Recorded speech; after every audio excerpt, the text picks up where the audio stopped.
Atomic Habits by JamesClear. Introduction. My story.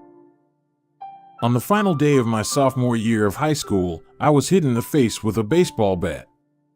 As my classmate took a full swing, the bat slipped out of his hands and came flying toward me before striking me directly between the eyes. I have no memory of the moment of impact. The bat smashed into my face with such force that it crushed my nose into a distorted U-shape. The collision sent the soft tissue of my brain slamming into the inside of my skull. Immediately, a wave of swelling surged throughout my head. In a fraction of a second, I had a broken nose, multiple skull fractures, and 2 shattered eye sockets. When I opened my eyes, I saw people staring at me and running over to help. I looked down and noticed spots of red on my clothes. One of my classmates took the shirt off his back and handed it to me. I used it to plug the stream of blood rushing from my broken nose. Shocked and confused, I was unaware of how seriously I had been injured.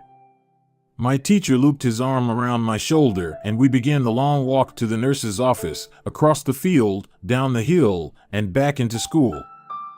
Random hands touched my sides, holding me upright. We took our time and walked slowly. Nobody realized that every minute mattered. When we arrived at the nurse's office, she asked me a series of questions. What year is it? 1998, I answered. It was actually 2002. Who is the President of the United States? Bill Clinton, I said. The correct answer was George W. Bush. What is your mom's name? I stalled. 10 seconds passed. Patty, I said casually, ignoring the fact that it had taken me 10 seconds to remember my own mother's name. That is the last question I remember. My body was unable to handle the rapid swelling in my brain and I lost consciousness before the ambulance arrived. Minutes later, I was carried out of school and taken to the local hospital. Shortly after arriving, my body began shutting down. I struggled with basic functions like swallowing and breathing. I had my first seizure of the day. Then I stopped breathing entirely. As the doctors hurried to supply me with oxygen, they also decided the local hospital was unequipped to handle the situation and ordered a helicopter to fly me to a larger hospital in Cincinnati. I was rolled out of the emergency room doors and toward the helipad across the street. The stretcher rattled on a bumpy sidewalk as one nurse pushed me along while another pumped each breath into me by hand. My mother, who had arrived at the hospital a few moments before, climbed into the helicopter beside me. I remained unconscious and unable to breathe on my own as she held my hand during the flight. While my mother rode with me in the helicopter, my father went home to check on my brother and sister and break the news to them. He choked back tears as he explained to my sister that he would miss her 8th grade graduation ceremony that night. After passing my siblings off to family and friends, he drove to Cincinnati to meet my mother. When my mom and I landed on the roof of the hospital, a team of nearly 20 doctors and nurses sprinted onto the helipad and wheeled me into the trauma unit. By this time, the swelling in my brain had become so severe that I was having repeated post-traumatic seizures. My broken bones needed to be fixed, but I was in no condition to undergo surgery. After yet another seizure, my third of the day, I was put into a medically induced coma and placed on a ventilator. My parents were no strangers to this hospital. 10 years earlier, they had entered the same building on the ground floor after my sister was diagnosed with leukemia at age 3. I was 5 at the time. My brother was just 6 months old. After 2.5 years of chemotherapy treatments, spinal taps, and bone marrow biopsies, my little sister finally walked out of the hospital happy, healthy, and cancer-free. And now, after 10 years of normal life, my parents found themselves back in the same place with a different child. While I slipped into a coma, the hospital sent a priest and a social worker to comfort my parents. It was the same priest who had met with them a decade earlier on the evening they found out my sister had cancer. As day faded into night, a series of machines kept me alive. My parents slept restlessly on a hospital mattress. One moment they would collapse from fatigue, the next they would be wide awake with worry. My mother would tell me later, it was one of the worst nights I've ever had. My recovery. Mercifully, by the next morning my breathing had rebounded to the point where the doctors felt comfortable releasing me from the coma. When I finally regained consciousness, I discovered that I had lost my ability to smell. As a test, a nurse asked me to blow my nose and sniff an apple juice box. My sense of smell returned, but, to everyone's surprise, the act of blowing my nose forced air through the fractures in my eye socket and pushed my left eye outward. My eyeball bulged out of the socket, held precariously in place by my eyelid and the optic nerve attaching my eye to my brain. The ophthalmologist said my eye would gradually slide back into place as the air seeped out, but it was hard to tell how long this would take. I was scheduled for surgery 1 week later, which would allow me some additional time to heal. I looked like I had been on the wrong end of a boxing match, but I was cleared to leave the hospital. I returned home with a broken nose, half a dozen facial fractures, and a bulging left eye. The following months were hard. It felt like everything in my life was on pause. I had double vision for weeks. I literally couldn't see straight. It took more than a month, but my eyeball did eventually return to its normal location. Between the seizures and my vision problems, it was 8 months before I could drive a car again. At physical therapy, I practiced basic motor patterns like walking in a straight line. I was determined not to let my injury get me down, but there were more than a few moments when I felt depressed and overwhelmed. I became painfully aware of how far I had to go when I returned to the baseball field 1 year later. Baseball had always been a major part of my life. My dad had played minor league baseball for the St. Louis Cardinals, and I had a dream of playing professionally, too. After months of rehabilitation, what I wanted more than anything was to get back on the field. But my return to baseball was not smooth. When the season rolled around, I was the only junior to be cut from the varsity baseball team. I was sent down to play with the sophomores on junior varsity. I had been playing since age 4, and for someone who had spent so much time and effort on the sport, getting cut was humiliating. I vividly remember the day it happened. I sat in my car and cried as I flipped through the radio, desperately searching for a song that would make me feel better. After a year of self-doubt, I managed to make the varsity team as a senior, but I rarely made it on the field. In total, I played 11 innings of high school varsity baseball, barely more than a single game. Despite my lackluster high school career, I still believed I could become a great player. And I knew that if things were going to improve, I was the one responsible for making it happen. The turning point came 2 years after my injury, when I began college at Denison University. It was a new beginning, and it was the place where I would discover the surprising power of small habits for the first time. How I learned about habits. Attending Denison was one of the best decisions of my life. I earned a spot on the baseball team, and, although I was at the bottom of the roster as a freshman, I was thrilled. Despite the chaos of my high school years, I had managed to become a college athlete. I wasn't going to be starting on the baseball team anytime soon, so I focused on getting my life in order. While my peers stayed up late and played video games, I built good sleep habits and went to bed early each night. In the messy world of a college dorm, I made a point to keep my room neat and tidy. These improvements were minor, but they gave me a sense of control over my life. I started to feel confident again. And this growing belief in myself rippled into the classroom as I improved my study habits and managed to earn straight A's during my first year. A habit is a routine or behavior that is performed regularly and, in many cases, automatically. As each semester passed, I accumulated small but consistent habits that ultimately led to results that were unimaginable to me when I started. For example, for the first time in my life, I made it a habit to lift weights multiple times per week, and in the years that followed, my 6'4" frame bulked up from a featherweight 170 to a lean 200 pounds. When my sophomore season arrived, I earned a starting role on the pitching staff. By my junior year, I was voted team captain, and at the end of the season, I was selected for the all-conference team. But it was not until my senior season that my sleep habits, study habits, and strength training habits really began to pay off. 6 years after I had been hit in the face with a baseball bat, flown to the hospital, and placed into a coma, I was selected as the top male athlete at Denison University and named to the ESPN Academic All-America team, an honor given to just 33 players across the country. By the time I graduated, I was listed in the school record books in 8 different categories. That same year, I was awarded the university's highest academic honor, the President's Medal. I hope you'll forgive me if this sounds boastful. To be honest, there was nothing legendary or historic about my athletic career.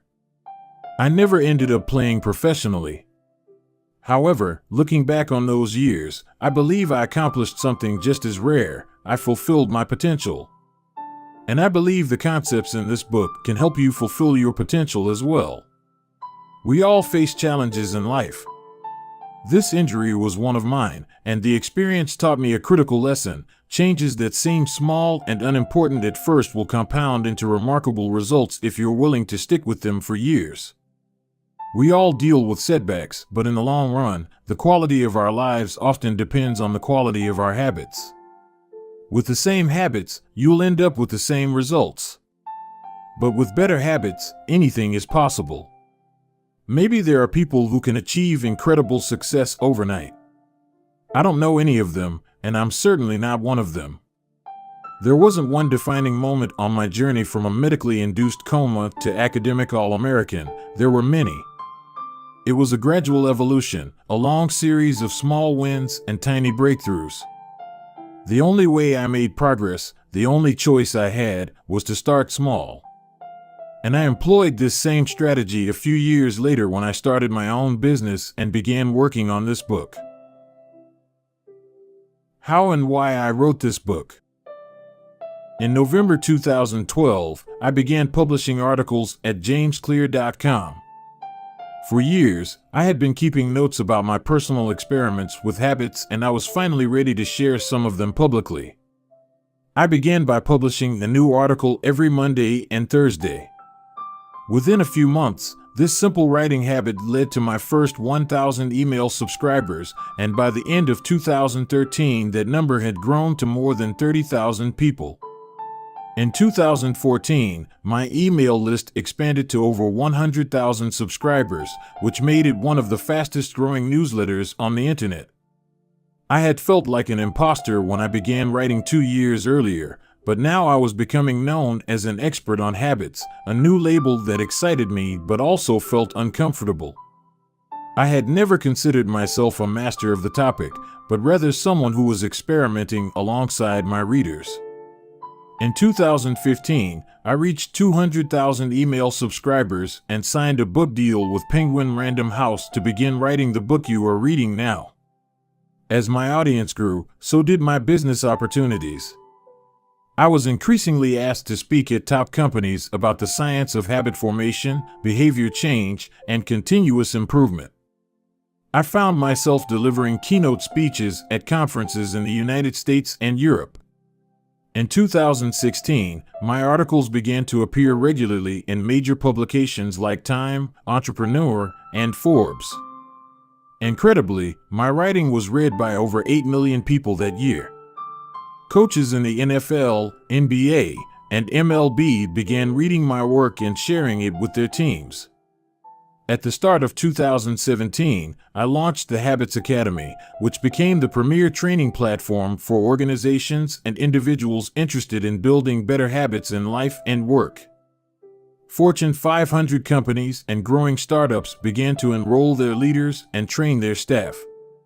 In total, over 10,000 leaders, managers, coaches, and teachers have graduated from the Habits Academy, and my work with them has taught me an incredible amount about what it takes to make habits work in the real world. As I put the finishing touches on this book in 2018, JamesClear.com is receiving millions of visitors per month and nearly 500,000 people subscribe to my weekly email newsletter, a number that is so far beyond my expectations when I began that I'm not even sure what to think of it. How this book will benefit you. The entrepreneur and investor Naval Ravikant has said, to write a great book, you must first become the book. I originally learned about the ideas mentioned here because I had to live them. I had to rely on small habits to rebound from my injury, to get stronger in the gym, to perform at a high level on the field, to become a writer, to build a successful business, and simply to develop into a responsible adult. Small habits helped me fulfill my potential, and since you picked up this book, I'm guessing you'd like to fulfill yours as well. In the pages that follow, I will share a step-by-step plan for building better habits, not for days or weeks, but for a lifetime. While science supports everything I've written, this book is not an academic research paper, it's an operating manual. You'll find wisdom and practical advice front and center as I explain the science of how to create and change your habits in a way that is easy to understand and apply. The fields I draw on, biology, neuroscience, philosophy, psychology, and more, have been around for many years. What I offer you is a synthesis of the best ideas smart people figured out a long time ago, as well as the most compelling discoveries scientists have made recently. My contribution, I hope, is to find the ideas that matter most and connect them in a way that is highly actionable. Anything wise in these pages you should credit to the many experts who preceded me. Anything foolish, assume it is my error. The backbone of this book is my 4-step model of habits: cue, craving, response, and reward, and the 4 laws of behavior change that evolve out of these steps. Readers with a psychology background may recognize some of these terms from operant conditioning, which was first proposed as stimulus, response, reward by B. F. Skinner in the 1930s and has been popularized more recently as cue, routine, reward in The Power of Habit by Charles Duhigg. Behavioral scientists like Skinner realized that if you offered the right reward or punishment, you could get people to act in a certain way. But while Skinner's model did an excellent job of explaining how external stimuli influenced our habits, it lacked a good explanation for how our thoughts, feelings, and beliefs impact our behavior. Internal states, our moods and emotions, matter, too. In recent decades, scientists have begun to determine the connection between our thoughts, feelings, and behavior. This research will also be covered in these pages. In total, the framework I offer is an integrated model of the cognitive and behavioral sciences. I believe it is one of the first models of human behavior to accurately account for both the influence of external stimuli and internal emotions on our habits. While some of the language may be familiar, I am confident that the details and the applications of the 4 laws of behavior change will offer a new way to think about your habits. Human behavior is always changing, situation to situation, moment to moment, second to second. But this book is about what doesn't change. It's about the fundamentals of human behavior. The lasting principles you can rely on year after year. The ideas you can build a business around, build a family around, build a life around. There is no one right way to create better habits, but this book describes the best way I know, an approach that will be effective regardless of where you start or what you're trying to change. The strategies I cover will be relevant to anyone looking for a step-by-step system for improvement, whether your goals center on health, money, productivity, relationships, or all of the above. As long as human behavior is involved, this book will be your guide. The fundamentals. Why tiny changes make a big difference. Chapter 1. The Surprising Power of Atomic Habits. The fate of British cycling changed one day in 2003. The organization, which was the governing body for professional cycling in Great Britain, had recently hired Dave Brailsford as its new performance director. At the time, professional cyclists in Great Britain had endured nearly 100 years of mediocrity. Since 1908, British riders had won just a single gold medal at the Olympic Games, and they had fared even worse in cycling's biggest race, the Tour de France. In 110 years, no British cyclist had ever won the event. In fact, the performance of British riders had been so underwhelming that one of the top bike manufacturers in Europe refused to sell bikes to the team because they were afraid that it would hurt sales if other professionals saw the Brits using their gear. Brailsford had been hired to put British cycling on a new trajectory. What made him different from previous coaches was his relentless commitment to a strategy that he referred to as the aggregation of marginal gains, which was the philosophy of searching for a tiny margin of improvement in everything you do. Brailsford said, "The whole principle came from the idea that if you broke down everything you could think of that goes into riding a bike, and then improve it by 1%, you will get a significant increase when you put them all together."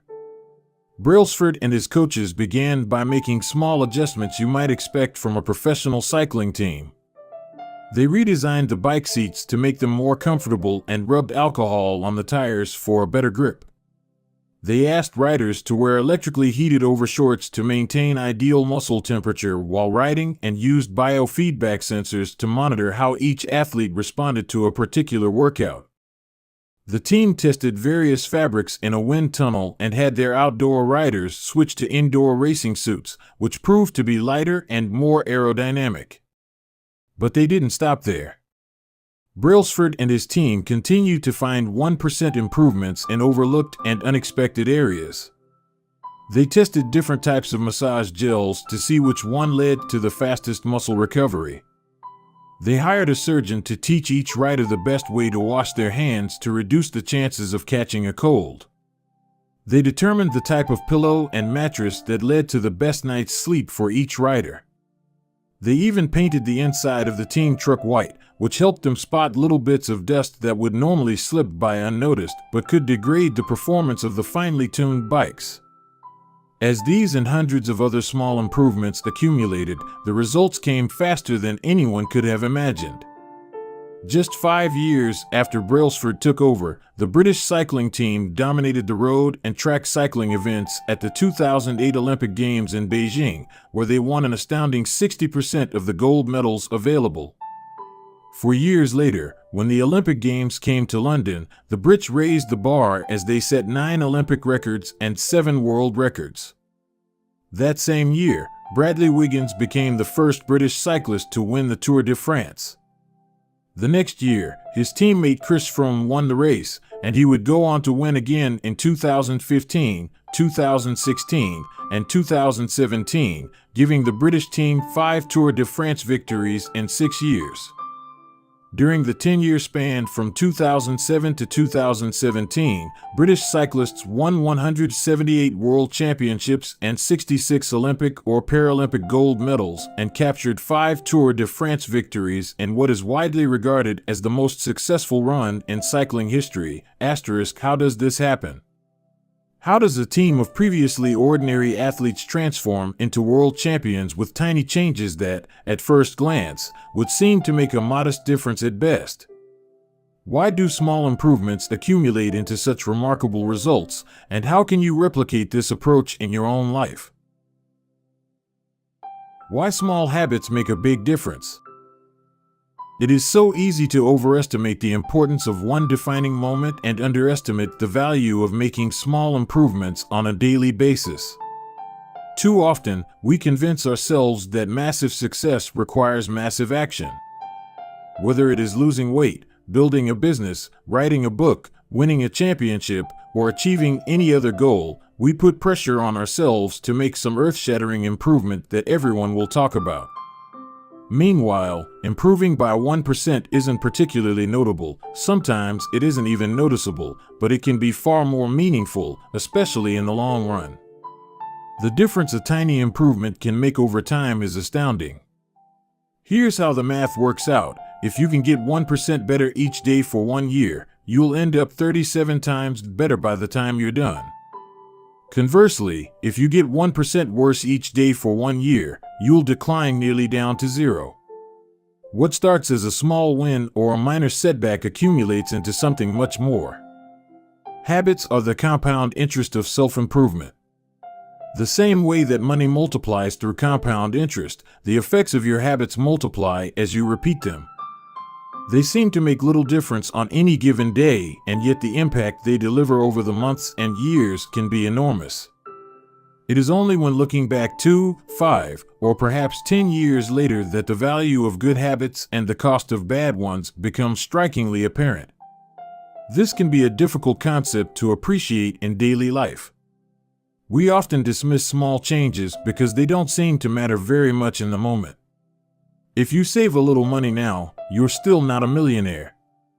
If you go to the gym 3 days in a row, you're still out of shape. If you study Mandarin for an hour tonight, you still haven't learned the language. We make a few changes, but the results never seem to come quickly, and so we slide back into our previous routines.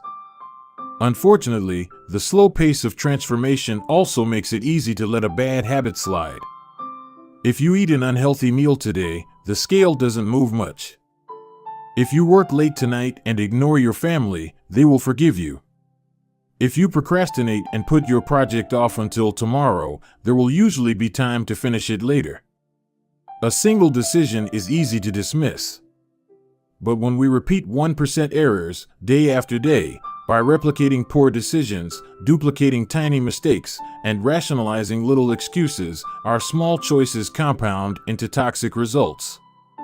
It's the accumulation of many missteps, a 1% decline here and there, that eventually leads to a problem. The impact created by a change in your habits is similar to the effect of shifting the route of an airplane by just a few degrees.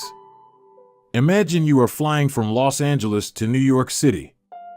If a pilot leaving from LAX adjusts the heading just 3.5 degrees south, you will land in Washington, D.C., instead of New York. Such a small change is barely noticeable at takeoff. The nose of the airplane moves just a few feet, but when magnified across the entire United States, you end up hundreds of miles apart. Similarly, a slight change in your daily habits can guide your life to a very different destination. Making a choice that is 1% better or 1% worse seems insignificant in the moment, but over the span of moments that make up a lifetime, these choices determine the difference between who you are and who you could be. Success is the product of daily habits, not once-in-a-lifetime transformations. That said, it doesn't matter how successful or unsuccessful you are right now. What matters is whether your habits are putting you on the path toward success. You should be far more concerned with your current trajectory than with your current results. If you're a millionaire but you spend more than you earn each month, then you're on a bad trajectory. If your spending habits don't change, it's not going to end well. Conversely, if you're broke, but you save a little bit every month, then you're on the path toward financial freedom, even if you're moving slower than you'd like. Your outcomes are a lagging measure of your habits. Your net worth is a lagging measure of your financial habits. Your weight is a lagging measure of your eating habits. Your knowledge is a lagging measure of your learning habits. Your clutter is a lagging measure of your cleaning habits. You get what you repeat.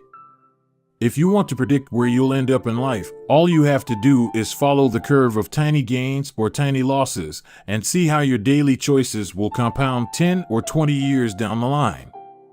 Are you spending less than you earn each month? Are you making it into the gym each week? Are you reading books and learning something new each day? Tiny battles like these are the ones that will define your future self. Time magnifies the margin between success and failure. It will multiply whatever you feed it. Good habits make time your ally. Bad habits make time your enemy. Habits are a double-edged sword. Bad habits can cut you down just as easily as good habits can build you up, which is why understanding the details is crucial. You need to know how habits work and how to design them to your liking, so you can avoid the dangerous half of the blade. Your habits can compound for you or against you.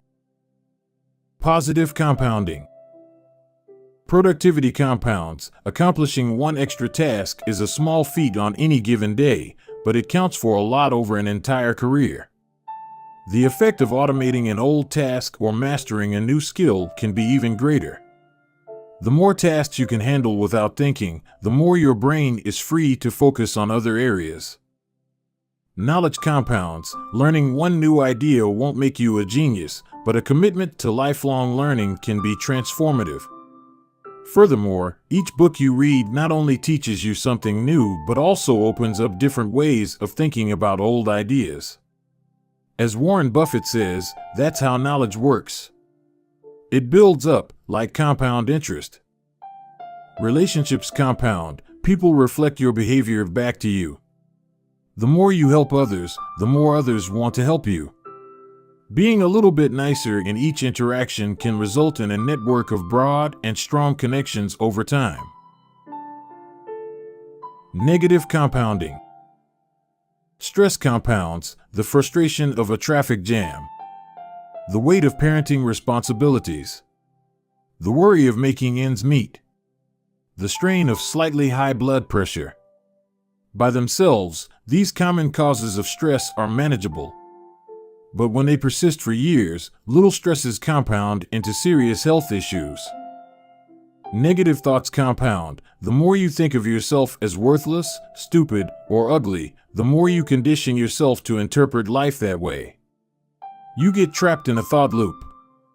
The same is true for how you think about others. Once you fall into the habit of seeing people as angry, unjust, or selfish, you see those kind of people everywhere.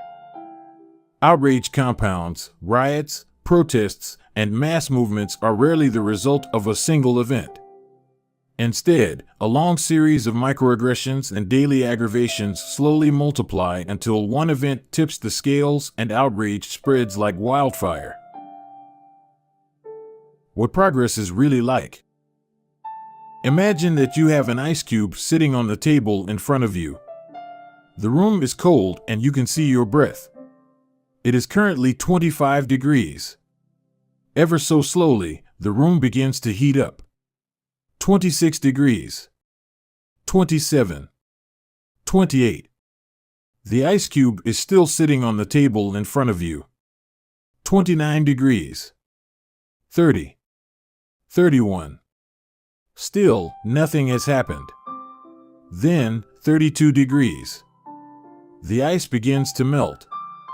A 1-degree shift, seemingly no different from the temperature increases before it, has unlocked a huge change.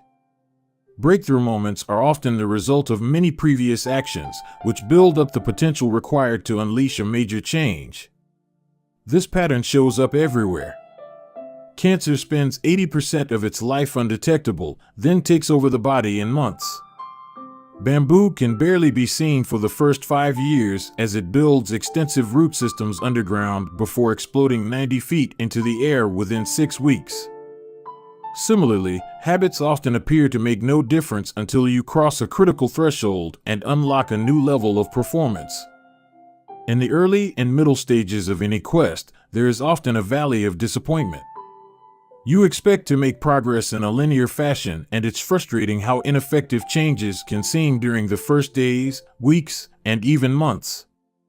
It doesn't feel like you are going anywhere. It's a hallmark of any compounding process. The most powerful outcomes are delayed.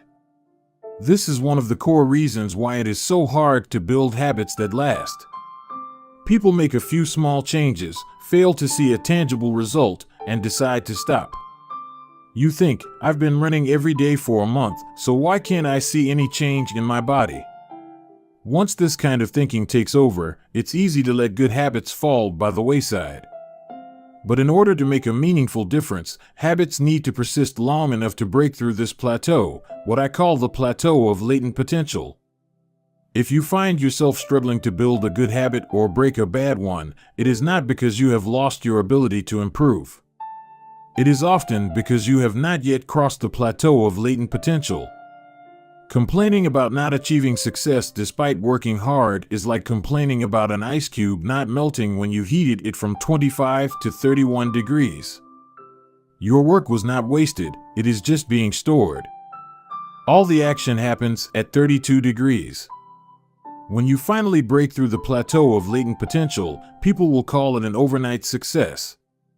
The outside world only sees the most dramatic event rather than all that preceded it.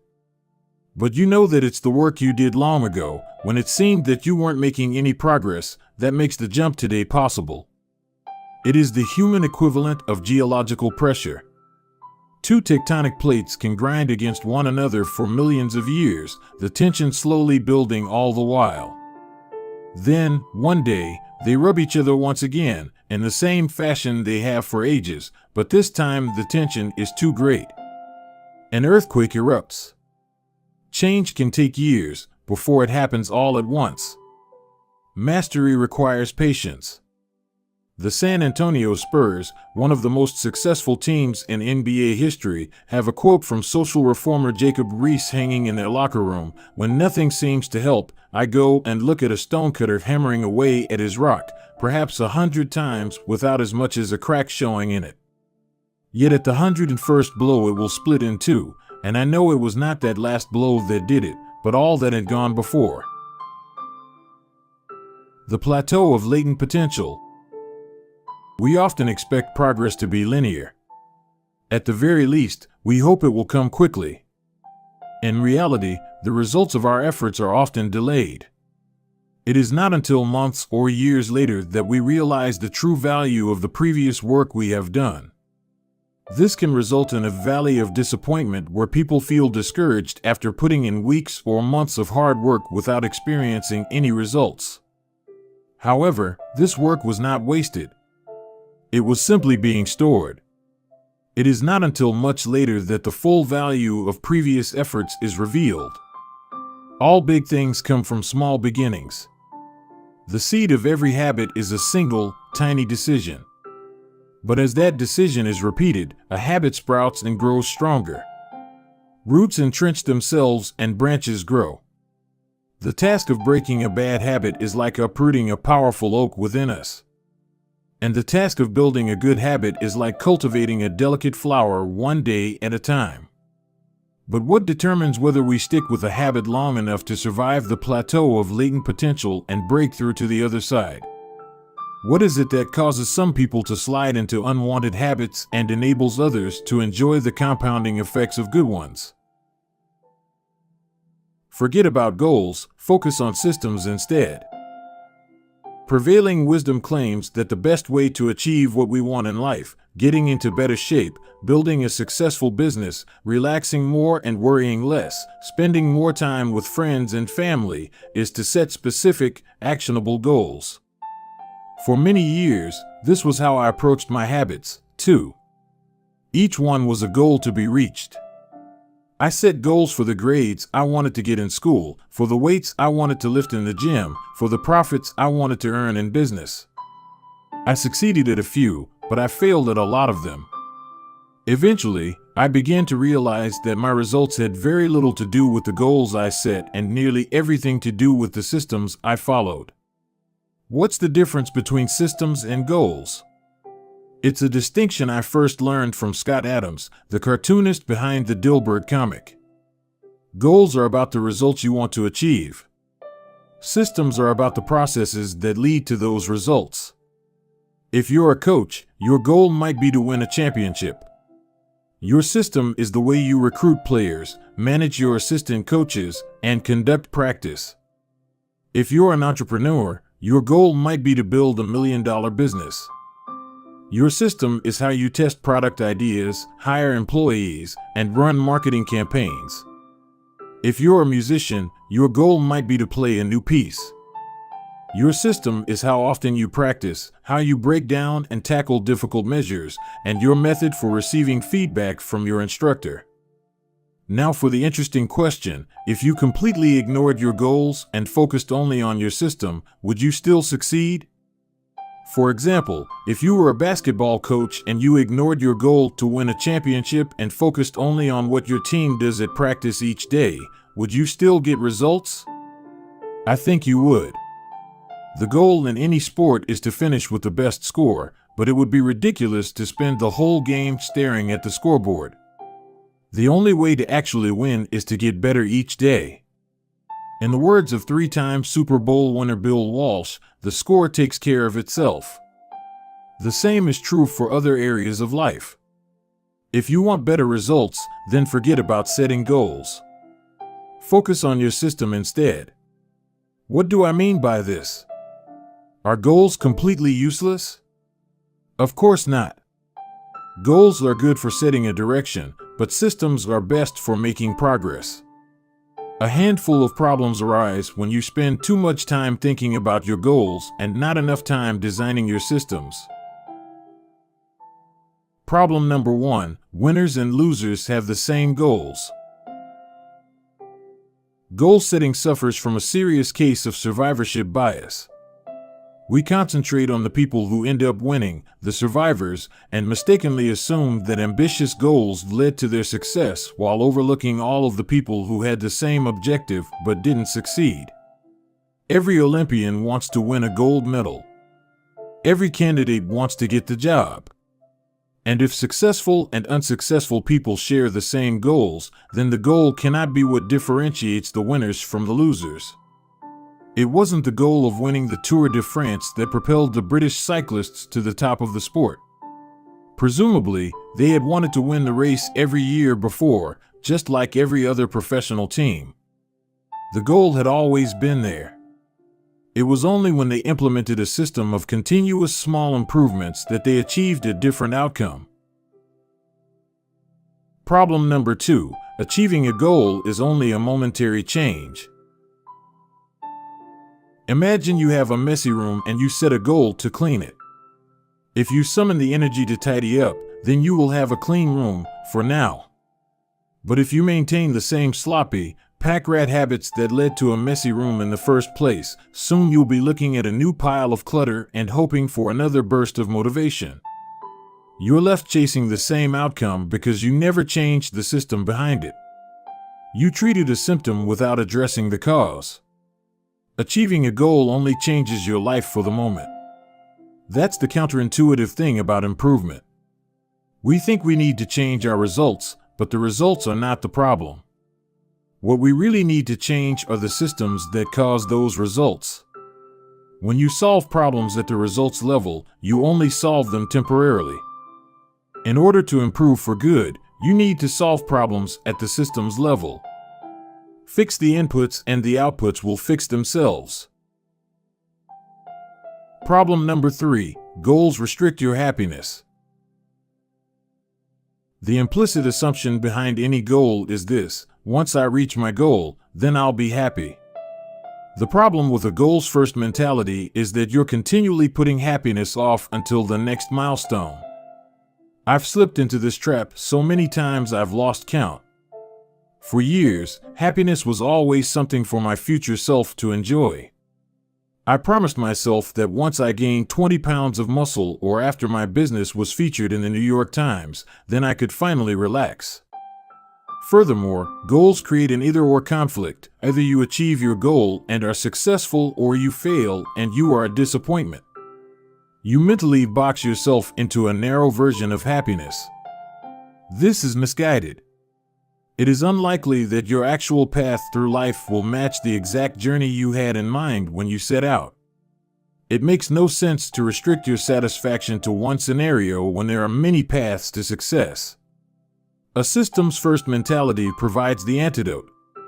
When you fall in love with the process rather than the product, you don't have to wait to give yourself permission to be happy. You can be satisfied anytime your system is running. And a system can be successful in many different forms, not just the one you first envision. Problem number 4: goals are at odds with long-term progress. Finally, a goal-oriented mindset can create a yo-yo effect. Many runners work hard for months, but as soon as they cross the finish line, they stop training. The race is no longer there to motivate them. When all of your hard work is focused on a particular goal, What is left to push you forward after you achieve it? This is why many people find themselves reverting to their old habits after accomplishing a goal. The purpose of setting goals is to win the game. The purpose of building systems is to continue playing the game. True long-term thinking is goal-less thinking. It's not about any single accomplishment. It is about the cycle of endless refinement and continuous improvement. Ultimately, it is your commitment to the process that will determine your progress. A system of atomic habits. If you're having trouble changing your habits, the problem isn't you. The problem is your system. Bad habits repeat themselves again and again, not because you don't want to change, but because you have the wrong system for change. You do not rise to the level of your goals. You fall to the level of your systems. Focusing on the overall system, rather than a single goal, is one of the core themes of this book. It is also one of the deeper meanings behind the word atomic. By now, you've probably realized that an atomic habit refers to a tiny change, a marginal gain, a 1% improvement. But atomic habits are not just any old habits, however small. They are little habits that are part of a larger system. Just as atoms are the building blocks of molecules, atomic habits are the building blocks of remarkable results. Habits are like the atoms of our lives. Each one is a fundamental unit that contributes to your overall improvement. At first, these tiny routines seem insignificant, but soon they build on each other and fuel bigger wins that multiply to a degree that far outweighs the cost of their initial investment. They are both small and mighty. This is the meaning of the phrase atomic habits, a regular practice or routine that is not only small and easy to do, but also the source of incredible power, a component of the system of compound growth. Chapter Summary. Habits are the compound interest of self-improvement.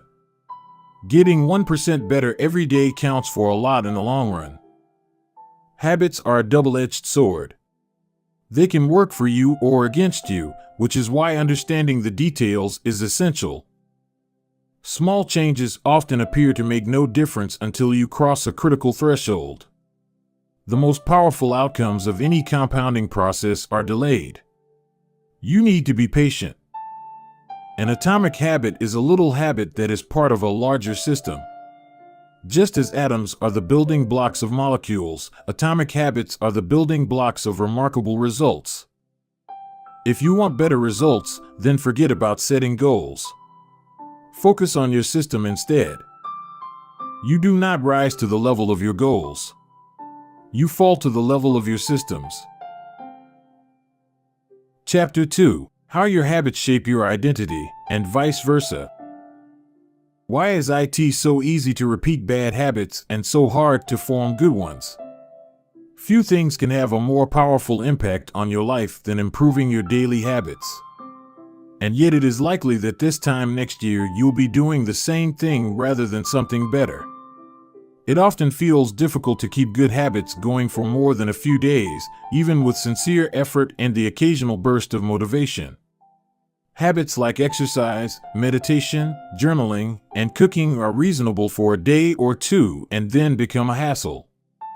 However, once your habits are established, they seem to stick around forever, especially the unwanted ones. Despite our best intentions, unhealthy habits like eating junk food, watching too much television, procrastinating, and smoking can feel impossible to break. Changing our habits is challenging for two reasons. 1, we try to change the wrong thing, and 2, we try to change our habits in the wrong way. In this chapter, I'll address the first point. In the chapters that follow, I'll answer the second. Our first mistake is that we try to change the wrong thing. To understand what I mean, consider that there are 3 levels at which change can occur. You can imagine them like the layers of an onion. 3 layers of behavior change. There are 3 layers of behavior change: a change in your outcomes, a change in your processes, or a change in your identity. The first layer is changing your outcomes. This level is concerned with changing your results, losing weight, publishing a book, winning a championship. Most of the goals you set are associated with this level of change. The second layer is changing your process. This level is concerned with changing your habits and systems, implementing a new routine at the gym, decluttering your desk for better workflow, developing a meditation practice. Most of the habits you build are associated with this level. The third and deepest layer is changing your identity. This level is concerned with changing your beliefs, your worldview, your self-image, your judgments about yourself and others. Most of the beliefs, assumptions, and biases you hold are associated with this level. Outcomes are about what you get. Processes are about what you do. Identity is about what you believe. When it comes to building habits that last, when it comes to building a system of 1% improvements, the problem is not that one level is better or worse than another. All levels of change are useful in their own way. The problem is the direction of change. Many people begin the process of changing their habits by focusing on what they want to achieve. This leads us to outcome-based habits. The alternative is to build identity-based habits. With this approach, we start by focusing on who we wish to become.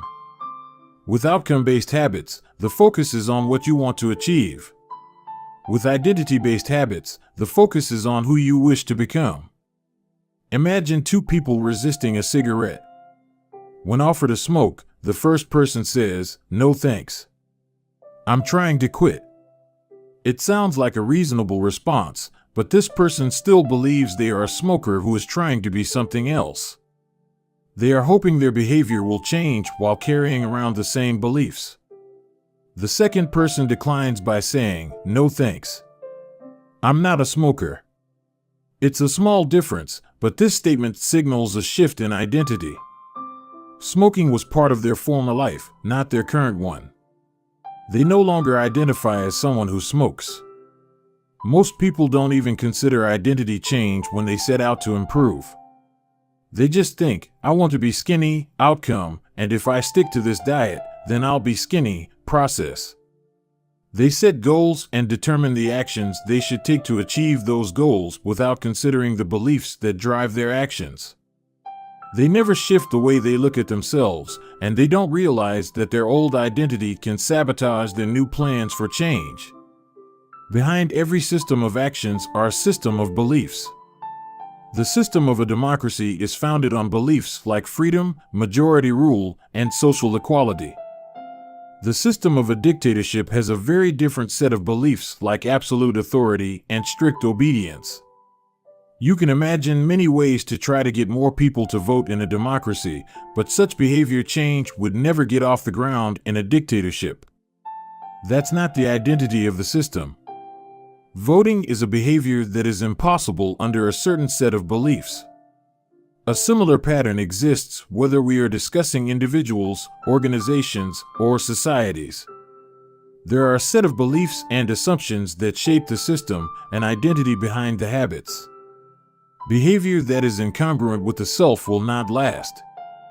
You may want more money, but if your identity is someone who consumes rather than creates, then you will continue to be pulled towards spending rather than earning. You may want better health, but if you continue to prioritize comfort over accomplishment, you'll be drawn to relaxing rather than training. It's hard to change your habits if you never change the underlying beliefs that led to your past behavior.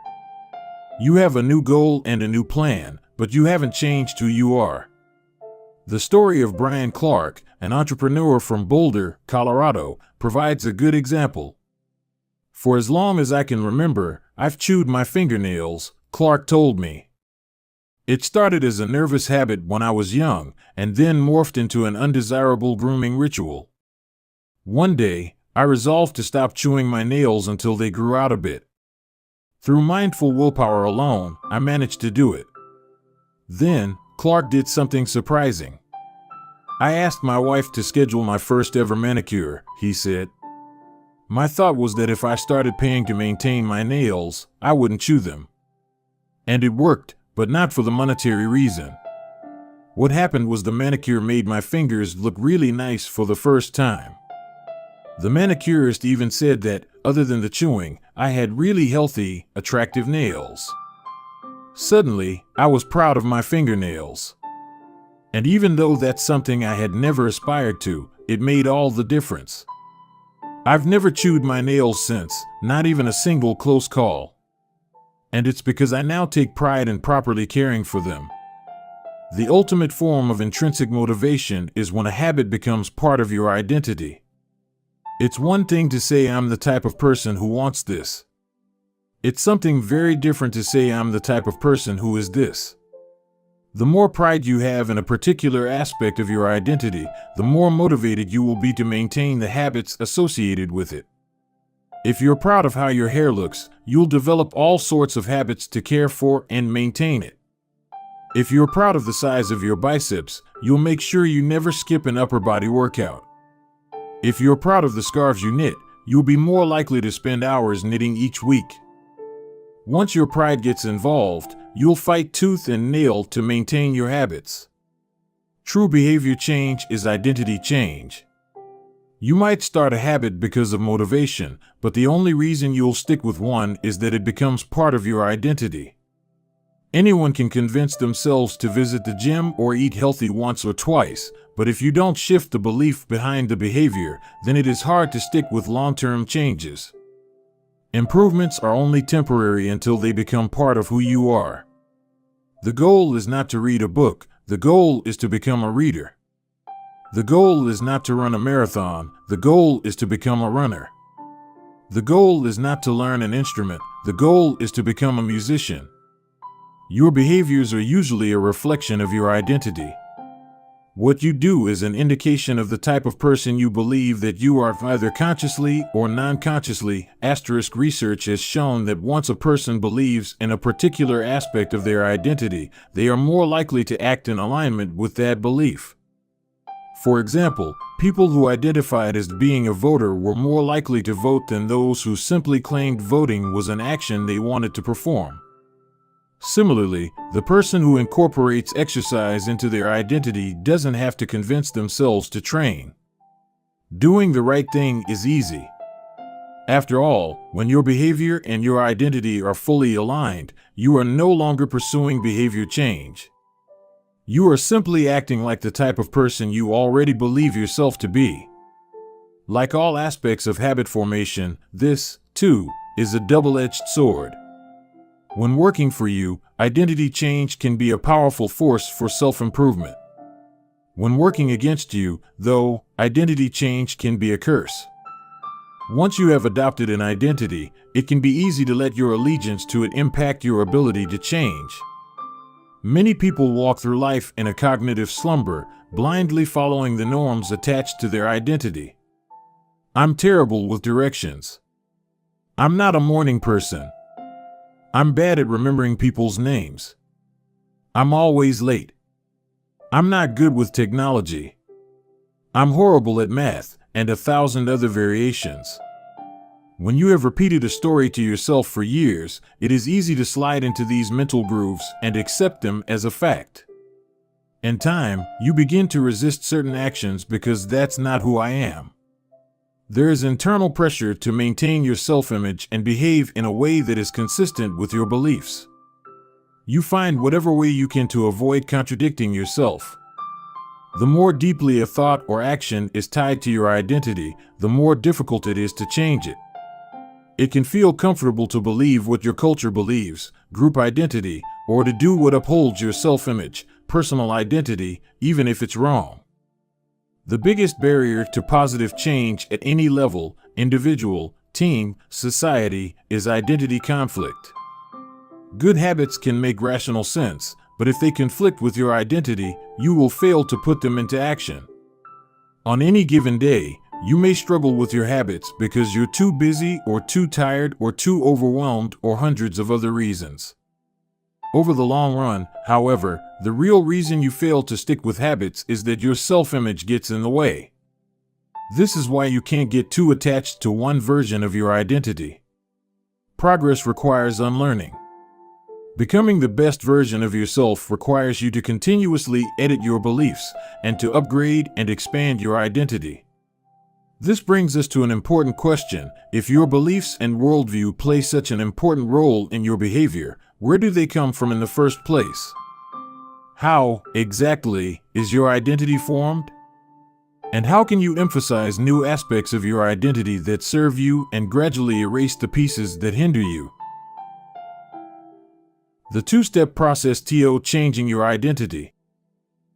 Your identity emerges out of your habits. You are not born with preset beliefs. Every belief, including those about yourself, is learned and conditioned through experience.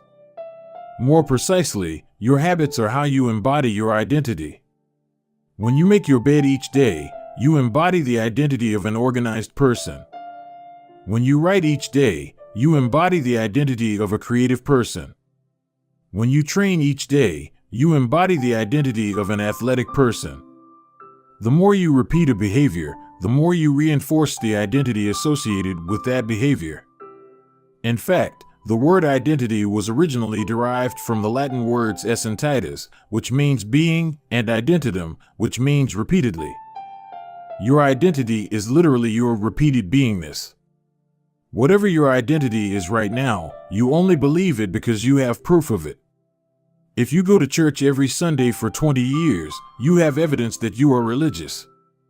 If you study biology for 1 hour every night, you have evidence that you are studious. If you go to the gym even when it's snowing, you have evidence that you are committed to fitness.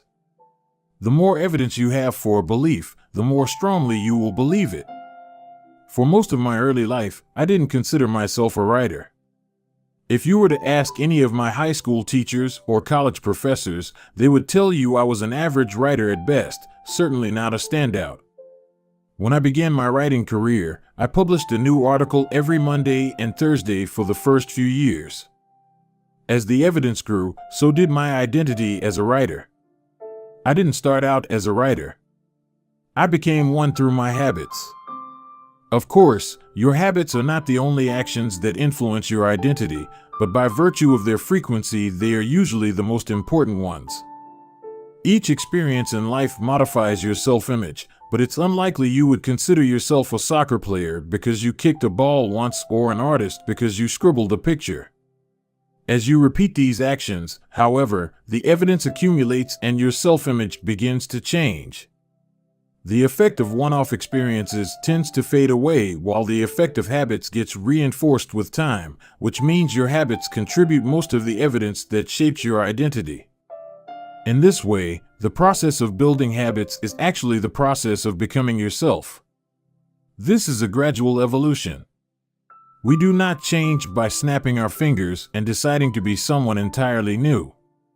We change bit by bit, day by day, habit by habit. We are continually undergoing microevolutions of the self. Each habit is like a suggestion. Hey, maybe this is who I am. If you finish a book, then perhaps you are the type of person who likes reading. If you go to the gym, then perhaps you are the type of person who likes exercise. If you practice playing the guitar, perhaps you are the type of person who likes music. Every action you take is a vote for the type of person you wish to become. No single instance will transform your beliefs, but as the votes build up, so does the evidence of your new identity. This is one reason why meaningful change does not require radical change.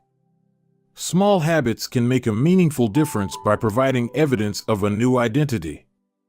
And if a change is meaningful, it actually is big. That's the paradox of making small improvements. Putting this all together, you can see that habits are the path to changing your identity. The most practical way to change who you are is to change what you do. Each time you write a page, you are a writer. Each time you practice the violin, you are a musician. Each time you start a workout, you are an athlete. Each time you encourage your employees, you are a leader. Each habit not only gets results, but also teaches you something far more important: to trust yourself. You start to believe you can actually accomplish these things. When the votes mount up and the evidence begins to change, the story you tell yourself begins to change as well. Of course, it works the opposite way, too. Every time you choose to perform a bad habit, it's a vote for that identity. The good news is that you don't need to be perfect. In any election, there are going to be votes for both sides. You don't need a unanimous vote to win an election, you just need a majority. It doesn't matter if you cast a few votes for a bad behavior or an unproductive habit. Your goal is simply to win the majority of the time. New identities require new evidence. If you keep casting the same votes you've always cast, you're going to get the same results you've always had. If nothing changes, nothing is going to change. It is a simple two-step process. 1. Decide the type of person you want to be. 2. Prove it to yourself with small wins. First, decide who you want to be. This holds at any level, as an individual, as a team, as a community, as a nation. What do you want to stand for? What are your principles and values? Who do you wish to become? These are big questions, and many people aren't sure where to begin, but they do know what kind of results they want. To get six-pack abs, or to feel less anxious, or to double their salary. That's fine. Start there and work backward from the results you want to the type of person who could get those results. Ask yourself, who is the type of person that could get the outcome I want? Who is the type of person that could lose 40 pounds? Who is the type of person that could learn a new language? Who is the type of person that could run a successful startup? For example, who is the type of person who could write a book? It's probably someone who is consistent and reliable. Now your focus shifts from writing a book, outcome-based, to being the type of person who is consistent and reliable, identity-based. This process can lead to beliefs like, I'm the kind of teacher who stands up for her students. I'm the kind of doctor who gives each patient the time and empathy they need. I'm the kind of manager who advocates for her employees. Once you have a handle on the type of person you want to be, you can begin taking small steps to reinforce your desired identity. I have a friend who lost over 100 pounds by asking herself, what would a healthy person do? All day long, she would use this question as a guide. Would a healthy person walk or take a cab? Would a healthy person order a burrito or a salad?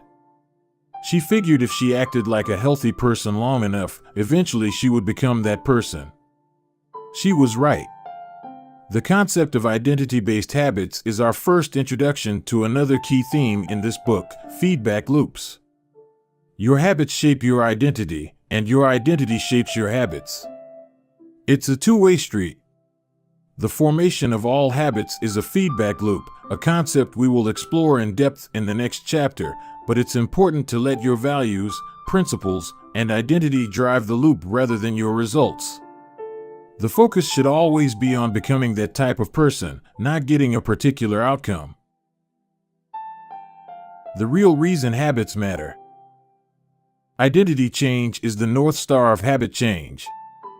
The remainder of this book will provide you with step-by-step instructions on how to build better habits in yourself, your family, your team, your company, and anywhere else you wish. But the true question is, are you becoming the type of person you want to become? The first step is not what or how, but who. You need to know who you want to be. Otherwise, your quest for change is like a boat without a rudder. And that's why we are starting here. You have the power to change your beliefs about yourself. Your identity is not set in stone. You have a choice in every moment. You can choose the identity you want to reinforce today with the habits you choose today. And this brings us to the deeper purpose of this book and the real reason habits matter. Building better habits isn't about littering your day with life hacks. It's not about flossing one tooth each night or taking a cold shower each morning or wearing the same outfit each day. It's not about achieving external measures of success like earning more money, losing weight, or reducing stress. Habits can help you achieve all of these things, but fundamentally they are not about having something. They are about becoming someone. Ultimately, your habits matter because they help you become the type of person you wish to be. They are the channel through which you develop your deepest beliefs about yourself. Quite literally, you become your habits. Chapter Summary. There are 3 levels of change: outcome change, process change, and identity change. The most effective way to change your habits is to focus not on what you want to achieve, but on who you wish to become. Your identity emerges out of your habits. Every action is a vote for the type of person you wish to become. Becoming the best version of yourself requires you to continuously edit your beliefs and to upgrade and expand your identity. The real reason habits matter is not because they can get you better results, although they can do that, but because they can change your beliefs about yourself. Chapter 3. How to Build Better Habits in 4 Simple Steps. In 1898, a psychologist named Edward Thorndike conducted an experiment that would lay the foundation for our understanding of how habits form and the rules that guide our behavior. Thorndike was interested in studying the behavior of animals, and he started by working with cats. He would place each cat inside a device known as a puzzle box. The box was designed so that the cat could escape through a door by some simple act, such as pulling at a loop of cord, pressing a lever, or stepping on a platform. For example, one box contained a lever that, when pressed, would open a door on the side of the box. Once the door had been opened, the cat could dart out and run over to a bowl of food. Most cats wanted to escape as soon as they were placed inside the box. They would poke their nose into the corners, stick their paws through openings, and claw at loose objects. After a few minutes of exploration, the cats would happen to press the magical lever, the door would open, and they would escape. Thorndike tracked the behavior of each cat across many trials. In the beginning, the animals moved around the box at random. But as soon as the lever had been pressed and the door opened, the process of learning began. Gradually, each cat learned to associate the action of pressing the lever with the reward of escaping the box and getting to the food. After 20 to 30 trials, this behavior became so automatic and habitual that the cat could escape within a few seconds. For example, Thorndike noted, Cat 12 took the following times to perform the act: 160 seconds, 30 seconds, 90 seconds, 60, 15, 28, 20, 30, 22, 11, 15, 20, 12, 10, 14, 10, 8, 8, 5, 10, 8, 6, 6, 7. During the first 3 trials, the cat escaped in an average of 1.5 minutes. During the last 3 trials, it escaped in an average of 6.3 seconds. With practice, each cat made fewer errors and their actions became quicker and more automatic. Rather than repeat the same mistakes, the cat began to cut straight to the solution. From his studies, Thorndike described the learning process by stating, behaviors followed by satisfying consequences tend to be repeated, and those that produce unpleasant consequences are less likely to be repeated. His work provides the perfect starting point for discussing how habits form in our own lives. It also provides answers to some fundamental questions like, what are habits? And why does the brain bother building them at all? Why your brain builds habits. A habit is a behavior that has been repeated enough times to become automatic. The process of habit formation begins with trial and error. Whenever you encounter a new situation in life, your brain has to make a decision. How do I respond to this? The first time you come across a problem, you're not sure how to solve it. Like Thorndike's cat, you're just trying things out to see what works. Neurological activity in the brain is high during this period. You are carefully analyzing the situation and making conscious decisions about how to act. You're taking in tons of new information and trying to make sense of it all. The brain is busy learning the most effective course of action. Occasionally, like a cat pressing on a lever, you stumble across a solution. You're feeling anxious, and you discover that going for a run calms you down. You're mentally exhausted from a long day of work, and you learn that playing video games relaxes you. You're exploring, and then, bam, a reward. After you stumble upon an unexpected reward, you alter your strategy for next time. Your brain immediately begins to catalog the events that preceded the reward. Wait a minute, that felt good. What did I do right before that? This is the feedback loop behind all human behavior. Try, fail, learn, try differently. With practice, the useless movements fade away and the useful actions get reinforced. That's a habit forming. Whenever you face a problem repeatedly, your brain begins to automate the process of solving it. Your habits are just a series of automatic solutions that solve the problems and stresses you face regularly. As behavioral scientist Jason Rea writes, habits are, simply, reliable solutions to recurring problems in our environment. As habits are created, the level of activity in the brain decreases. You learn to lock in on the cues that predict success and tune out everything else. When a similar situation arises in the future, you know exactly what to look for. There is no longer a need to analyze every angle of a situation. Your brain skips the process of trial and error and creates a mental rule: if this, then that. These cognitive scripts can be followed automatically whenever the situation is appropriate. Now, whenever you feel stressed, you get the itch to run. As soon as you walk in the door from work, you grab the video game controller. A choice that once required effort is now automatic. A habit has been created.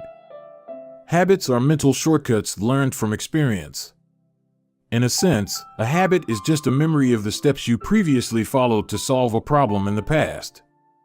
Whenever the conditions are right, you can draw on this memory and automatically apply the same solution.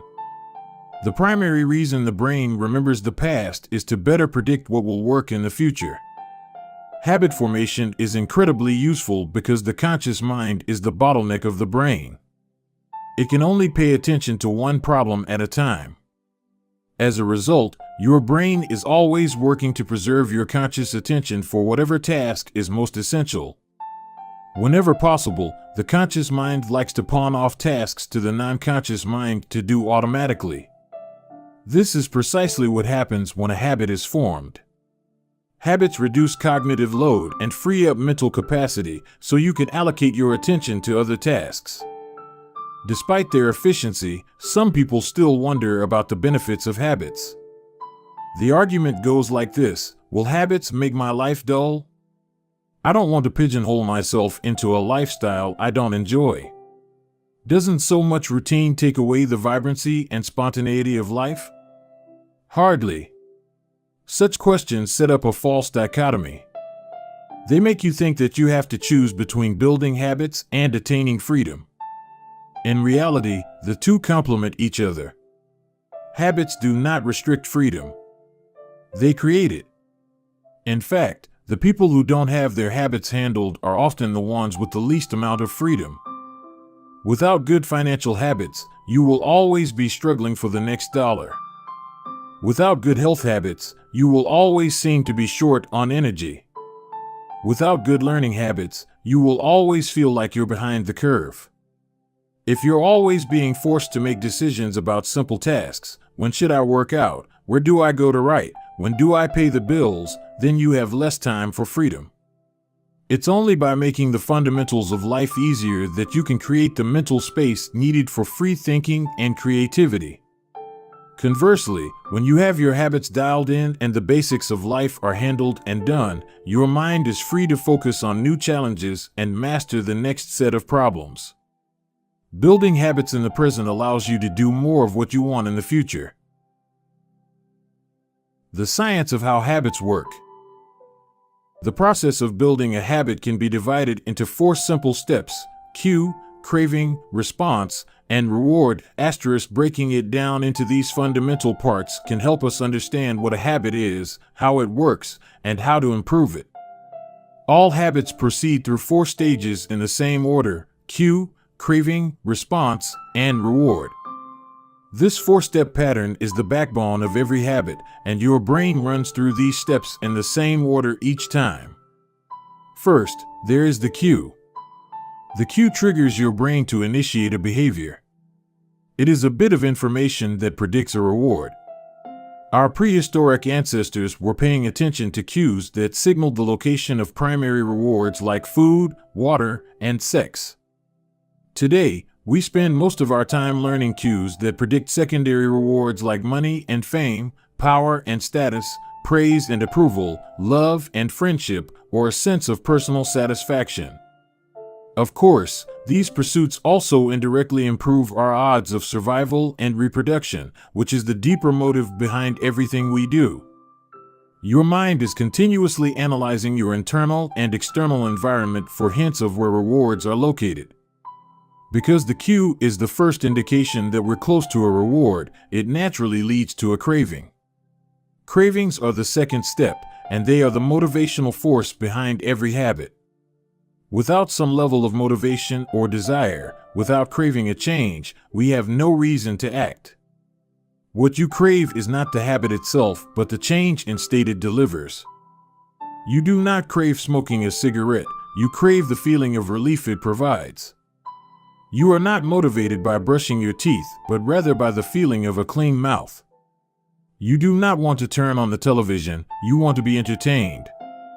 Every craving is linked to a desire to change your internal state. This is an important point that we will discuss in detail later. Cravings differ from person to person. In theory, any piece of information could trigger a craving, but in practice, people are not motivated by the same cues. For a gambler, the sound of slot machines can be a potent trigger that sparks an intense wave of desire. For someone who rarely gambles, the jingles and chimes of the casino are just background noise. Cues are meaningless until they are interpreted. The thoughts, feelings, and emotions of the observer are what transform a cue into a craving. The third step is the response. The response is the actual habit you perform, which can take the form of a thought or an action. Whether a response occurs depends on how motivated you are and how much friction is associated with the behavior. If a particular action requires more physical or mental effort than you are willing to expend, then you won't do it. Your response also depends on your ability. It sounds simple, but a habit can occur only if you are capable of doing it. If you want to dunk a basketball but can't jump high enough to reach the hoop, well, you're out of luck. Finally, the response delivers a reward. Rewards are the end goal of every habit. The cue is about noticing the reward. The craving is about wanting the reward. The response is about obtaining the reward. We chase rewards because they serve two purposes. 1, they satisfy us, and 2, they teach us. The first purpose of rewards is to satisfy your craving. Yes, rewards provide benefits on their own. Food and water deliver the energy you need to survive.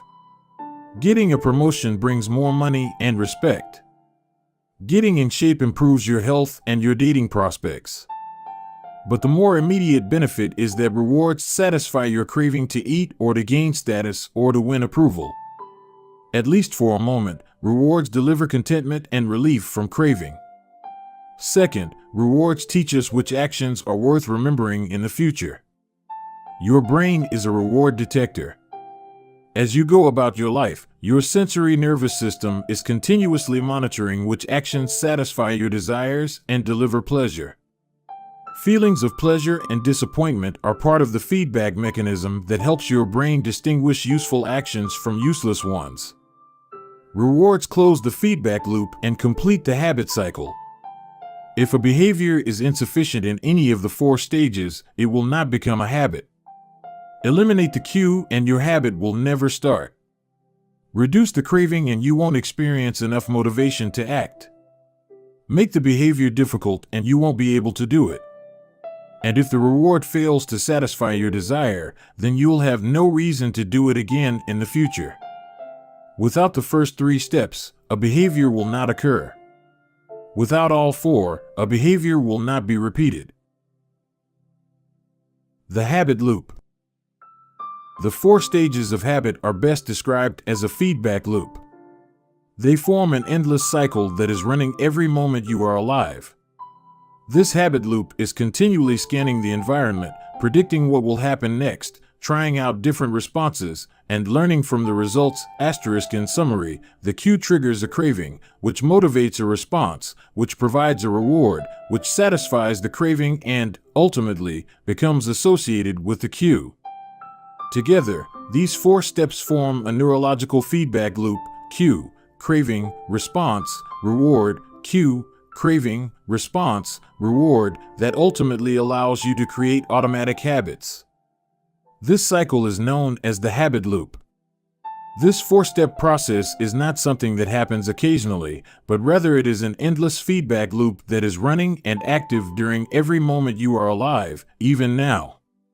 The brain is continually scanning the environment, predicting what will happen next, trying out different responses, and learning from the results. The entire process is completed in a split second, and we use it again and again without realizing everything that has been packed into the previous moment. We can split these 4 steps into 2 phases: the problem phase and the solution phase. The problem phase includes the cue and the craving, and it is when you realize that something needs to change. The solution phase includes the response and the reward, and it is when you take action and achieve the change you desire. All behavior is driven by the desire to solve a problem. Sometimes the problem is that you notice something good and you want to obtain it. Sometimes the problem is that you are experiencing pain and you want to relieve it. Either way, the purpose of every habit is to solve the problems you face. In the table on the following page, you can see a few examples of what this looks like in real life. Imagine walking into a dark room and flipping on the light switch. You have performed this simple habit so many times that it occurs without thinking. You proceed through all 4 stages in the fraction of a second. The urge to act strikes you without thinking. Problem phase 1. Cue, your phone buzzes with a new text message. 2. Craving, you want to learn the contents of the message. Solution phase 3. Response, you grab your phone and read the text. 4. Reward, you satisfy your craving to read the message. Grabbing your phone becomes associated with your phone buzzing. Problem phase 1. Cue, you are answering emails. 2. Craving, you begin to feel stressed and overwhelmed by work. You want to feel in control. Solution phase 3. Response, you bite your nails. 4. Reward, you satisfy your craving to reduce stress. Biting your nails becomes associated with answering email. Problem phase 1. Cue, you wake up. 2. Craving, you want to feel alert. Solution phase 3. Response, you drink a cup of coffee. 4. Reward, you satisfy your craving to feel alert. Drinking coffee becomes associated with waking up. Problem phase 1. Cue, you smell a donut shop as you walk down the street near your office. 2. Craving, you begin to crave a donut. Solution phase 3. Response, you buy a donut and eat it. 4. Reward, you satisfy your craving to eat a donut. Buying a donut becomes associated with walking down the street near your office. Problem phase 1. Cue, you hit a stumbling block on a project at work. 2. Craving, you feel stuck and want to relieve your frustration. Solution phase 3. Response, you pull out your phone and check social media. 4. Reward, you satisfy your craving to feel relieved. Checking social media becomes associated with feeling stalled at work. Problem phase 1. Cue, you walk into a dark room. 2. Craving, you want to be able to see. Solution phase 3. Response, you flip the light switch. 4. Reward, you satisfy your craving to see. Turning on the light switch becomes associated with being in a dark room. By the time we become adults, we rarely notice the habits that are running our lives. Most of us never give a second thought to the fact that we tie the same shoe first each morning, or unplug the toaster after each use, or always change into comfortable clothes after getting home from work. After decades of mental programming, we automatically slip into these patterns of thinking and acting. The 4 laws of behavior change. In the following chapters, we will see time and again how the 4 stages of cue, craving, response, and reward influence nearly everything we do each day. But before we do that, we need to transform these 4 steps into a practical framework that we can use to design good habits and eliminate bad ones. I refer to this framework as the 4 laws of behavior change, and it provides a simple set of rules for creating good habits and breaking bad ones. You can think of each law as a lever that influences human behavior. When the levers are in the right positions, creating good habits is effortless. When they are in the wrong positions, it is nearly impossible. How to create a good habit. The first law, cue, make it obvious. The second law, craving, make it attractive. The third law, response, make it easy. The fourth law, reward, make it satisfying. We can invert these laws to learn how to break a bad habit. How to break a bad habit. Inversion of the first law, cue, make it invisible. Inversion of the second law, craving, make it unattractive. Inversion of the third law, response, make it difficult. Inversion of the fourth law, reward, make it unsatisfying. It would be irresponsible for me to claim that these 4 laws are an exhaustive framework for changing any human behavior, but I think they're close. As you will soon see, the 4 laws of behavior change apply to nearly every field, from sports to politics, art to medicine, comedy to management. These laws can be used no matter what challenge you are facing. There is no need for completely different strategies for each habit. Whenever you want to change your behavior, you can simply ask yourself, 1. How can I make it obvious? 2. How can I make it attractive? 3. How can I make it easy? 4. How can I make it satisfying? If you have ever wondered, why don't I do what I say I'm going to do? Why don't I lose the weight or stop smoking or save for retirement or start that side business? Why do I say something is important but never seem to make time for it? The answers to those questions can be found somewhere in these 4 laws. The key to creating good habits and breaking bad ones is to understand these fundamental laws and how to alter them to your specifications. Every goal is doomed to fail if it goes against the grain of human nature. Your habits are shaped by the systems in your life.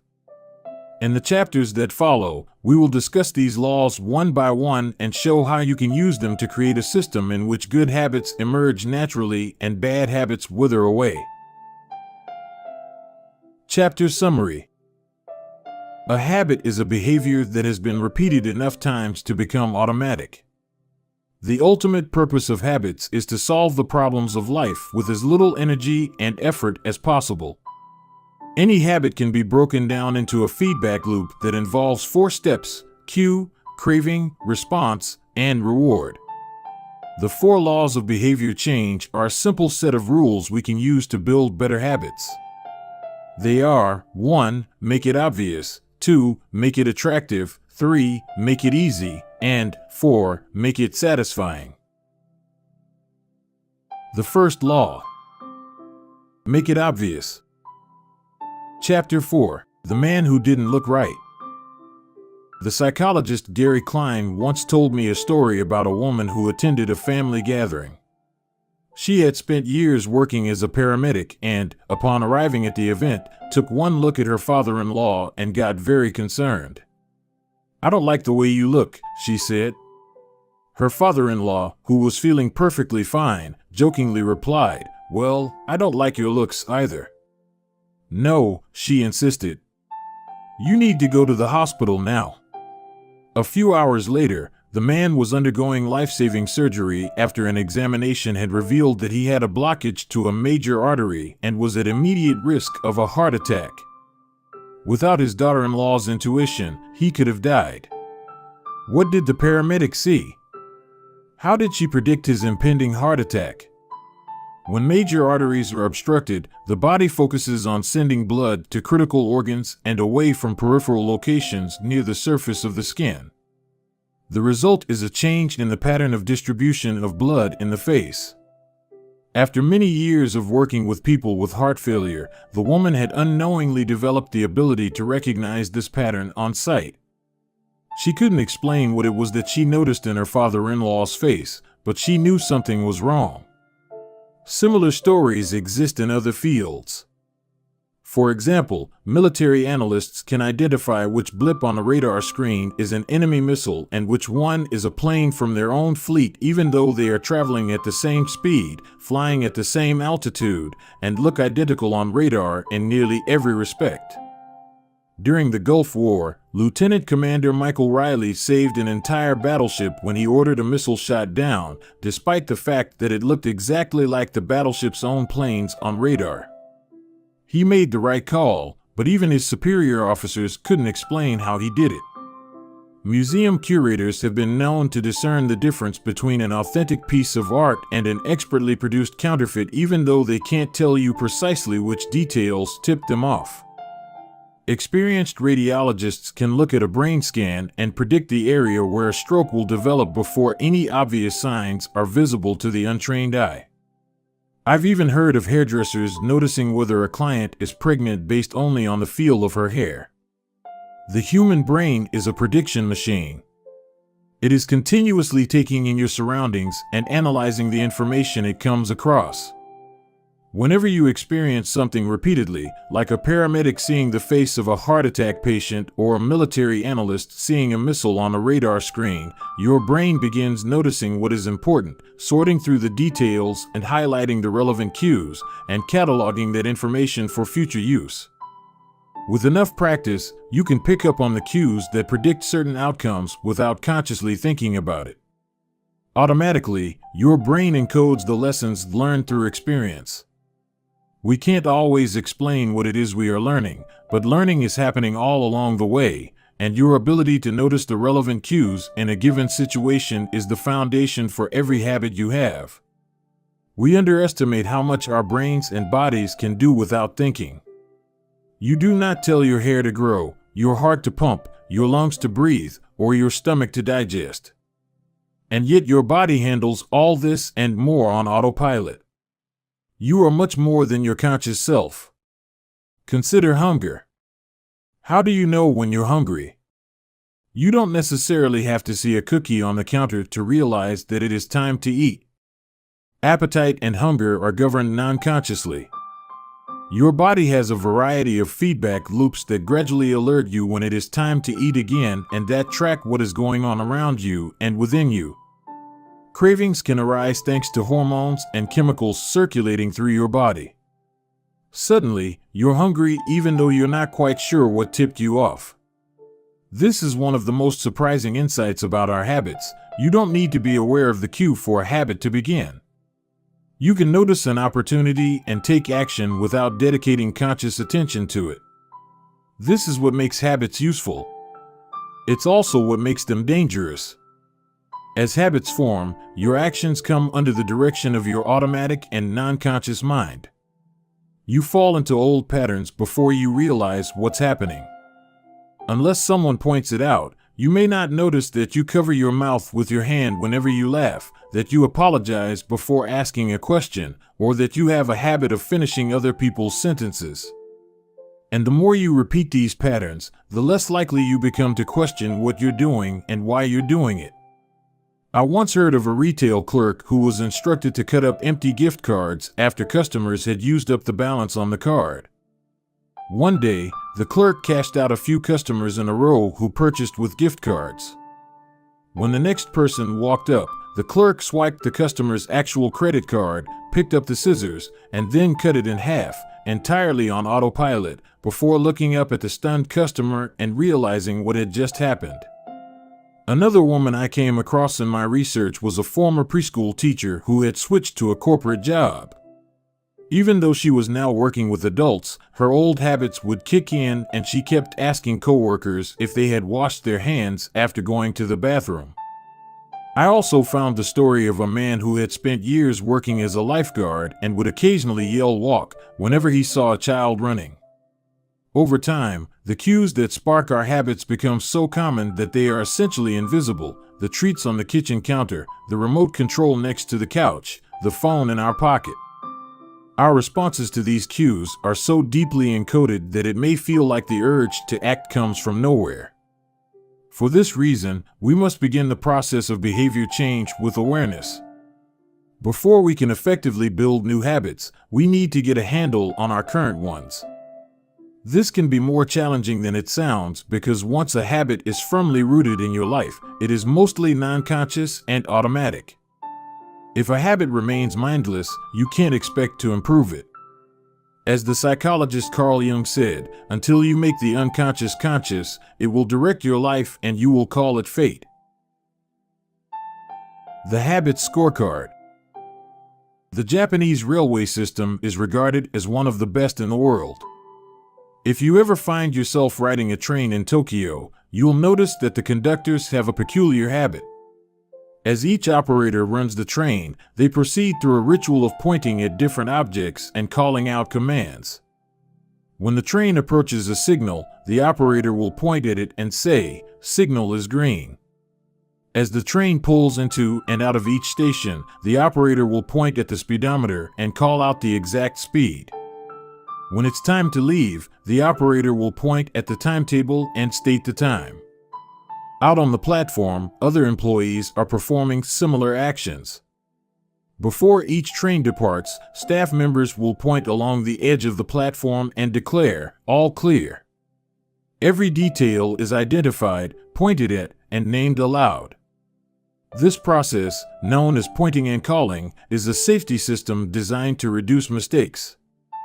It seems silly, but it works incredibly well.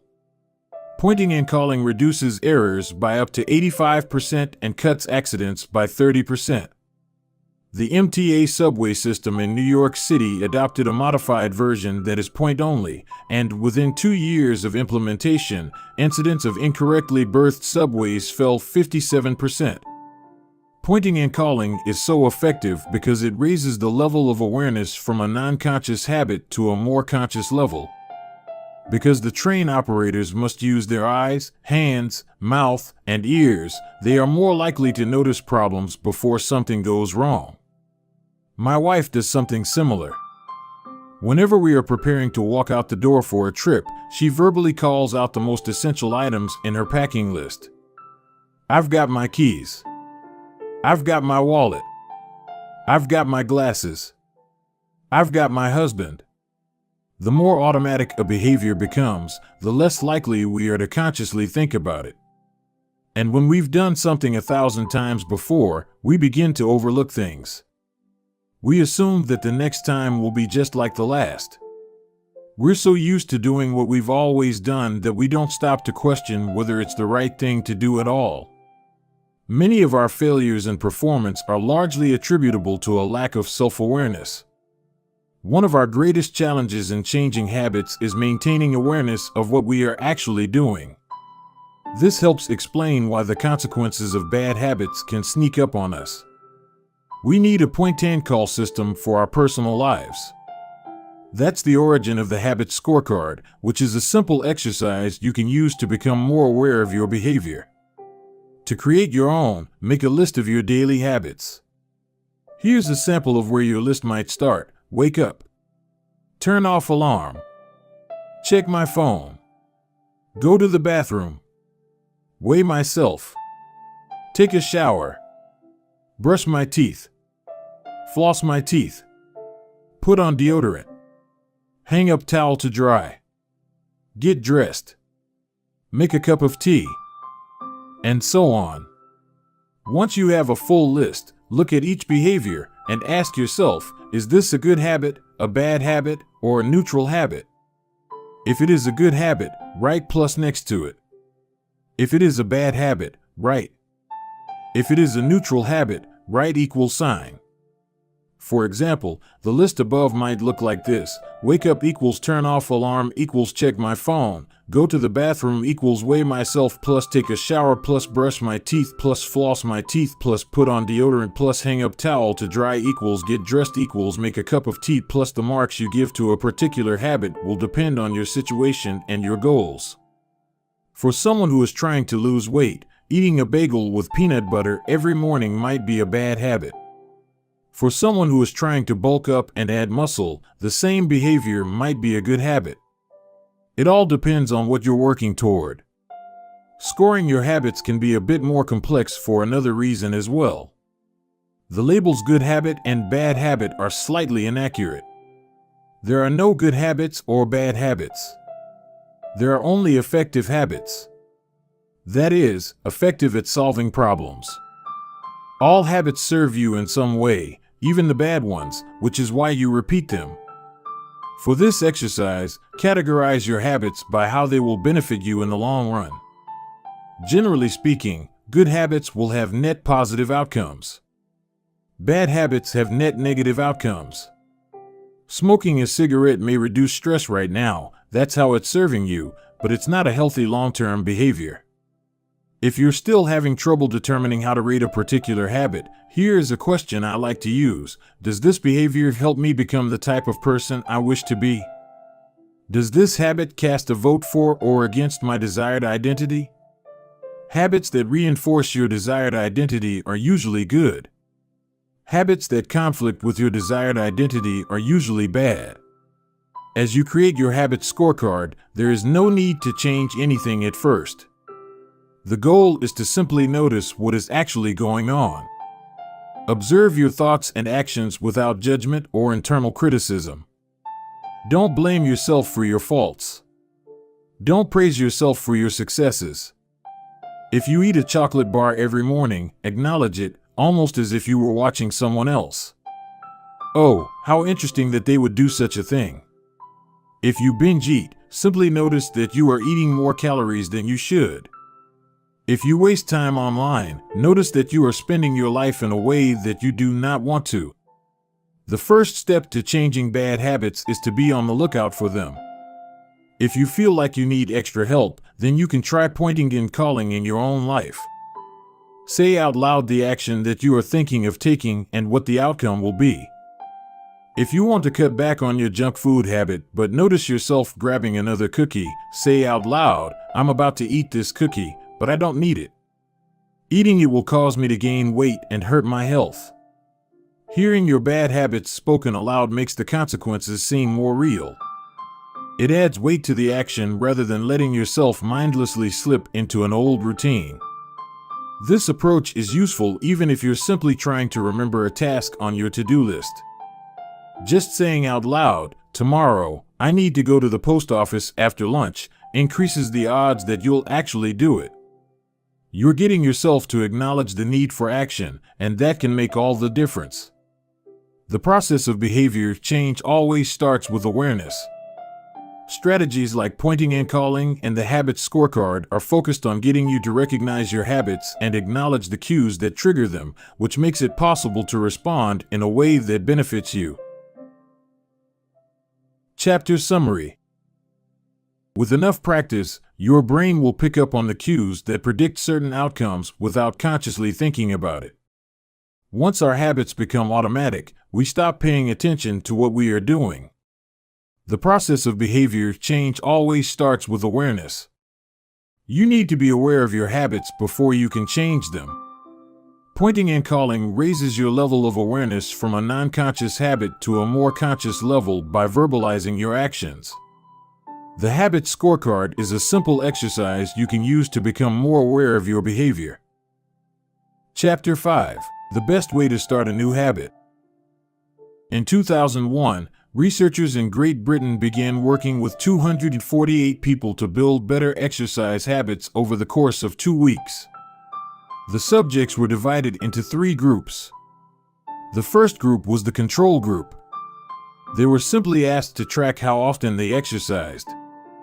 The second group was the motivation group. They were asked not only to track their workouts, but also to read some material on the benefits of exercise. The researchers also explained to the group how exercise could reduce the risk of coronary heart disease and improve heart health. Finally, there was the third group. These subjects received the same presentation as the second group, which ensured that they had equal levels of motivation. However, they were also asked to formulate a plan for when and where they would exercise over the following week. Specifically, each member of the third group completed the following sentence: "During the next week, I will partake in at least 20 minutes of vigorous exercise on day, at time, in place." In the first and second groups, 35 to 38% of people exercised at least once per week. Interestingly, the motivational presentation given to the second group seemed to have no meaningful impact on behavior. But 91% of the third group exercised at least once per week, more than double the normal rate. The sentence they filled out is what researchers refer to as an implementation intention, which is a plan you make beforehand about when and where to act. That is, how you intend to implement a particular habit. The cues that can trigger a habit come in a wide range of forms: the feel of your phone buzzing in your pocket, the smell of chocolate chip cookies, the sound of ambulance sirens, but the two most common cues are time and location. Implementation intentions leverage both of these cues. Broadly speaking, the format for creating an implementation intention is: when situation X arises, I will perform response Y. Hundreds of studies have shown that implementation intentions are effective for sticking to our goals, whether it's writing down the exact time and date of when you will get a flu shot or recording the time of your colonoscopy appointment. They increase the odds that people will stick with habits like recycling, studying, going to sleep early, and stopping smoking. Researchers have even found that voter turnout increases when people are forced to create implementation intentions by answering questions like, "What route are you taking to the polling station? At what time are you planning to go? What bus will get you there?" Other successful government programs have prompted citizens to make a clear plan to send taxes in on time or provided directions on when and where to pay late traffic bills. The punchline is clear: people who make a specific plan for when and where they will perform a new habit are more likely to follow through. Too many people try to change their habits without these basic details figured out. We tell ourselves, "I'm going to eat healthier" or "I'm going to write more," but we never say when and where these habits are going to happen. We leave it up to chance and hope that we will just remember to do it or feel motivated at the right time. An implementation intention sweeps away foggy notions like "I want to work out more" or "I want to be more productive" or "I should vote," and transforms them into a concrete plan of action. Many people think they lack motivation when what they really lack is clarity. It is not always obvious when and where to take action. Some people spend their entire lives waiting for the time to be right to make an improvement. Once an implementation intention has been set, you don't have to wait for inspiration to strike. Do I write a chapter today or not?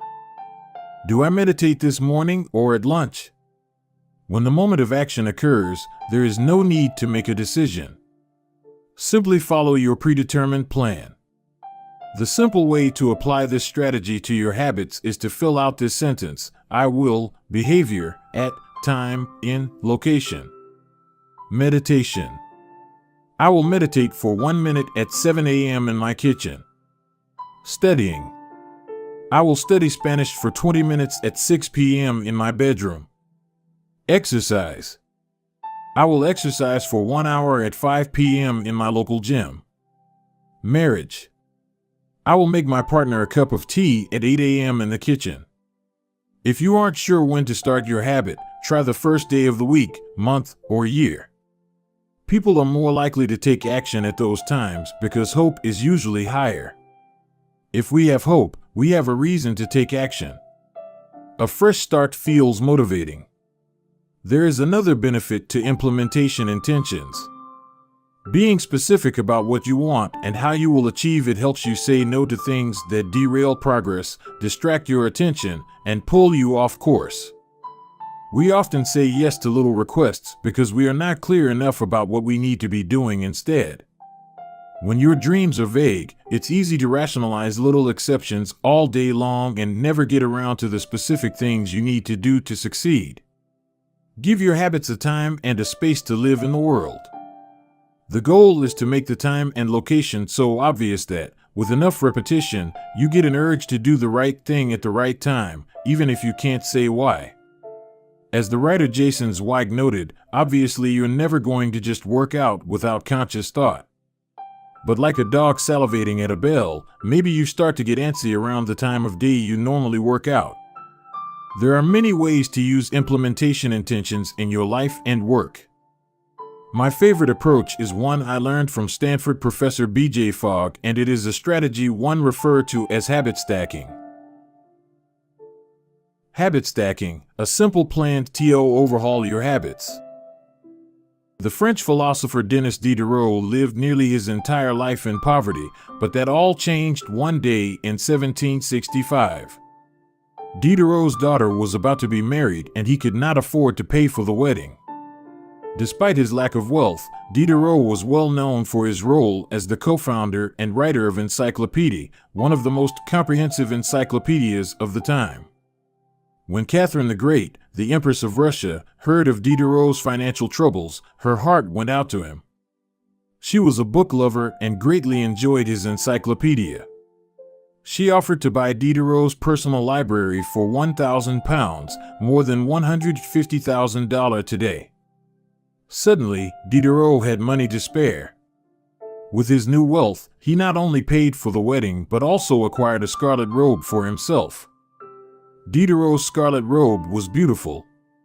So beautiful, in fact, that he immediately noticed how out of place it seemed when surrounded by his more common possessions. He wrote that there was no more coordination, no more unity, no more beauty between his elegant robe and the rest of his stuff. Diderot soon felt the urge to upgrade his possessions. He replaced his rug with one from Damascus. He decorated his home with expensive sculptures. He bought a mirror to place above the mantel and a better kitchen table.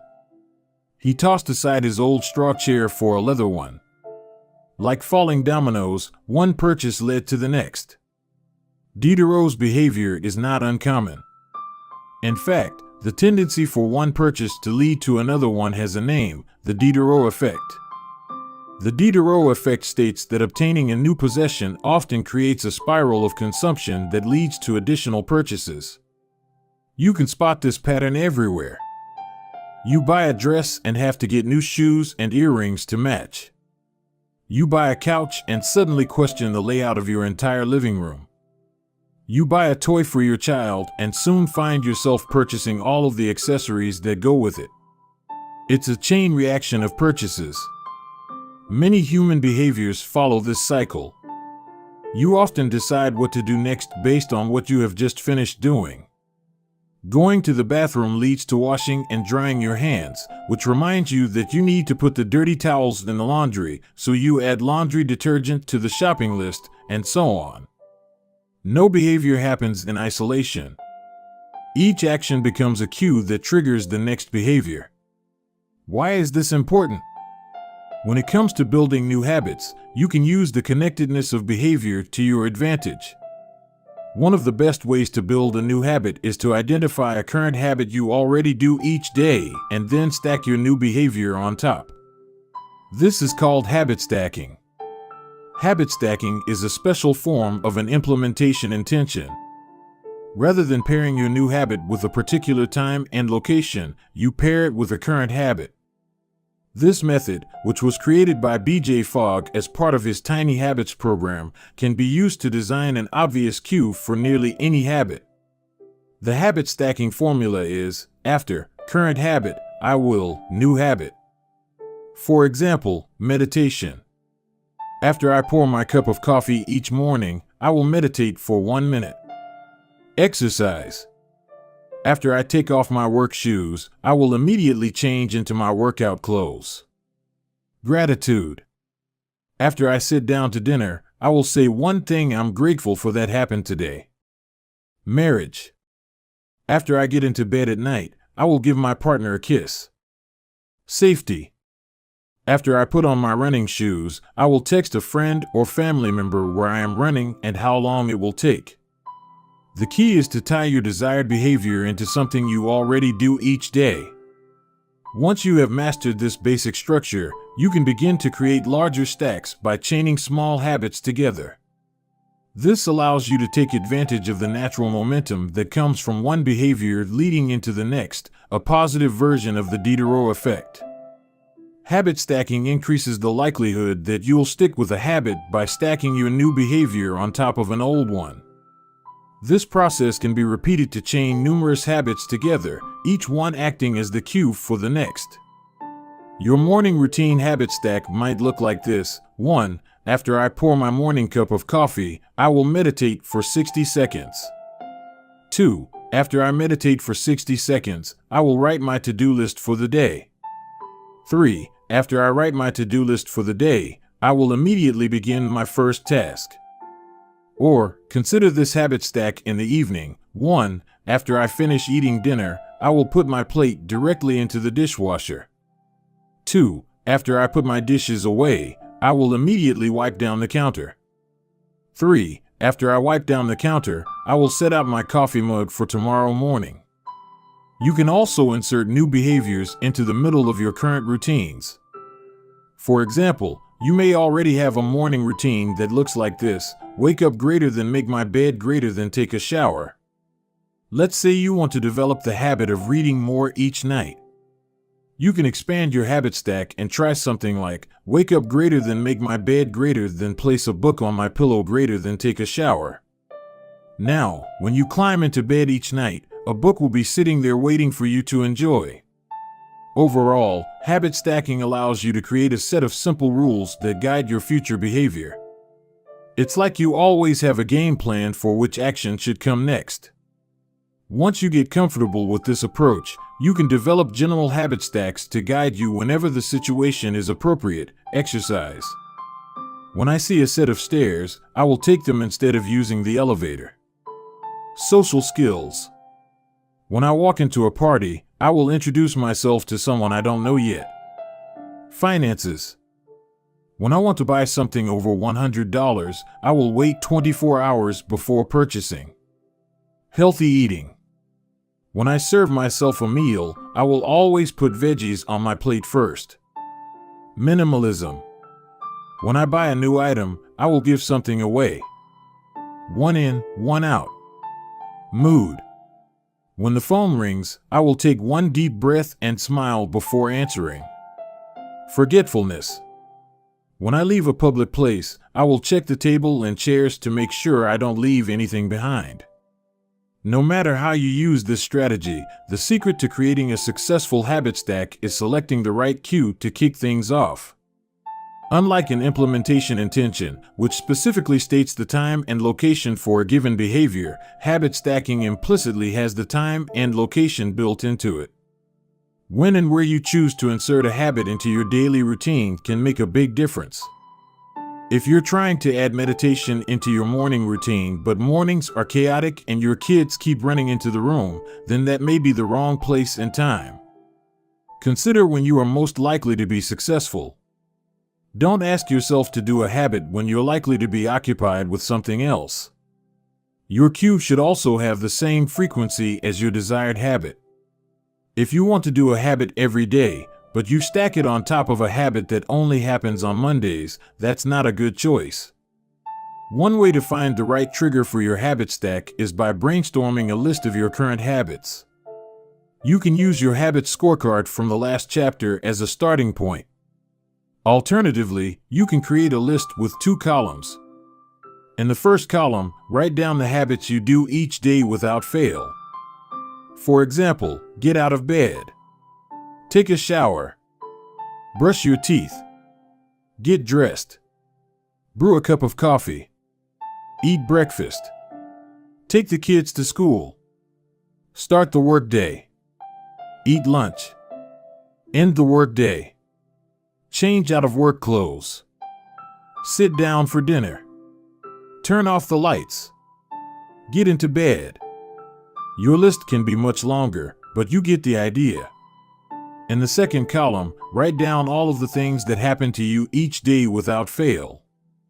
For example, the sun rises. You get a text message. The song you are listening to ends. The sun sets. Armed with these two lists, you can begin searching for the best place to layer your new habit into your lifestyle. Habit stacking works best when a cue is highly specific and immediately actionable. Many people select cues that are too vague. I made this mistake myself. When I wanted to start a push-up habit, my habit stack was when I take a break for lunch, I will do 10 push-ups. At first glance, this sounded reasonable. But soon, I realized the trigger was unclear. Would I do my push-ups before I ate lunch? After I ate lunch? Where would I do them? After a few inconsistent days, I changed my habit stack to, when I close my laptop for lunch, I will do 10 push-ups next to my desk. Ambiguity gone. Habits like read more or eat better are worthy causes, but these goals do not provide instruction on how and when to act. Be specific and clear. After I close the door. After I brush my teeth. After I sit down at the table. The specificity is important. The more tightly bound your new habit is to a specific cue, the better the odds are that you will notice when the time comes to act. The first law of behavior change is to make it obvious.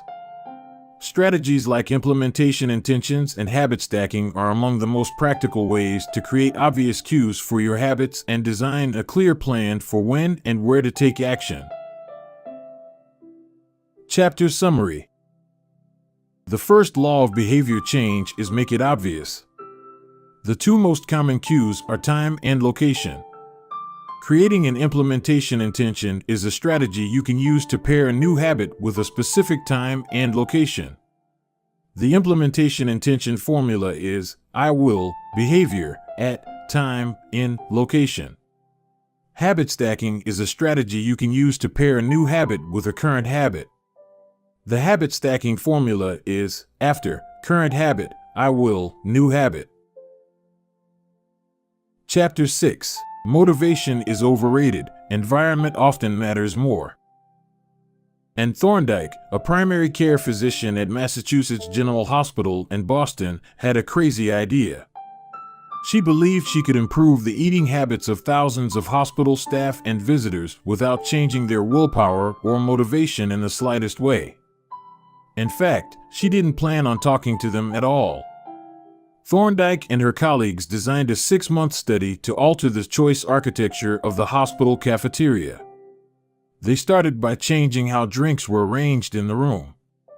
Originally, the refrigerators located next to the cash registers in the cafeteria were filled with only soda. The researchers added water as an option to each one. Additionally, they placed baskets of bottled water next to the food stations throughout the room. Soda was still in the primary refrigerators, but water was now available at all drink locations. Over the next 3 months, the number of soda sales at the hospital dropped by 11.4%. Meanwhile, sales of bottled water increased by 25.8%. They made similar adjustments and saw similar results with the food in the cafeteria. Nobody had said a word to anyone eating there. People often choose products not because of what they are, but because of where they are. If I walk into the kitchen and see a plate of cookies on the counter, I'll pick up half a dozen and start eating, even if I hadn't been thinking about them beforehand and didn't necessarily feel hungry. If the communal table at the office is always filled with donuts and bagels, it's going to be hard not to grab one every now and then. Your habits change depending on the room you are in and the cues in front of you. Environment is the invisible hand that shapes human behavior. Despite our unique personalities, certain behaviors tend to arise again and again under certain environmental conditions. In church, people tend to talk in whispers. On a dark street, people act wary and guarded. In this way, the most common form of change is not internal, but external. We are changed by the world around us. Every habit is context dependent.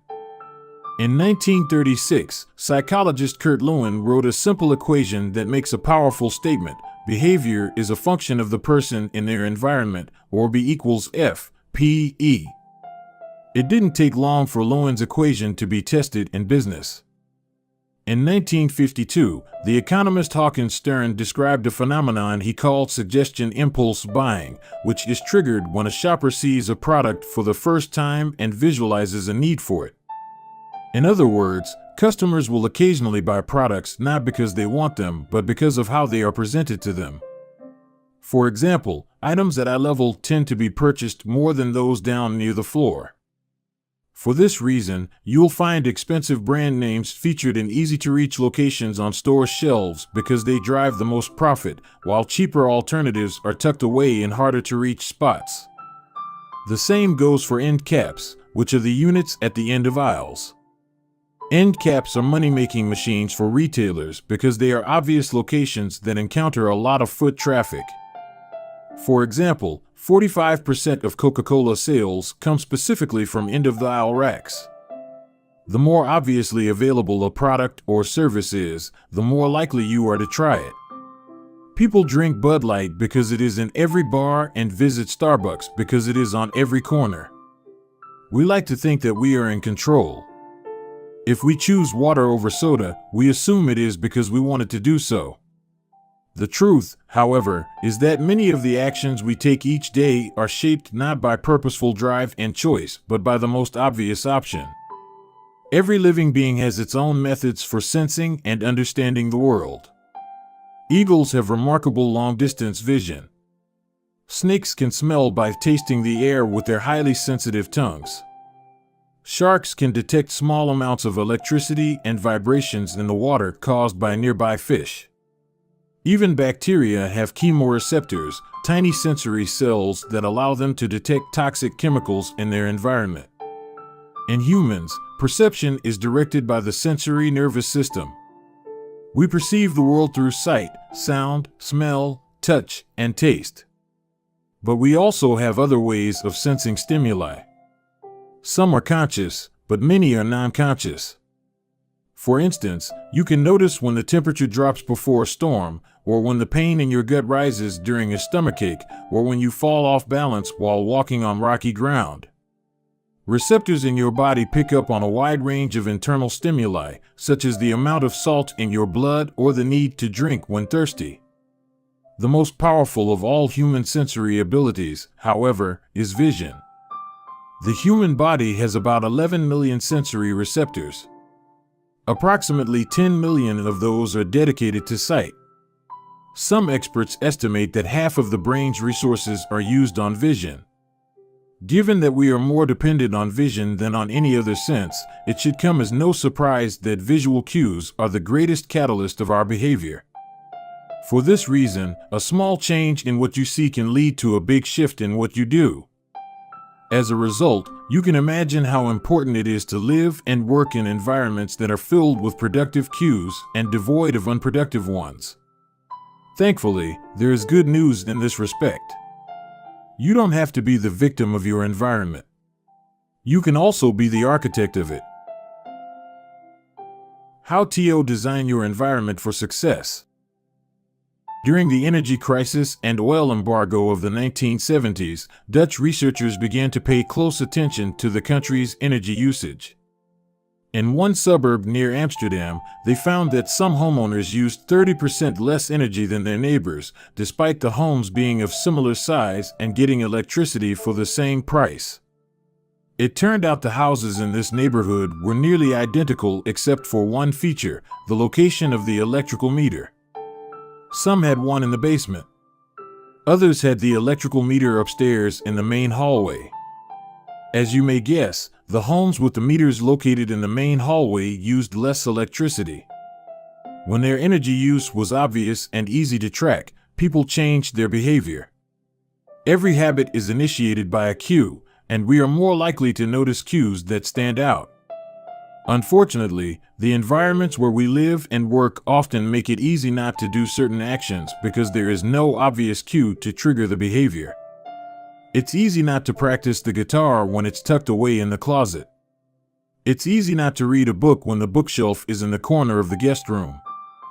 It's easy not to take your vitamins when they are out of sight in the pantry. When the cues that spark a habit are subtle or hidden, they are easy to ignore. By comparison, creating obvious visual cues can draw your attention toward a desired habit. In the early 1990s, the cleaning staff at Schiphol Airport in Amsterdam installed a small sticker that looked like a flying near the center of each urinal. Apparently, when men stepped up to the urinals, they aimed for what they thought was a bug. The stickers improved their aim and significantly reduced spillage around the urinals. Further analysis determined that the stickers cut bathroom cleaning costs by 8% per year. I've experienced the power of obvious cues in my own life. I used to buy apples from the store, put them in the crisper in the bottom of the refrigerator, and forget all about them. By the time I remembered, the apples would have gone bad. I never saw them, so I never ate them. Eventually, I took my own advice and redesigned my environment. I bought a large display bowl and placed it in the middle of the kitchen counter. The next time I bought apples, that was where they went, out in the open where I could see them. Almost like magic, I began eating a few apples each day simply because they were obvious rather than out of sight.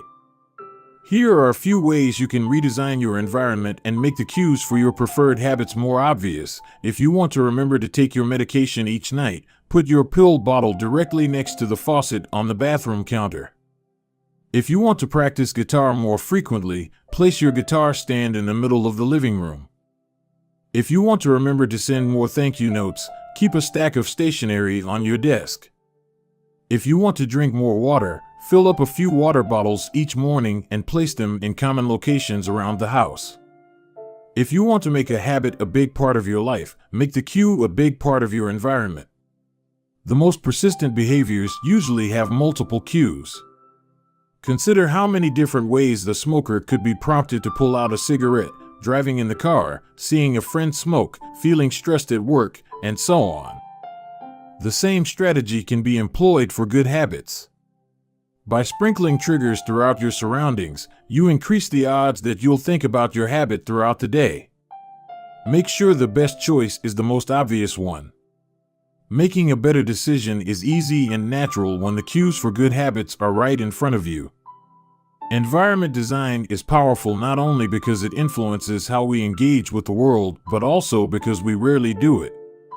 Most people live in a world others have created for them. But you can alter the spaces where you live and work to increase your exposure to positive cues and reduce your exposure to negative ones. Environment design allows you to take back control and become the architect of your life. Be the designer of your world and not merely the consumer of it. The context is the CUE. The cues that trigger a habit can start out very specific, but over time your habits become associated not with a single trigger, but with the entire context surrounding the behavior. For example, many people drink more in social situations than they would ever drink alone. The trigger is rarely a single cue, but rather the whole situation: watching your friends order drinks, hearing the music at the bar, seeing the beers on tap. We mentally assign our habits to the locations in which they occur: the home, the office, the gym. Each location develops a connection to certain habits and routines. You establish a particular relationship with the objects on your desk, the items on your kitchen counter, the things in your bedroom. Our behavior is not defined by the objects in the environment, but by our relationship to them. In fact, this is a useful way to think about the influence of the environment on your behavior.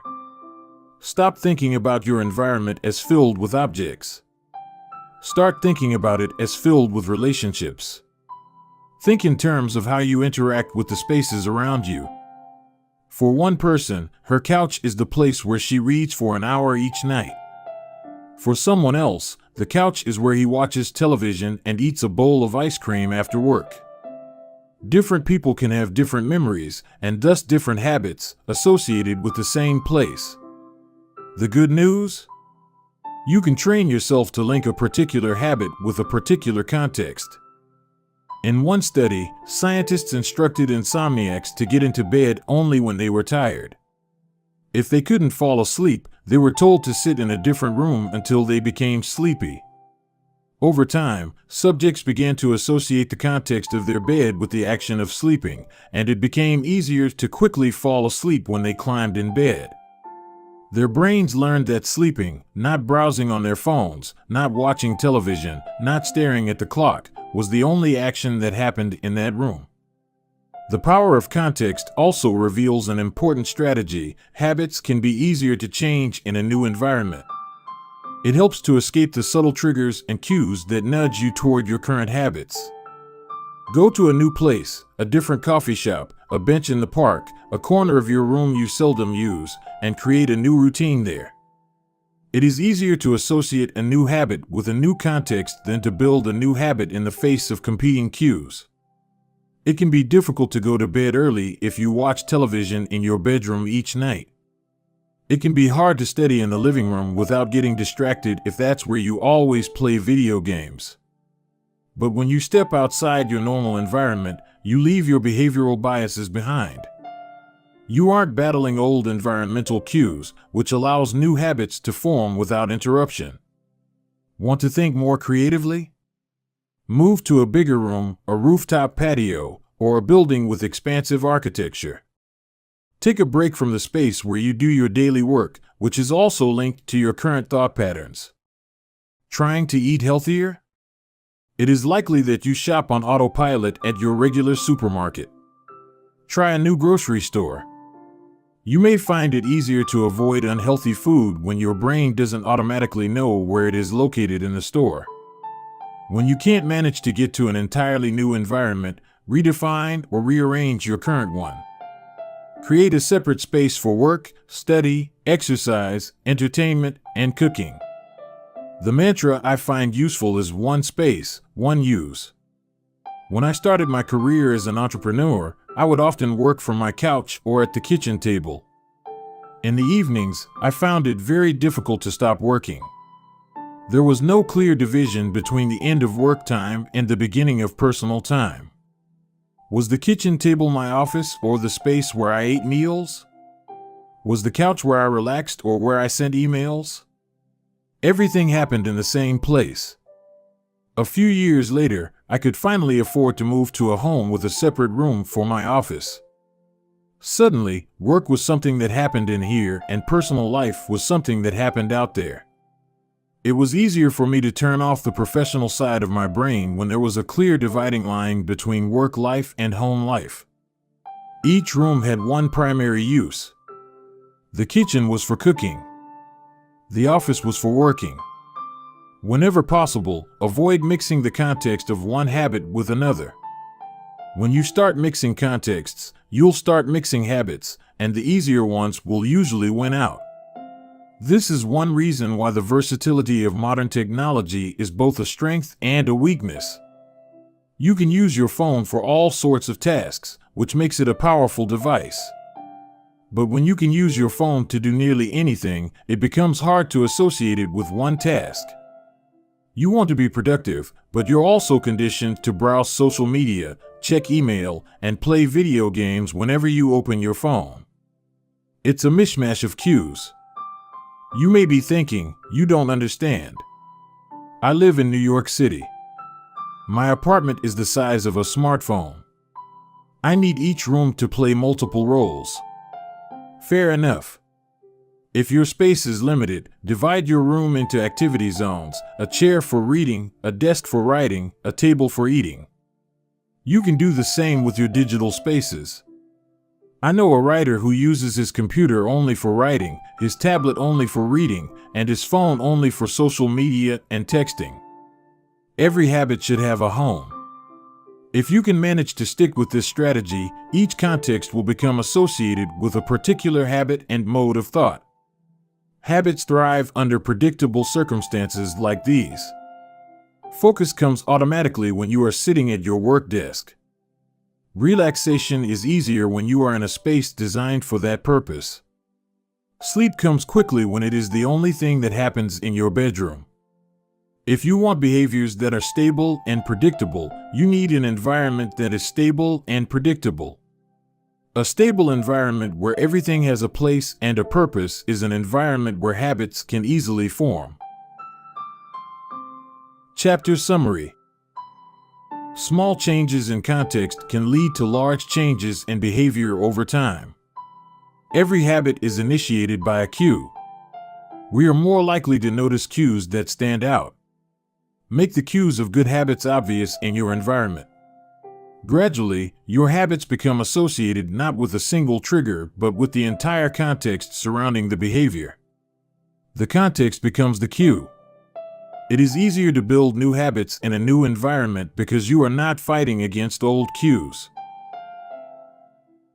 Chapter 7. The Secret to Self-Control.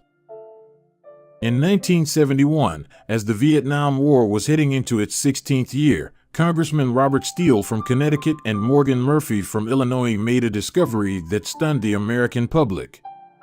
While visiting the troops, they had learned that over 15% of U.S. soldiers stationed there were heroin addicts. Follow-up research revealed that 35% of service members in Vietnam had tried heroin and as many as 20% were addicted. The problem was even worse than they had initially thought. The discovery led to a flurry of activity in Washington, including the creation of the Special Action Office of Drug Abuse Prevention under President Nixon to promote prevention and rehabilitation and to track addicted service members when they returned home. Lee Robbins was one of the researchers in charge.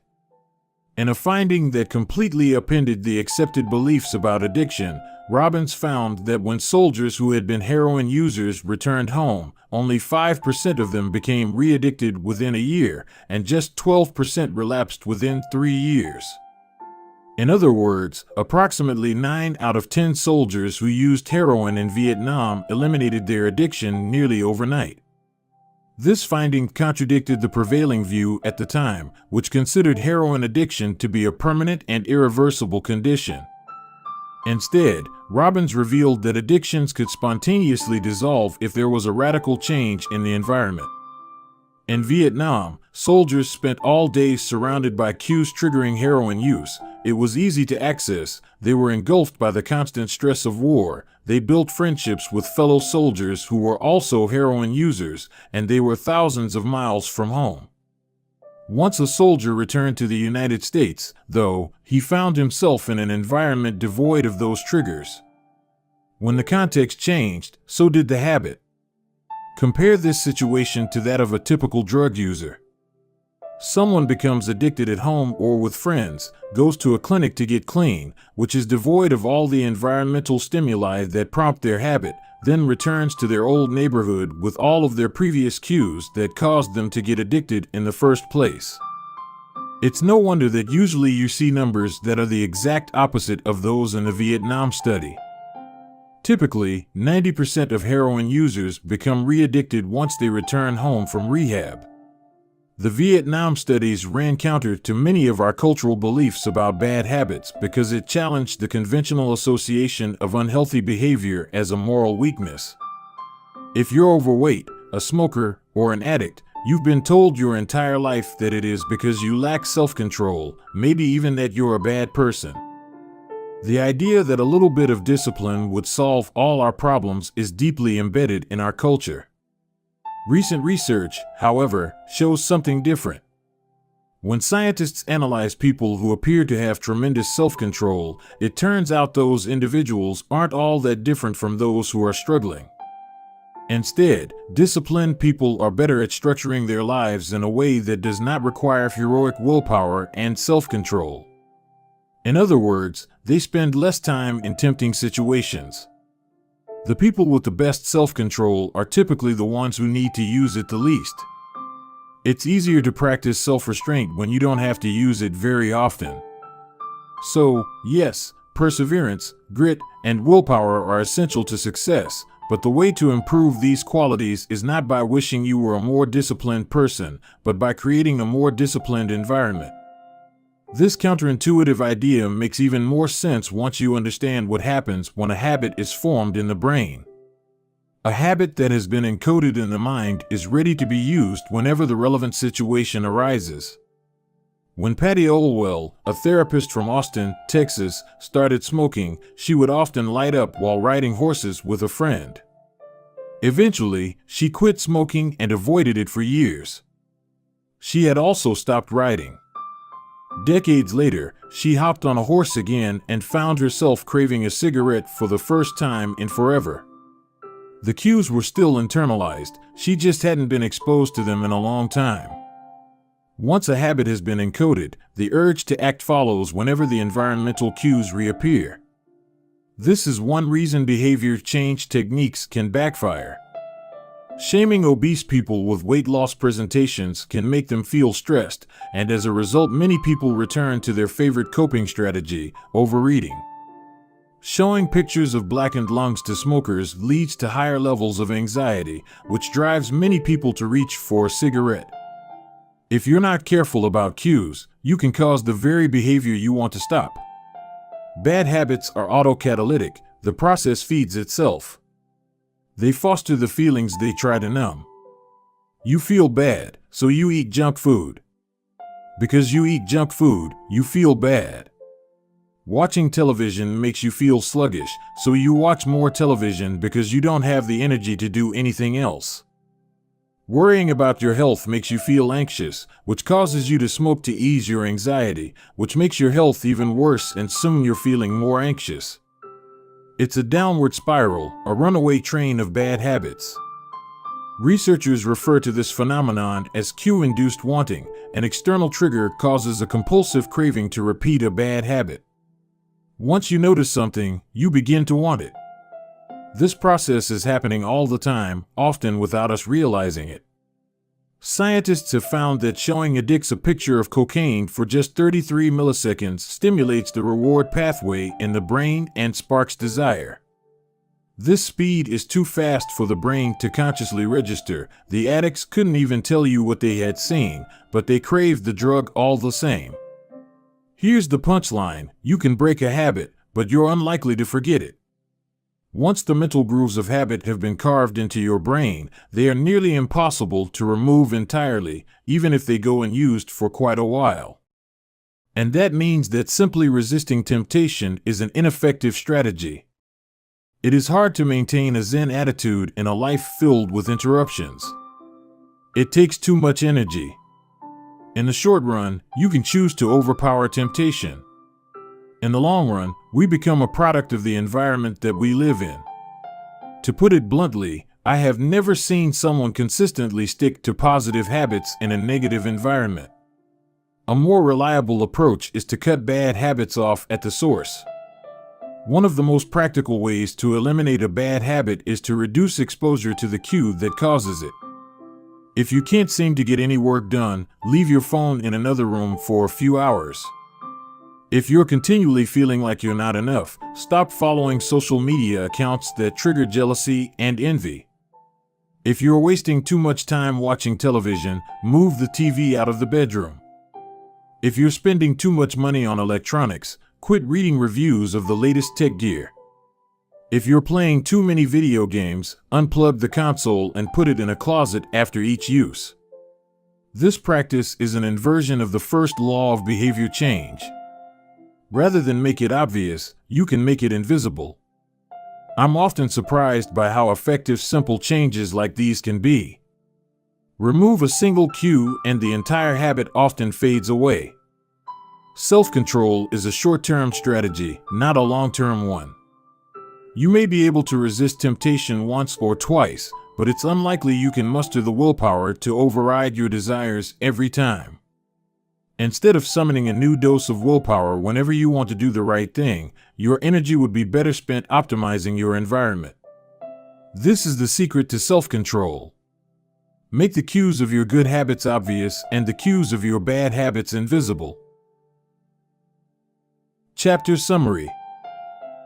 The inversion of the first law of behavior change is make it invisible. Once a habit is formed, it is unlikely to be forgotten. People with high self-control tend to spend less time in tempting situations. It's easier to avoid temptation than resist it.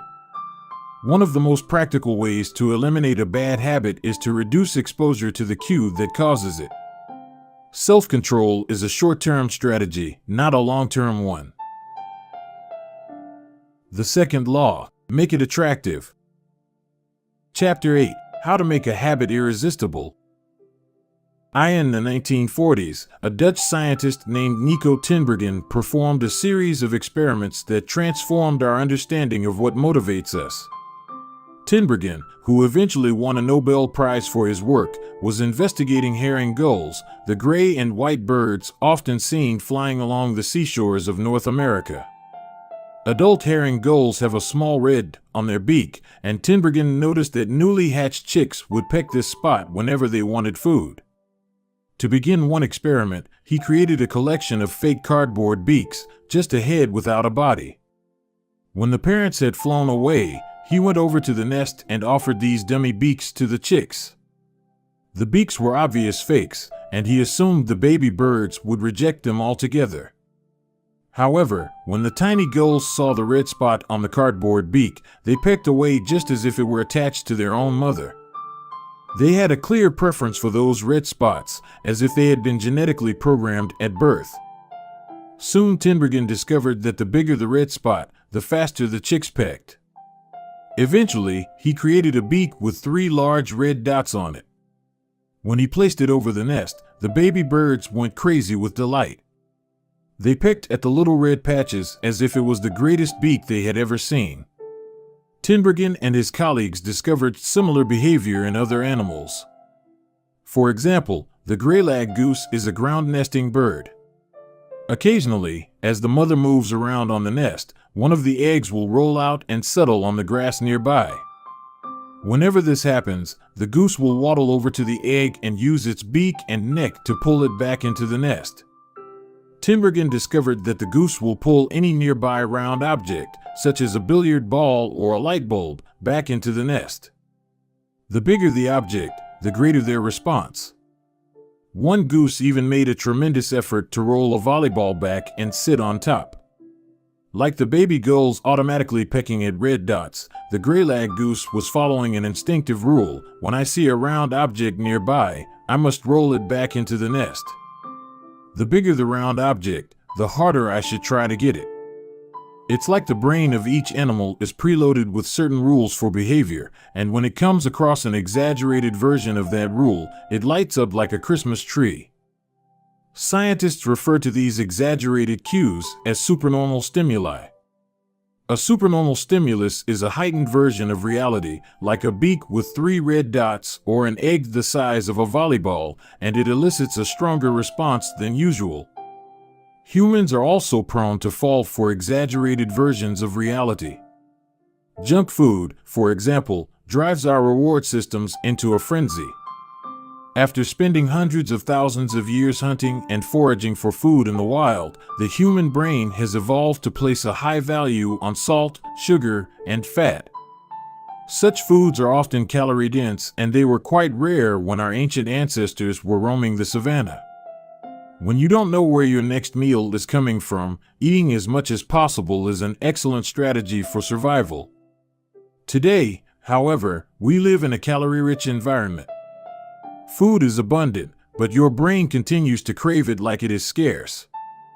Placing a high value on salt, sugar, and fat is no longer advantageous to our health, but the craving persists because the brain's reward centers have not changed for approximately 50,000 years. The modern food industry relies on stretching our Paleolithic instincts beyond their evolutionary purpose. A primary goal of food science is to create products that are more attractive to consumers.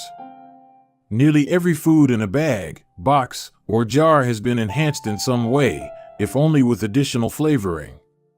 Companies spend millions of dollars to discover the most satisfying level of crunch in a potato chip or the perfect amount of fizz in a soda. Entire departments are dedicated to optimizing how a product feels in your mouth, a quality known as oral sensation. French fries, for example, are a potent combination, golden brown and crunchy on the outside, light and smooth on the inside. Other processed foods enhance dynamic contrast, which refers to items with a combination of sensations, like crunchy and creamy. Imagine the gooiness of melted cheese on top of a crispy pizza crust, or the crunch of an Oreo cookie combined with its smooth center. With natural, unprocessed foods, you tend to experience the same sensations over and over. How's that 17th bite of kale taste? After a few minutes, your brain loses interest and you begin to feel full. But foods that are high in dynamic contrast keep the experience novel and interesting, encouraging you to eat more. Ultimately, such strategies enable food scientists to find the bliss point for each product, the precise combination of salt, sugar, and fat that excites your brain and keeps you coming back for more. The result, of course, is that you overeat because hyperpalatable foods are more attractive to the human brain. As Stephen Guyenet, a neuroscientist who specializes in eating behavior and obesity, says, we've gotten too good at pushing our own buttons. The modern food industry, and the overeating habits it has spawned, is just one example of the second law of behavior change: make it attractive. The more attractive an opportunity is, the more likely it is to become habit-forming. Look around. Society is filled with highly engineered versions of reality that are more attractive than the world our ancestors evolved in. Stores feature mannequins with exaggerated hips and breasts to sell clothes. Social media delivers more likes and praise in a few minutes than we could ever get in the office or at home. Online porn splices together stimulating scenes at a rate that would be impossible to replicate in real life. Advertisements are created with a combination of ideal lighting, professional makeup, and photoshopped edits. Even the model doesn't look like the person in the final image. These are the supernormal stimuli of our modern world. They exaggerate features that are naturally attractive to us, and our instincts go wild as a result, driving us into excessive shopping habits, social media habits, porn habits, eating habits, and many others. If history serves as a guide, the opportunities of the future will be more attractive than those of today. The trend is for rewards to become more concentrated and stimuli to become more enticing. Junk food is a more concentrated form of calories than natural foods. Hard liquor is a more concentrated form of alcohol than beer. Video games are a more concentrated form of play than board games. Compared to nature, these pleasure-packed experiences are hard to resist. We have the brains of our ancestors, but temptations they never had to face. If you want to increase the odds that a behavior will occur, then you need to make it attractive. Throughout our discussion of the second law, our goal is to learn how to make our habits irresistible. While it is not possible to transform every habit into a supernormal stimulus, we can make any habit more enticing. To do this, we must start by understanding what a craving is and how it works. We begin by examining a biological signature that all habits share: the dopamine spike. The dopamine-driven feedback loop. Scientists can track the precise moment a craving occurs by measuring a neurotransmitter called dopamine. The importance of dopamine became apparent in 1954 when the neuroscientists James Olds and Peter Milner ran an experiment that revealed the neurological processes behind craving and desire. By implanting electrodes in the brains of rats, the researchers blocked the release of dopamine. To the surprise of the scientists, the rats lost all will to live. They wouldn't eat. They wouldn't have sex. They didn't crave anything. Within a few days, the animals died of thirst. In follow-up studies, other scientists also inhibited the dopamine-releasing parts of the brain, but this time, they squirted little droplets of sugar into the mouths of the dopamine-depleted rats. Their little rat faces lit up with pleasurable grins from the tasty substance. Even though dopamine was blocked, they liked the sugar just as much as before, they just didn't want it anymore. The ability to experience pleasure remained, but without dopamine, desire died. And without desire, action stopped. When other researchers reversed this process and flooded the reward system of the brain with dopamine, animals performed habits at breakneck speed. In one study, mice received a powerful hit of dopamine each time they poked their nose in a box. Within minutes, the mice developed a craving so strong they began poking their nose into the box 800 times per hour. Humans are not so different. The average slot machine player will spin the wheel 600 times per hour. Habits are a dopamine-driven feedback loop. Every behavior that is highly habit-forming, taking drugs, eating junk food, playing video games, browsing social media, is associated with higher levels of dopamine. The same can be said for our most basic habitual behaviors like eating food, drinking water, having sex, and interacting socially. For years, scientists assumed dopamine was all about pleasure, but now we know it plays a central role in many neurological processes, including motivation, learning and memory, punishment and aversion, and voluntary movement. When it comes to habits, the key takeaway is this: dopamine is released not only when you experience pleasure, but also when you anticipate it. Gambling addicts have a dopamine spike right before they place a bet, not after they win. Cocaine addicts get a surge of dopamine when they see the powder, not after they take it. Whenever you predict that an opportunity will be rewarding, your levels of dopamine spike in anticipation. And whenever dopamine rises, so does your motivation to act. It is the anticipation of a reward, not the fulfillment of it, that gets us to take action. Interestingly, the reward system that is activated in the brain when you receive a reward is the same system that is activated when you anticipate a reward. This is one reason the anticipation of an experience can often feel better than the attainment of it. As a child, thinking about Christmas morning can be better than opening the gifts. As an adult, daydreaming about an upcoming vacation can be more enjoyable than actually being on vacation. Scientists refer to this as the difference between wanting and liking. The dopamine spike. Your brain has far more neural circuitry allocated for wanting rewards than for liking them.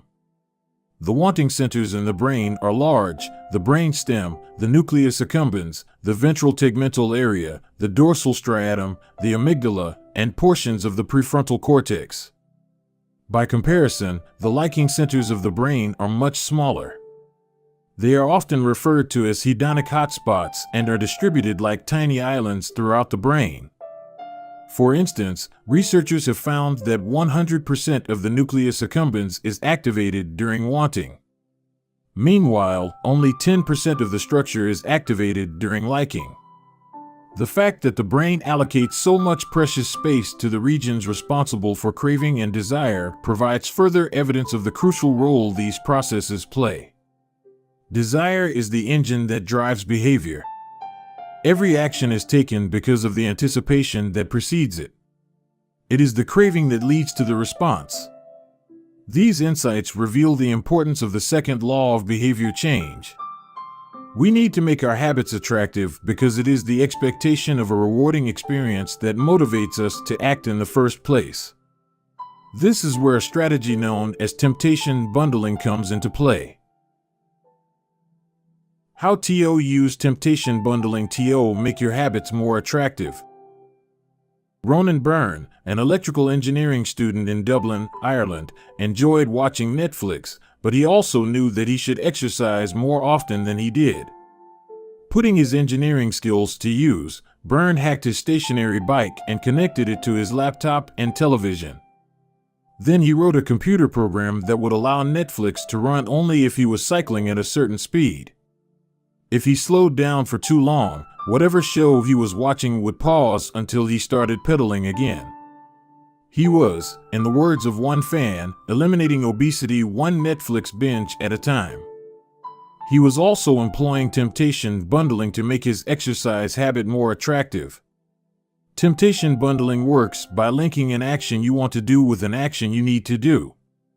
In Byrne's case, he bundled watching Netflix, the thing he wanted to do, with riding his stationary bike, the thing he needed to do. Businesses are masters at temptation bundling. For instance, when the American Broadcasting Company, more commonly known as ABC, launched its Thursday night television lineup for the 2014 to 2015 season, they promoted temptation bundling on a massive scale. Every Thursday, the company would air 3 shows created by screenwriter Shonda Rhimes: Grey's Anatomy, Scandal, and How to Get Away with Murder. They branded it as TGIT on ABC. TGIT stands for Thank God It's Thursday. In addition to promoting the shows, ABC encouraged viewers to make popcorn, drink red wine, and enjoy the evening. Andrew Kubitz, head of scheduling for ABC, described the idea behind the campaign. We see Thursday night as a viewership opportunity, with either couples or women by themselves who want to sit down and escape and have fun and drink their red wine and have some popcorn. The brilliance of this strategy is that ABC was associating the thing they needed viewers to do, watch their shows, with activities their viewers already wanted to do: relax, drink wine, and eat popcorn. Over time, people began to connect watching ABC with feeling relaxed and entertained. If you drink red wine and eat popcorn at 8 p.m. every Thursday, then eventually 8 p.m. on Thursday means relaxation and entertainment. The reward gets associated with the cue, and the habit of turning on the television becomes more attractive. You're more likely to find a behavior attractive if you get to do one of your favorite things at the same time. Perhaps you want to hear about the latest celebrity gossip, but you need to get in shape. Using temptation bundling, you could only read the tabloids and watch reality shows at the gym. Maybe you want to get a pedicure, but you need to clean out your email inbox. Solution: only get a pedicure while processing overdue work emails. Temptation bundling is one way to apply a psychology theory known as Premack's principle. Named after the work of Professor David Premack, the principle states that more probable behaviors will reinforce less probable behaviors. In other words, even if you don't really want to process overdue work emails, you'll become conditioned to do it if it means you get to do something you really want to do along the way. You can even combine temptation bundling with the habit stacking strategy we discussed in Chapter 5 to create a set of rules to guide your behavior. The habit stacking plus temptation bundling formula is: 1. After current habit, I will habit I need. 2. After habit I need, I will habit I want. If you want to read the news, but you need to express more gratitude: 1. After I get my morning coffee, I will say one thing I'm grateful for that happened yesterday. Need. 2. After I say one thing I'm grateful for, I will read the news. Want. If you want to watch sports, but you need to make sales calls: 1. After I get back from my lunch break, I will call 3 potential clients. Need. 2. After I call 3 potential clients, I will check ESPN. Want. If you want to check Facebook, but you need to exercise more: 1. After I pull out my phone, I will do 10 burpees. Need. 2. After I do 10 burpees, I will check Facebook.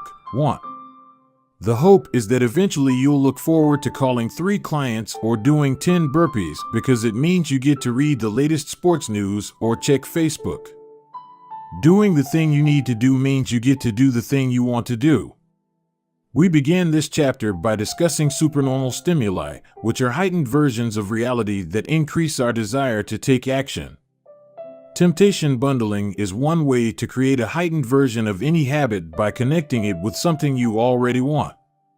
Engineering a truly irresistible habit is a hard task, but this simple strategy can be employed to make nearly any habit more attractive than it would be otherwise. Chapter Summary. The second law of behavior change is make it attractive.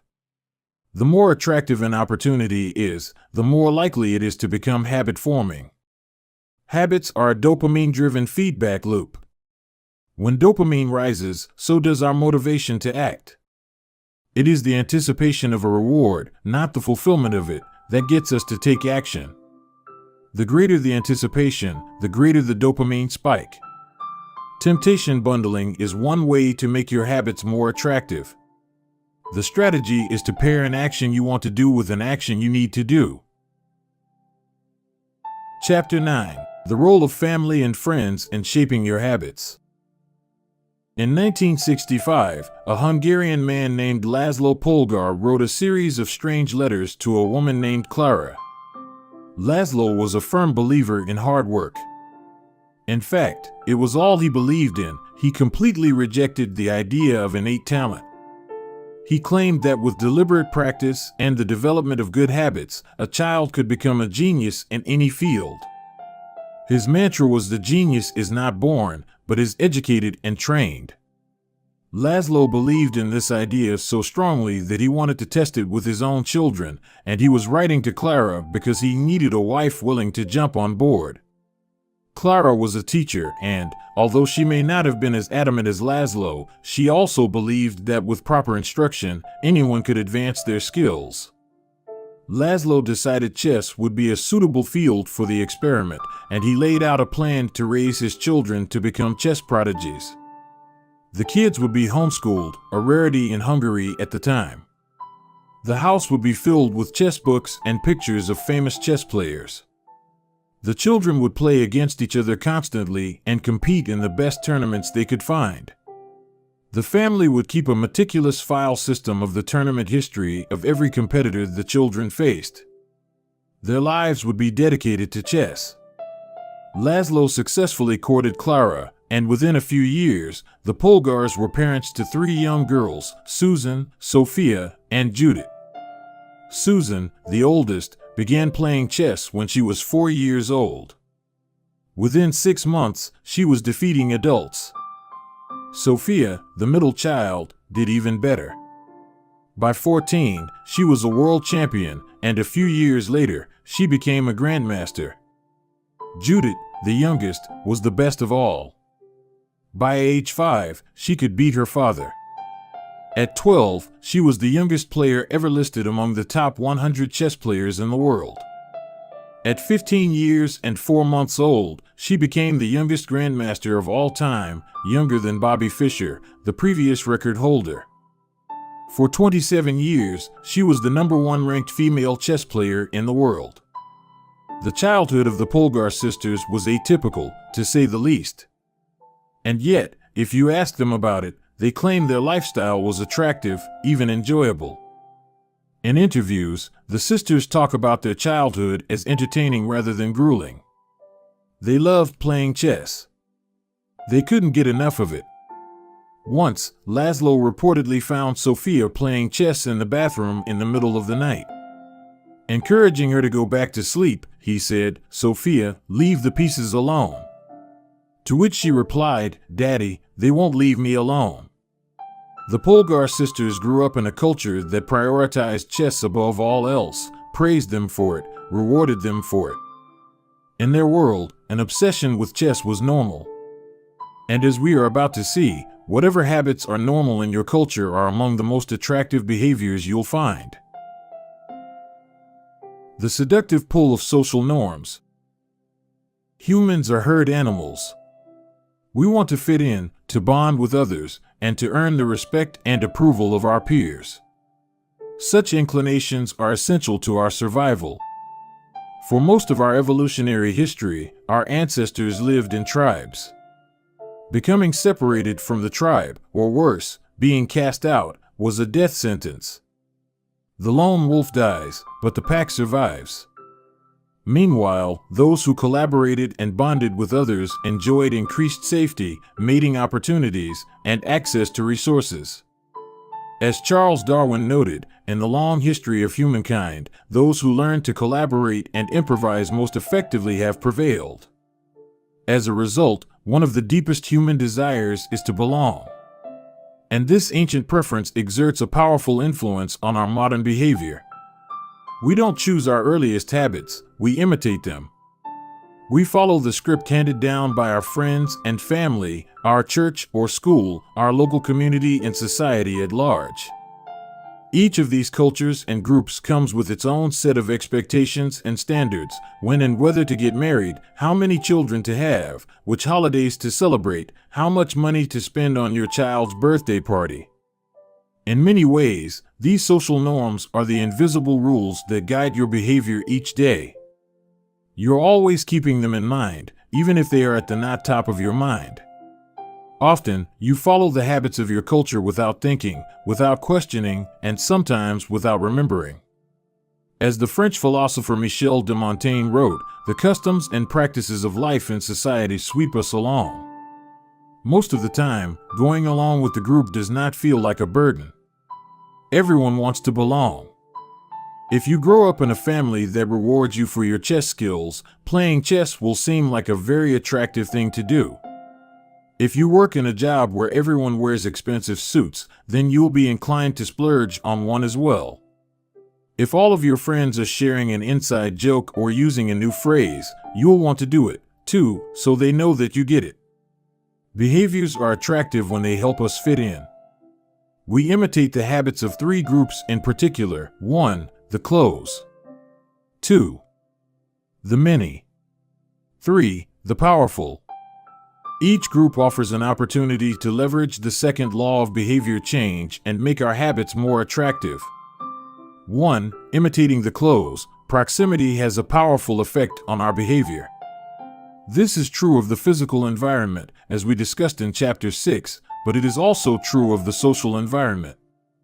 We pick up habits from the people around us. We copy the way our parents handle arguments, the way our peers flirt with one another, the way our coworkers get results. When your friends smoke pot, you give it a try, too. When your wife has a habit of double-checking that the door is locked before going to bed, you pick it up as well. I find that I often imitate the behavior of those around me without realizing it. In conversation, I'll automatically assume the body posture of the other person. In college, I began to talk like my roommates. When traveling to other countries, I unconsciously imitate the local accent despite reminding myself to stop. As a general rule, the closer we are to someone, the more likely we are to imitate some of their habits. One groundbreaking study tracked 12,000 people for 32 years and found that a person's chances of becoming obese increased by 57% if he or she had a friend who became obese. It works the other way, too. Another study found that if one person in a relationship lost weight, the other partner would also slim down about 1/3 of the time. Our friends and family provide a sort of invisible peer pressure that pulls us in their direction. Of course, peer pressure is bad only if you're surrounded by bad influences. When astronaut Mike Massimino was a graduate student at MIT, he took a small robotics class. Of the 10 people in the class, 4 became astronauts. If your goal was to make it into space, then that room was about the best culture you could ask for. Similarly, one study found that the higher your best friend's IQ at age 11 or 12, the higher your IQ would be at age 15, even after controlling for natural levels of intelligence. We soak up the qualities and practices of those around us. One of the most effective things you can do to build better habits is to join a culture where your desired behavior is the normal behavior. New habits seem achievable when you see others doing them every day. If you are surrounded by fit people, you are more likely to consider working out to be a common habit. If you're surrounded by jazz lovers, you are more likely to believe it's reasonable to play jazz every day. Your culture sets your expectation for what is normal. Surround yourself with people who have the habits you want to have yourself.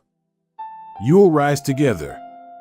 To make your habits even more attractive, you can take this strategy one step further.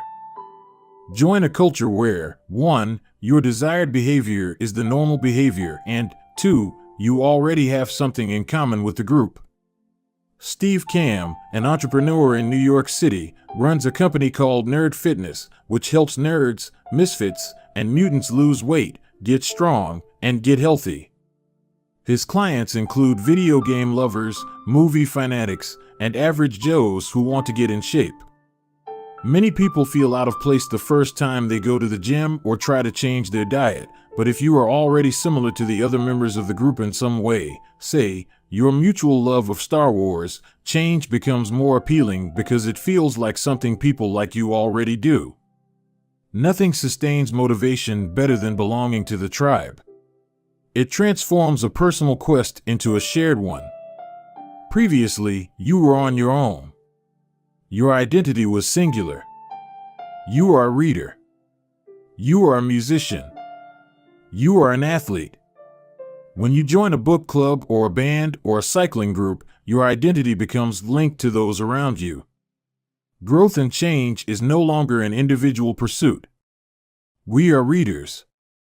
We are musicians. We are cyclists. The shared identity begins to reinforce your personal identity. This is why remaining part of a group after achieving a goal is crucial to maintaining your habits. It's friendship and community that embed a new identity and help behaviors last over the long run. 2. Imitating the many. In the 1950s, psychologist Solomon Asch conducted a series of experiments that are now taught to legions of undergrads each year. To begin each experiment, the subject entered the room with a group of strangers. Unbeknownst to them, the other participants were actors planted by the researcher and instructed to deliver scripted answers to certain questions. The group would be shown one card with a line on it and then a second card with a series of lines. Each person was asked to select the line on the second card that was similar in length to the line on the first card. It was a very simple task. Conforming to social norms. The experiment always began the same. First, there would be some easy trials where everyone agreed on the correct line. After a few rounds, the participants were shown a test that was just as obvious as the previous ones, except the actors in the room would select an intentionally incorrect answer. For example, they would respond A to the comparison shown in Figure 10. Everyone would agree that the lines were the same even though they were clearly different. The subject, who was unaware of the ruse, would immediately become bewildered. Their eyes would open wide. They would laugh nervously to themselves.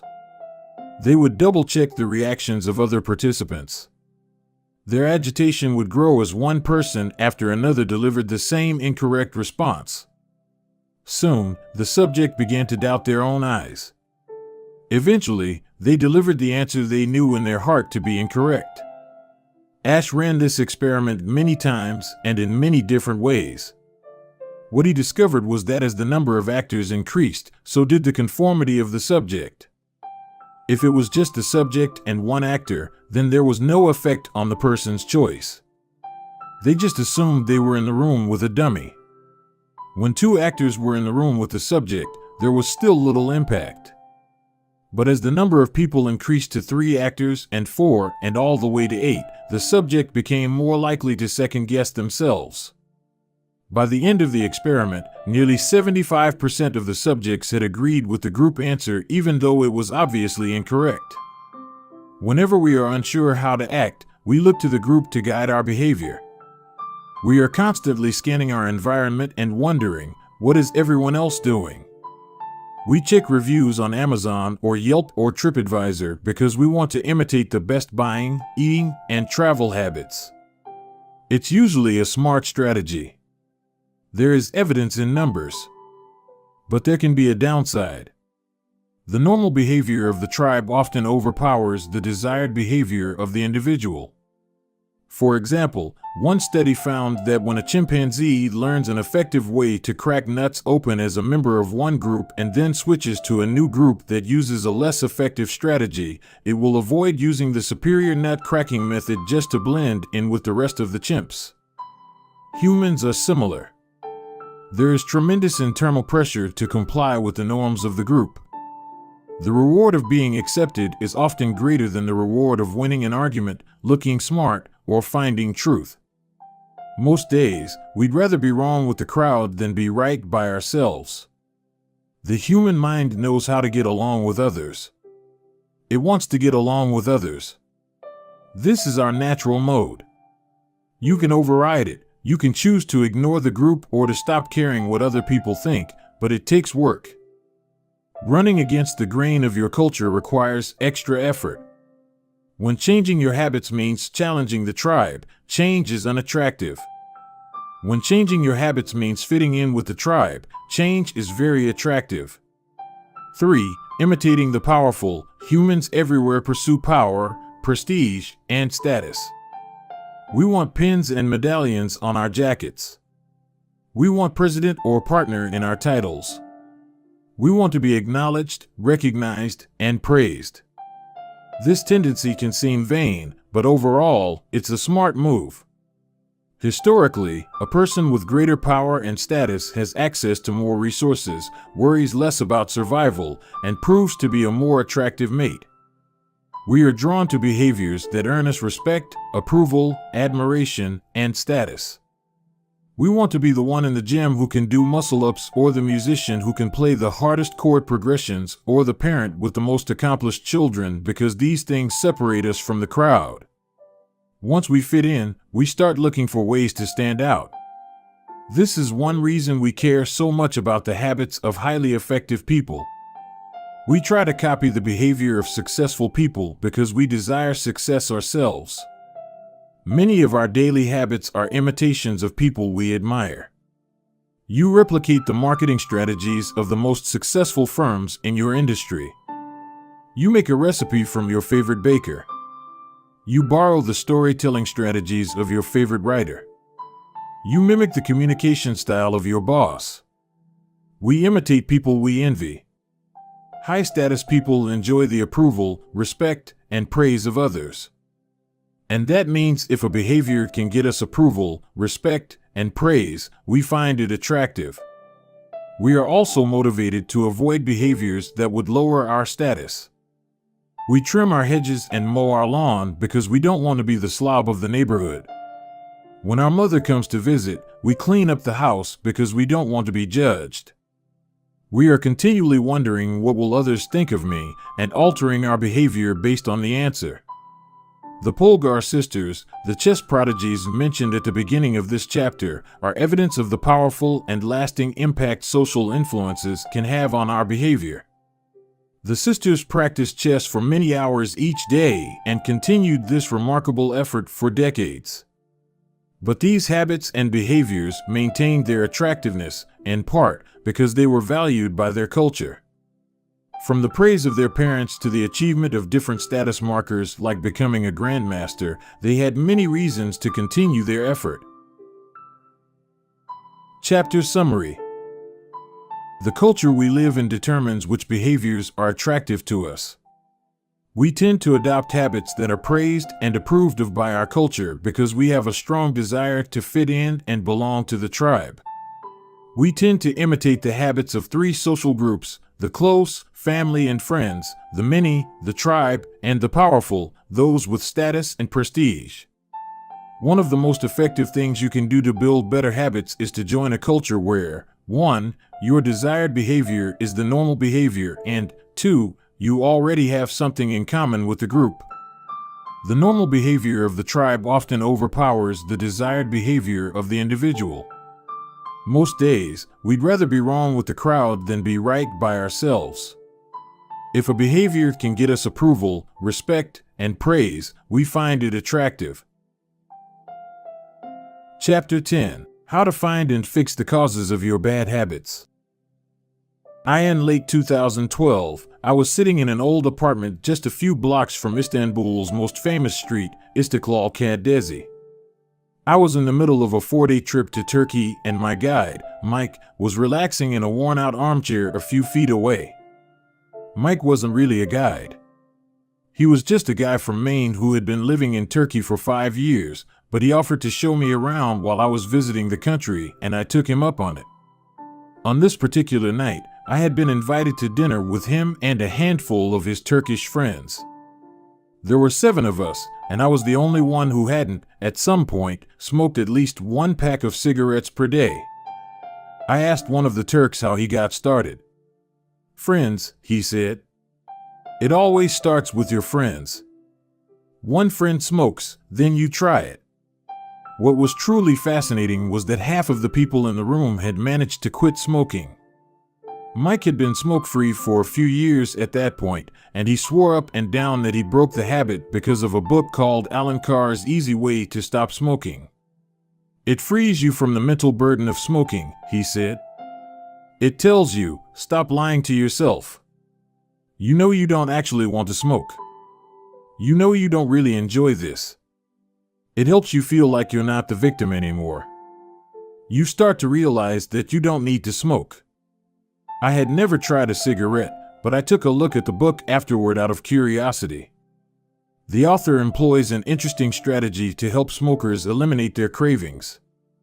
He systematically reframes each cue associated with smoking and gives it a new meaning. He says things like, you think you are quitting something, but you're not quitting anything because cigarettes do nothing for you. You think smoking is something you need to do to be social, but it's not. You can be social without smoking at all. You think smoking is about relieving stress, but it's not. Smoking does not relieve your nerves, it destroys them. Over and over, he repeats these phrases and others like them. Get it clearly into your mind, he says.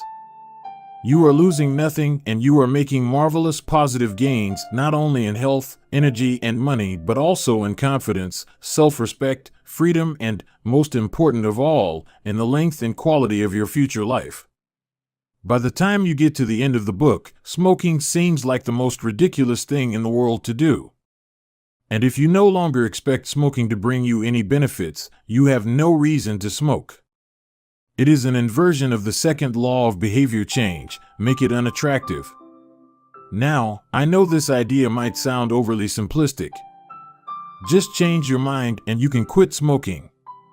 But stick with me for a minute. Where cravings come from. Every behavior has a surface-level craving and a deeper, underlying motive.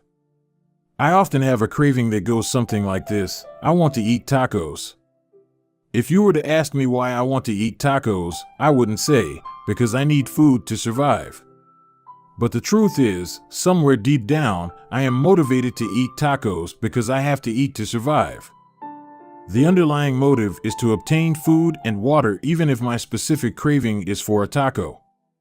Some of our underlying motives include conserve energy, obtain food and water, find love and reproduce, connect and bond with others, win social acceptance and approval, reduce uncertainty, achieve status and prestige.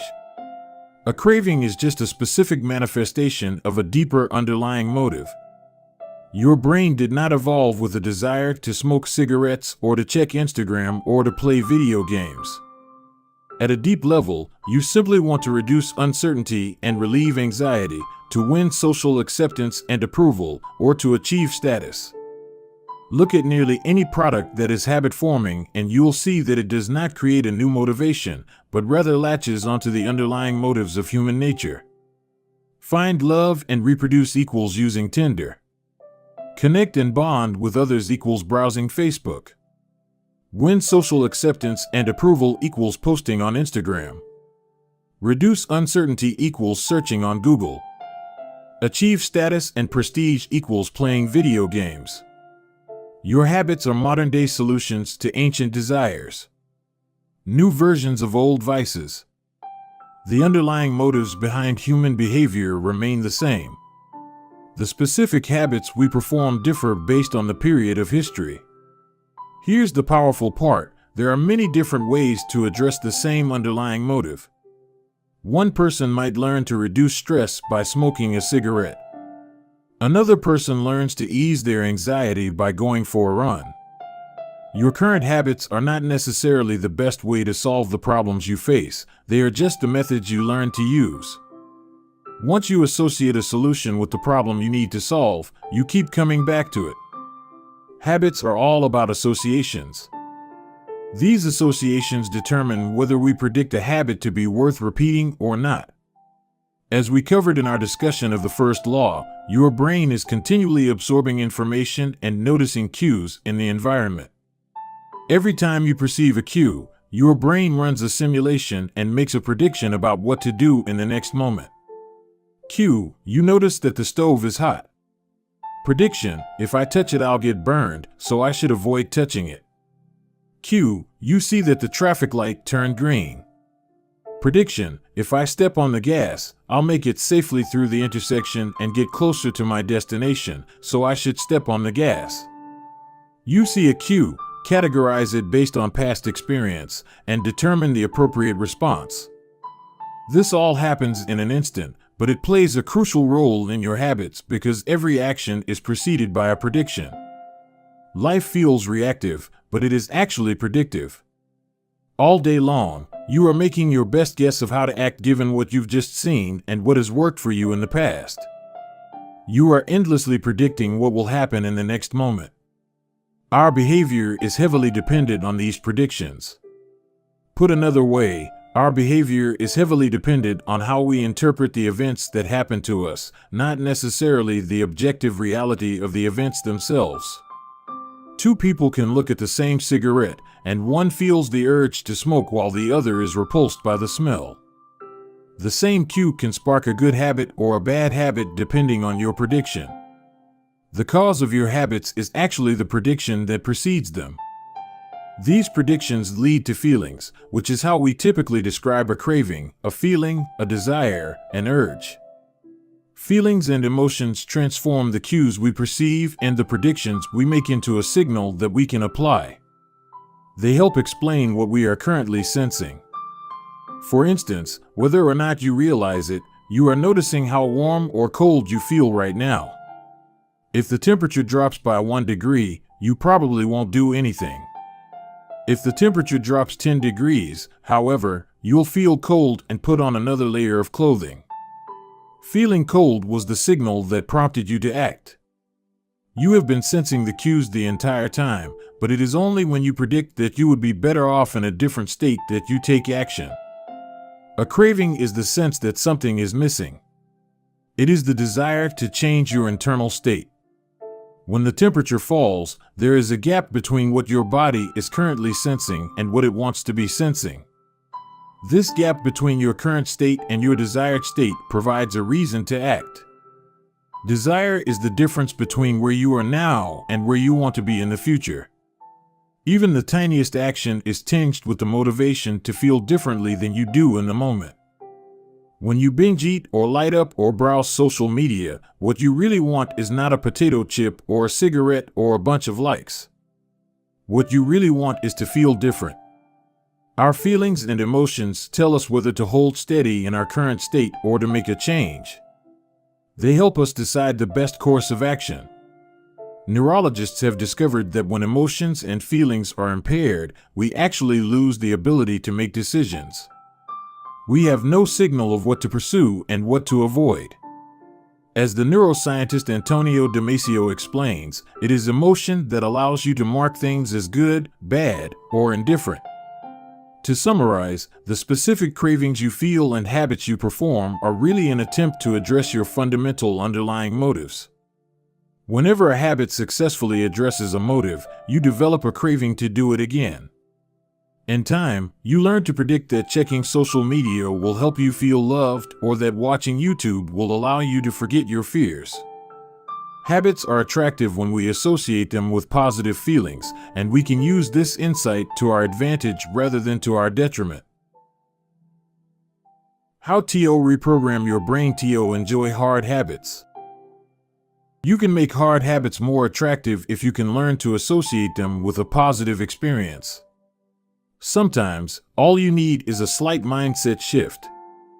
For instance, we often talk about everything we have to do in a given day. You have to wake up early for work. You have to make another sales call for your business. You have to cook dinner for your family.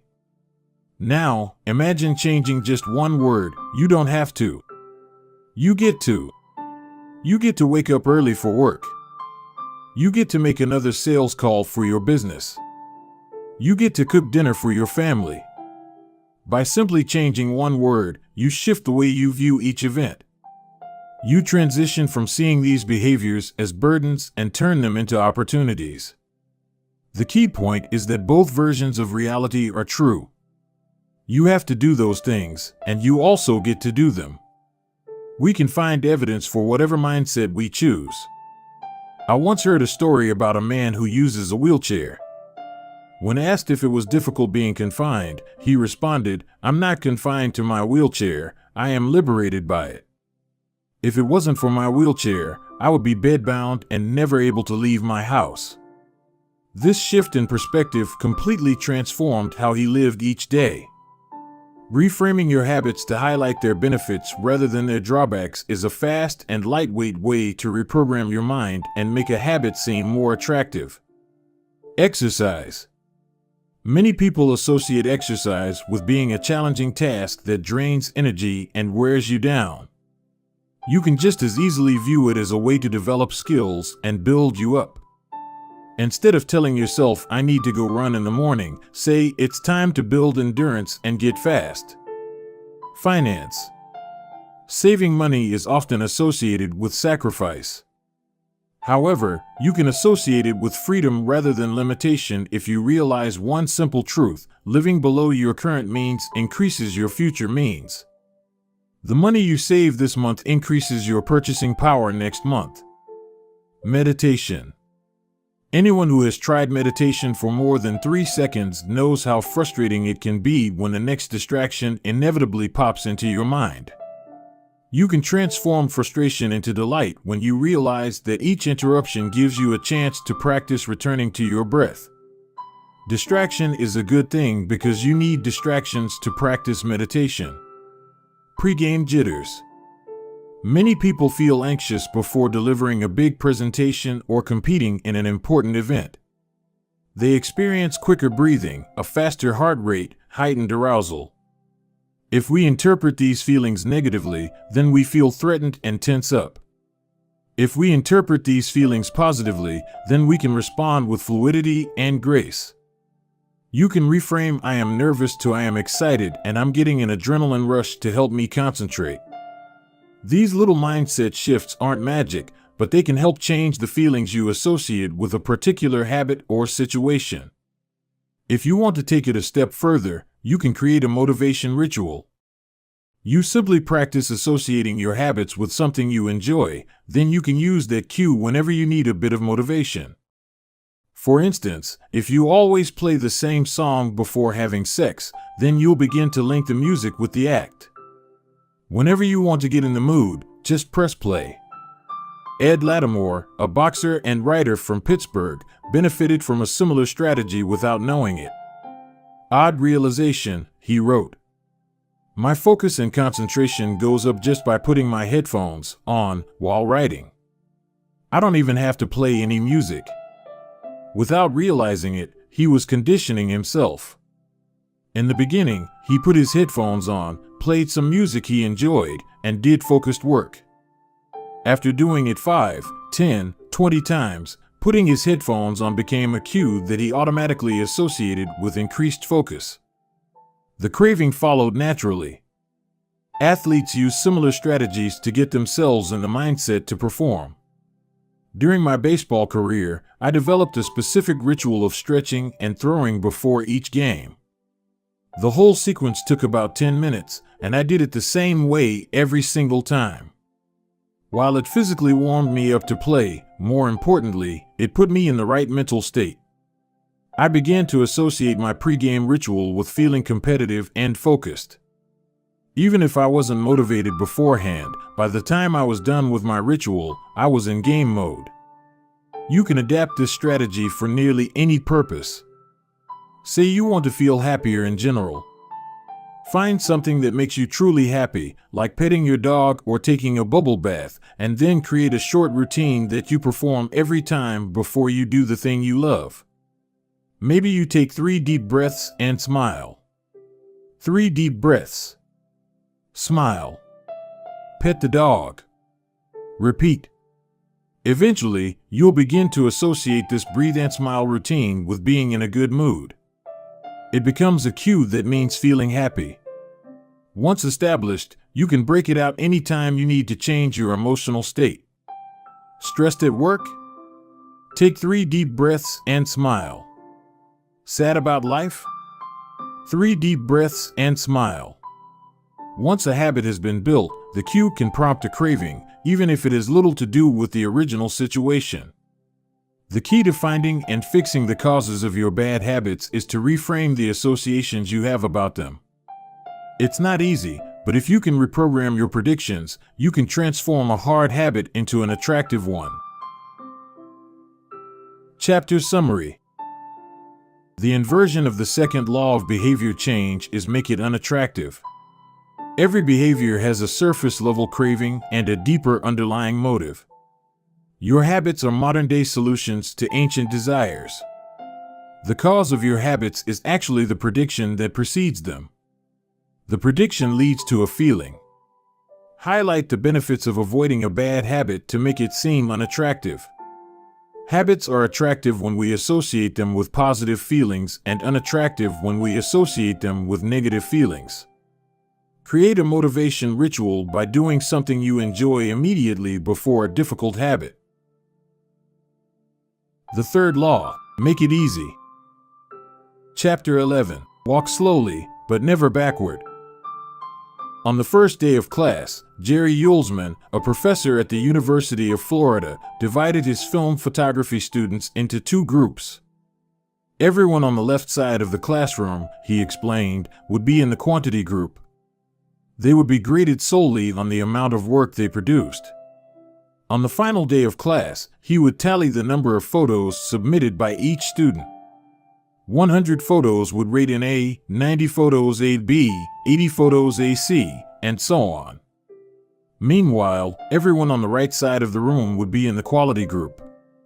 They would be graded only on the excellence of their work. They would only need to produce one photo during the semester, but to get an A, it had to be a nearly perfect image. At the end of the term, he was surprised to find that all the best photos were produced by the quantity group. During the semester, these students were busy taking photos, experimenting with composition and lighting, testing out various methods in the darkroom, and learning from their mistakes. In the process of creating hundreds of photos, they honed their skills. Meanwhile, the quality group sat around speculating about perfection. In the end, they had little to show for their efforts other than unverified theories and one mediocre photo. It is easy to get bogged down trying to find the optimal plan for change, the fastest way to lose weight, the best program to build muscle, the perfect idea for a side hustle. We are so focused on figuring out the best approach that we never get around to taking action. As Voltaire once wrote, the best is the enemy of the good. I refer to this as the difference between being in motion and taking action. The two ideas sound similar, but they're not the same. When you're in motion, you're planning and strategizing and learning. Those are all good things, but they don't produce a result. Action, on the other hand, is the type of behavior that will deliver an outcome. If I outline 20 ideas for articles I want to write, that's motion. If I actually sit down and write an article, that's action. If I search for a better diet plan and read a few books on the topic, that's motion. If I actually eat a healthy meal, that's action. Sometimes motion is useful, but it will never produce an outcome by itself. It doesn't matter how many times you go talk to the personal trainer, that motion will never get you in shape. Only the action of working out will get the result you're looking to achieve. If motion doesn't lead to results, why do we do it? Sometimes we do it because we actually need to plan or learn more. But more often than not, we do it because motion allows us to feel like we're making progress without running the risk of failure. Most of us are experts at avoiding criticism. It doesn't feel good to fail or to be judged publicly, so we tend to avoid situations where that might happen. And that's the biggest reason why you slip into motion rather than taking action. You want to delay failure. It's easy to be in motion and convince yourself that you're still making progress. You think, I've got conversations going with 4 potential clients right now. This is good. We're moving in the right direction. Or, I brainstormed some ideas for that book I want to write. This is coming together. Motion makes you feel like you're getting things done. But really, you're just preparing to get something done. When preparation becomes a form of procrastination, you need to change something. You don't want to merely be planning. You want to be practicing. If you want to master a habit, the key is to start with repetition, not perfection. You don't need to map out every feature of a new habit. You just need to practice it. This is the first takeaway of the third law. You just need to get your reps in. How long does it actually take to form a new habit? Habit formation is the process by which a behavior becomes progressively more automatic through repetition. The more you repeat an activity, the more the structure of your brain changes to become efficient at that activity. Neuroscientists call this long-term potentiation, which refers to the strengthening of connections between neurons in the brain based on recent patterns of activity. With each repetition, cell-to-cell signaling improves and the neural connections tighten. First described by neuropsychologist Donald Hebb in 1949, this phenomenon is commonly known as Hebb's law. Neurons that fire together wire together. Repeating a habit leads to clear physical changes in the brain. In musicians, the cerebellum, critical for physical movements like plucking a guitar string or pulling a violin bow, is larger than it is in non-musicians. Mathematicians, meanwhile, have increased gray matter in the inferior parietal lobule, which plays a key role in computation and calculation. Its size is directly correlated with the amount of time spent in the field. The older and more experienced the mathematician, the greater the increase in gray matter. When scientists analyzed the brains of taxi drivers in London, they found that the hippocampus, a region of the brain involved in spatial memory, was significantly larger in their subjects than in non-taxi drivers. Even more fascinating, the hippocampus decreased in size when a driver retired. Like the muscles of the body responding to regular weight training, particular regions of the brain adapt as they are used and atrophy as they are abandoned. Of course, the importance of repetition in establishing habits was recognized long before neuroscientists began poking around.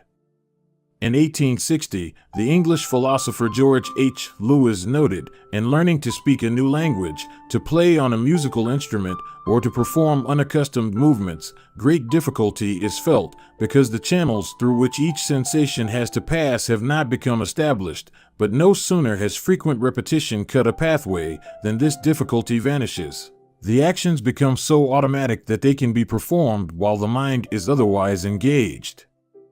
Both common sense and scientific evidence agree, repetition is a form of change. Each time you repeat an action, you are activating a particular neural circuit associated with that habit. This means that simply putting in your reps is one of the most critical steps you can take to encoding a new habit. It is why the students who took tons of photos improved their skills, while those who merely theorized about perfect photos did not. One group engaged in active practice, the other in passive learning. One in action, the other in motion. All habits follow a similar trajectory from effortful practice to automatic behavior, a process known as automaticity. Automaticity is the ability to perform a behavior without thinking about each step, which occurs when the non-conscious mind takes over.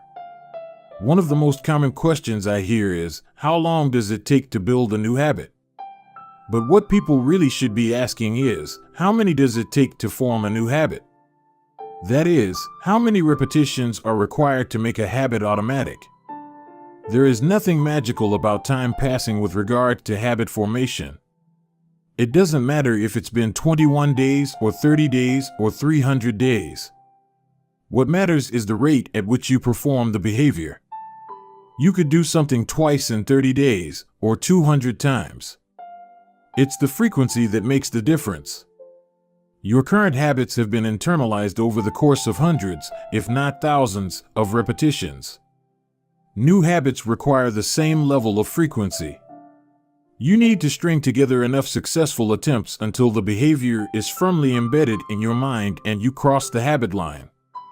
In practice, it doesn't really matter how long it takes for a habit to become automatic.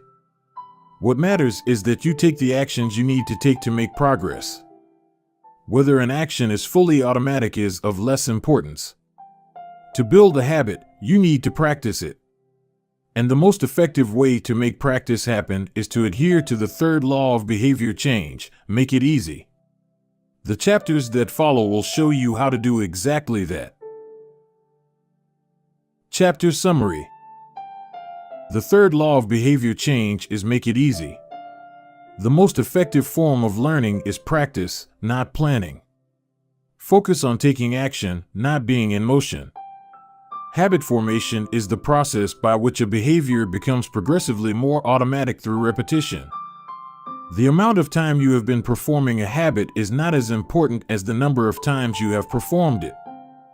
Chapter 12. The Law of Least Effort. In his award-winning book, Guns, Germs, and Steel, anthropologist and biologist Jared Diamond points out a simple fact: different continents have different shapes. At first glance, this statement seems rather obvious and unimportant, but it turns out to have a profound impact on human behavior. The primary axis of the Americas runs from north to south. That is, the landmass of North and South America tends to be tall and thin rather than wide and fat. The same is generally true for Africa.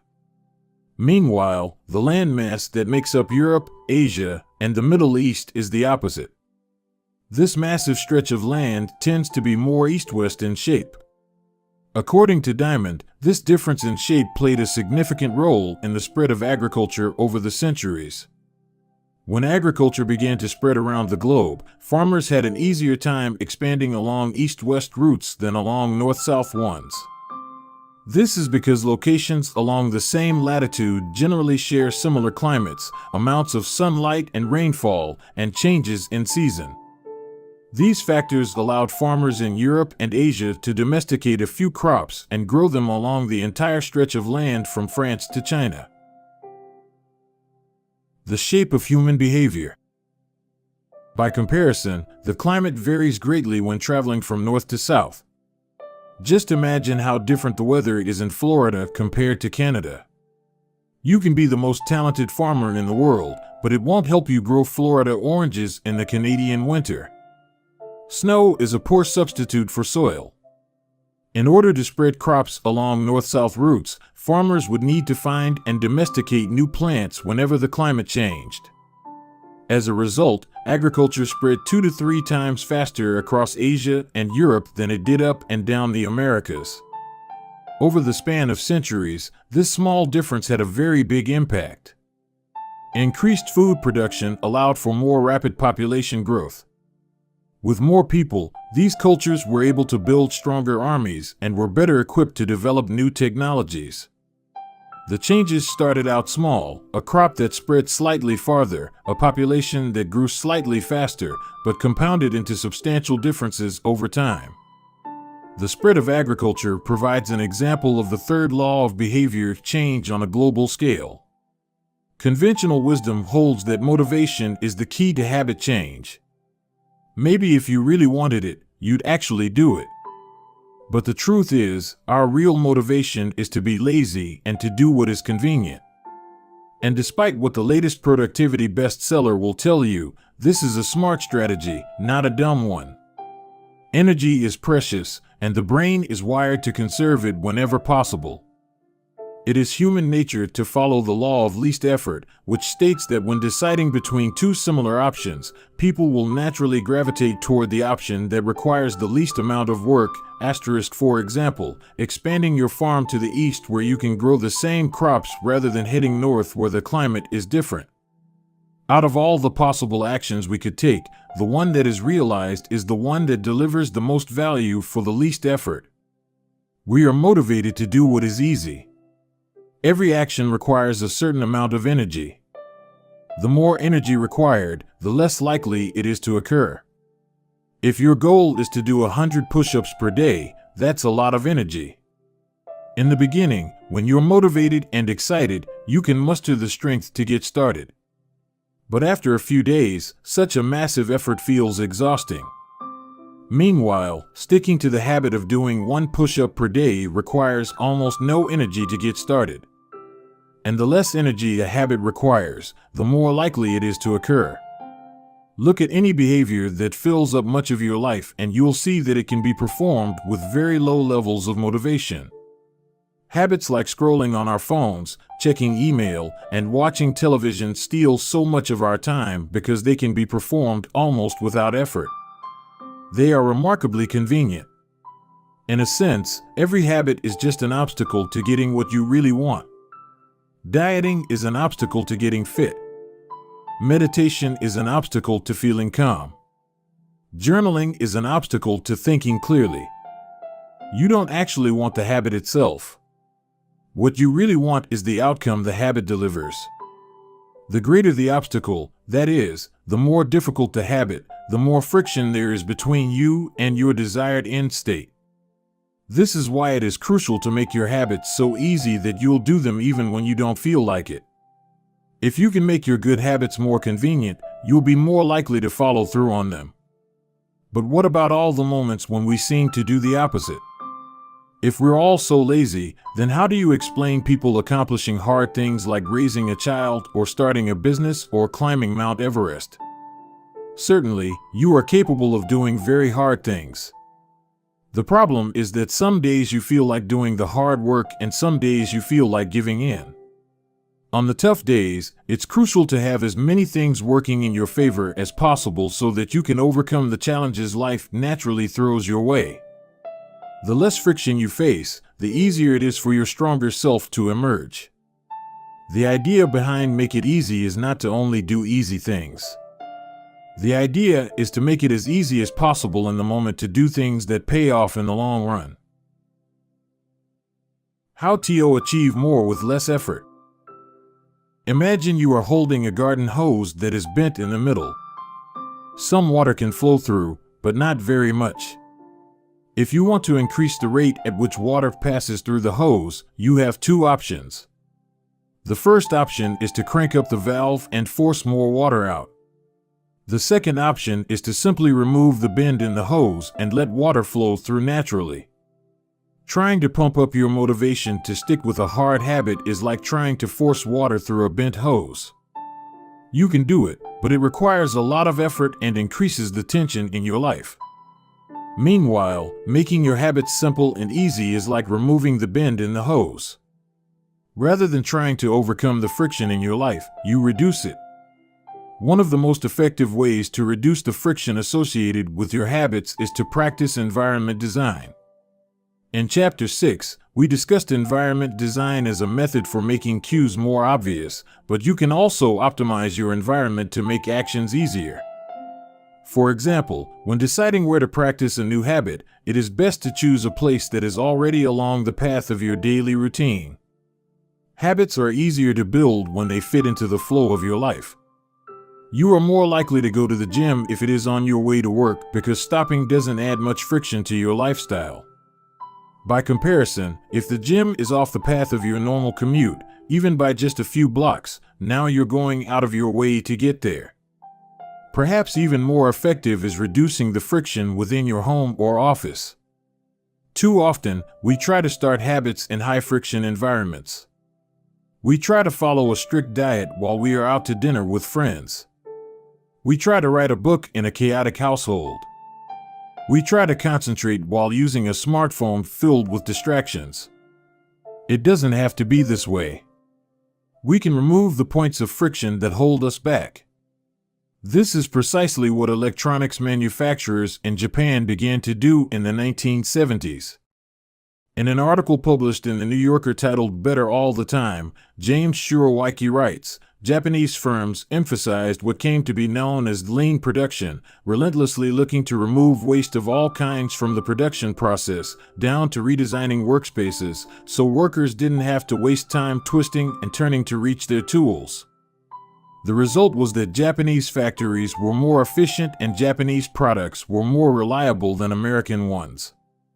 In 1974, service calls for American-made color televisions were 5 times as common as for Japanese televisions. By 1979, it took American workers 3 times as long to assemble their sets.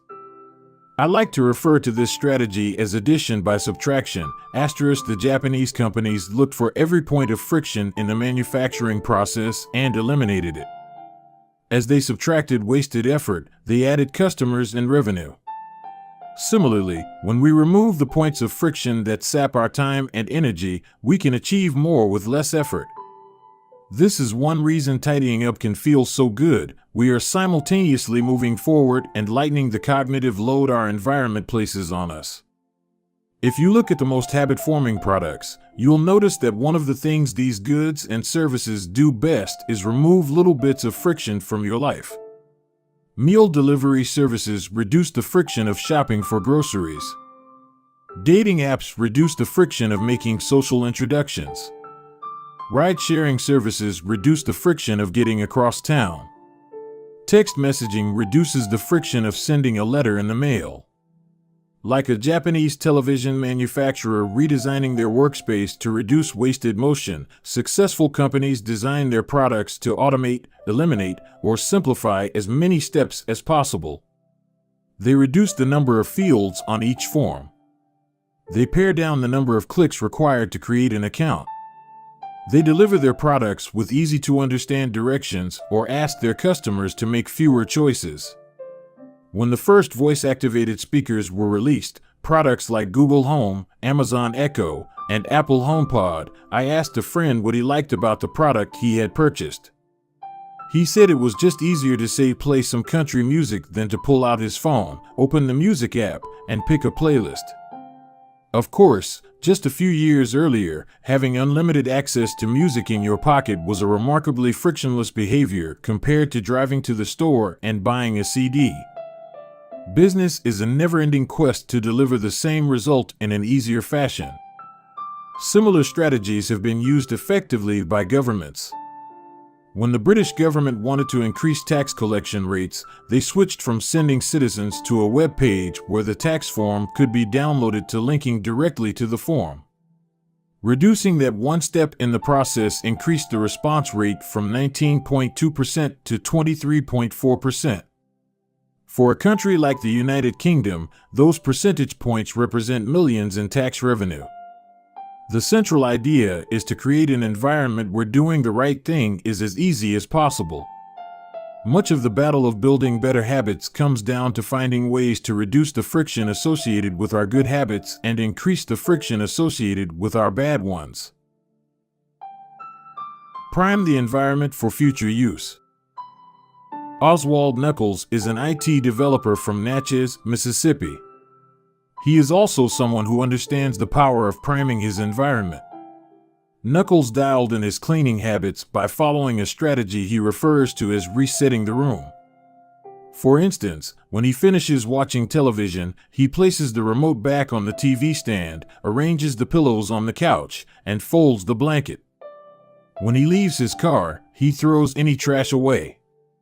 Whenever he takes a shower, he wipes down the toilet while the shower is warming up. As he notes, the perfect time to clean the toilet is right before you wash yourself in the shower anyway. The purpose of resetting each room is not simply to clean up after the last action, but to prepare for the next action. When I walk into a room, everything is in its right place, Knuckles wrote. Because I do this every day in every room, stuff always stays in good shape. People think I work hard, but I'm actually really lazy. I'm just proactively lazy. It gives you so much time back. Whenever you organize a space for its intended purpose, you are priming it to make the next action easy. For instance, my wife keeps a box of greeting cards that are pre-sorted by occasion, birthday, sympathy, wedding, graduation, and more. Whenever necessary, she grabs an appropriate card and sends it off. She is incredibly good at remembering to send cards because she has reduced the friction of doing so. For years, I was the opposite. Someone would have a baby and I would think I should send a card. But then weeks would pass, and by the time I remembered to pick one up at the store, it was too late. The habit wasn't easy. There are many ways to prime your environment so it's ready for immediate use. If you want to cook a healthy breakfast, Place the skillet on the stove, set the cooking spray on the counter, and lay out any plates and utensils you'll need the night before. When you wake up, making breakfast will be easy. Want to draw more? Put your pencils, pens, notebooks, and drawing tools on top of your desk, within easy reach. Want to exercise? Set out your workout clothes, shoes, gym bag, and water bottle ahead of time. Want to improve your diet? Chop up a ton of fruits and vegetables on weekends and pack them in containers so you have easy access to healthy, ready-to-eat options during the week. These are simple ways to make the good habit the path of least resistance. You can also invert this principle and prime the environment to make bad behaviors difficult. If you find yourself watching too much television, for example, then unplug it after each use. Only plug it back in if you can say out loud the name of the show you want to watch. This setup creates just enough friction to prevent mindless viewing. If that doesn't do it, you can take it a step further. Unplug the television and take the batteries out of the remote after each use, so it takes an extra 10 seconds to turn it back on. And if you're really hardcore, move the television out of the living room and into a closet after each use. You can be sure you'll only take it out when you really want to watch something. The greater the friction, the less likely the habit. Whenever possible, I leave my phone in a different room until lunch. When it's right next to me, I'll check it all morning for no reason at all. But when it is in another room, I rarely think about it. And the friction is high enough that I won't go get it without a reason. As a result, I get 3 to 4 hours each morning when I can work without interruption. If sticking your phone in another room doesn't seem like enough, tell a friend or family member to hide it from you for a few hours. Ask a coworker to keep it at their desk in the morning and give it back to you at lunch. It is remarkable how little friction is required to prevent unwanted behavior. When I hide beer in the back of the fridge where I can't see it, I drink less. When I delete social media apps from my phone, it can be weeks before I download them again and log in. These tricks are unlikely to curb a true addiction, but for many of us, a little bit of friction can be the difference between sticking with a good habit or sliding into a bad one. Imagine the cumulative impact of making dozens of these changes and living in an environment designed to make the good behaviors easier and the bad behaviors harder. Whether we are approaching behavior change as an individual, a parent, a coach, or a leader, we should ask ourselves the same question: how can we design a world where it's easy to do what's right? Redesign your life so the actions that matter most are also the actions that are easiest to do. Chapter Summary. Human behavior follows the law of least effort. We will naturally gravitate toward the option that requires the least amount of work. Create an environment where doing the right thing is as easy as possible. Reduce the friction associated with good behaviors. When friction is low, habits are easy. Increase the friction associated with bad behaviors. When friction is high, habits are difficult. Prime your environment to make future actions easier. Chapter 13. How to stop procrastinating by using the 2-minute rule. Twyla Tharp is widely regarded as one of the greatest dancers and choreographers of the modern era. In 1992, she was awarded a MacArthur Fellowship, often referred to as the Genius Grant, and she has spent the bulk of her career touring the globe to perform her original works. She also credits much of her success to simple daily habits. I begin each day of my life with a ritual, she writes. I wake up at 5:30 a.m., put on my workout clothes, my leg warmers, my sweatshirt, and my hat. I walk outside my Manhattan home, hail a taxi, and tell the driver to take me to the Pumping Iron Gym at 91st Street and 1st Avenue, where I work out for 2 hours. The ritual is not the stretching and weight training I put my body through each morning at the gym. The ritual is the cab. The moment I tell the driver where to go, I have completed the ritual. It's a simple act, but doing it the same way each morning habitualizes it, makes it repeatable, easy to do. It reduces the chance that I would skip it or do it differently. It is one more item in my arsenal of routines, and one less thing to think about. Hailing a cab each morning may be a tiny action, but it is a splendid example of the third law of behavior change. Researchers estimate that 40 to 50% of our actions on any given day are done out of habit. This is already a substantial percentage, but the true influence of your habits is even greater than these numbers suggest. Habits are automatic choices that influence the conscious decisions that follow. Yes, a habit can be completed in just a few seconds, but it can also shape the actions that you take for minutes or hours afterward. Habits are like the entrance ramp to a highway. They lead you down a path and, before you know it, you're speeding toward the next behavior. It seems to be easier to continue what you are already doing than to start doing something different. You sit through a bad movie for 2 hours. You keep snacking even when you're already full. You check your phone for just a second and soon you have spent 20 minutes staring at the screen.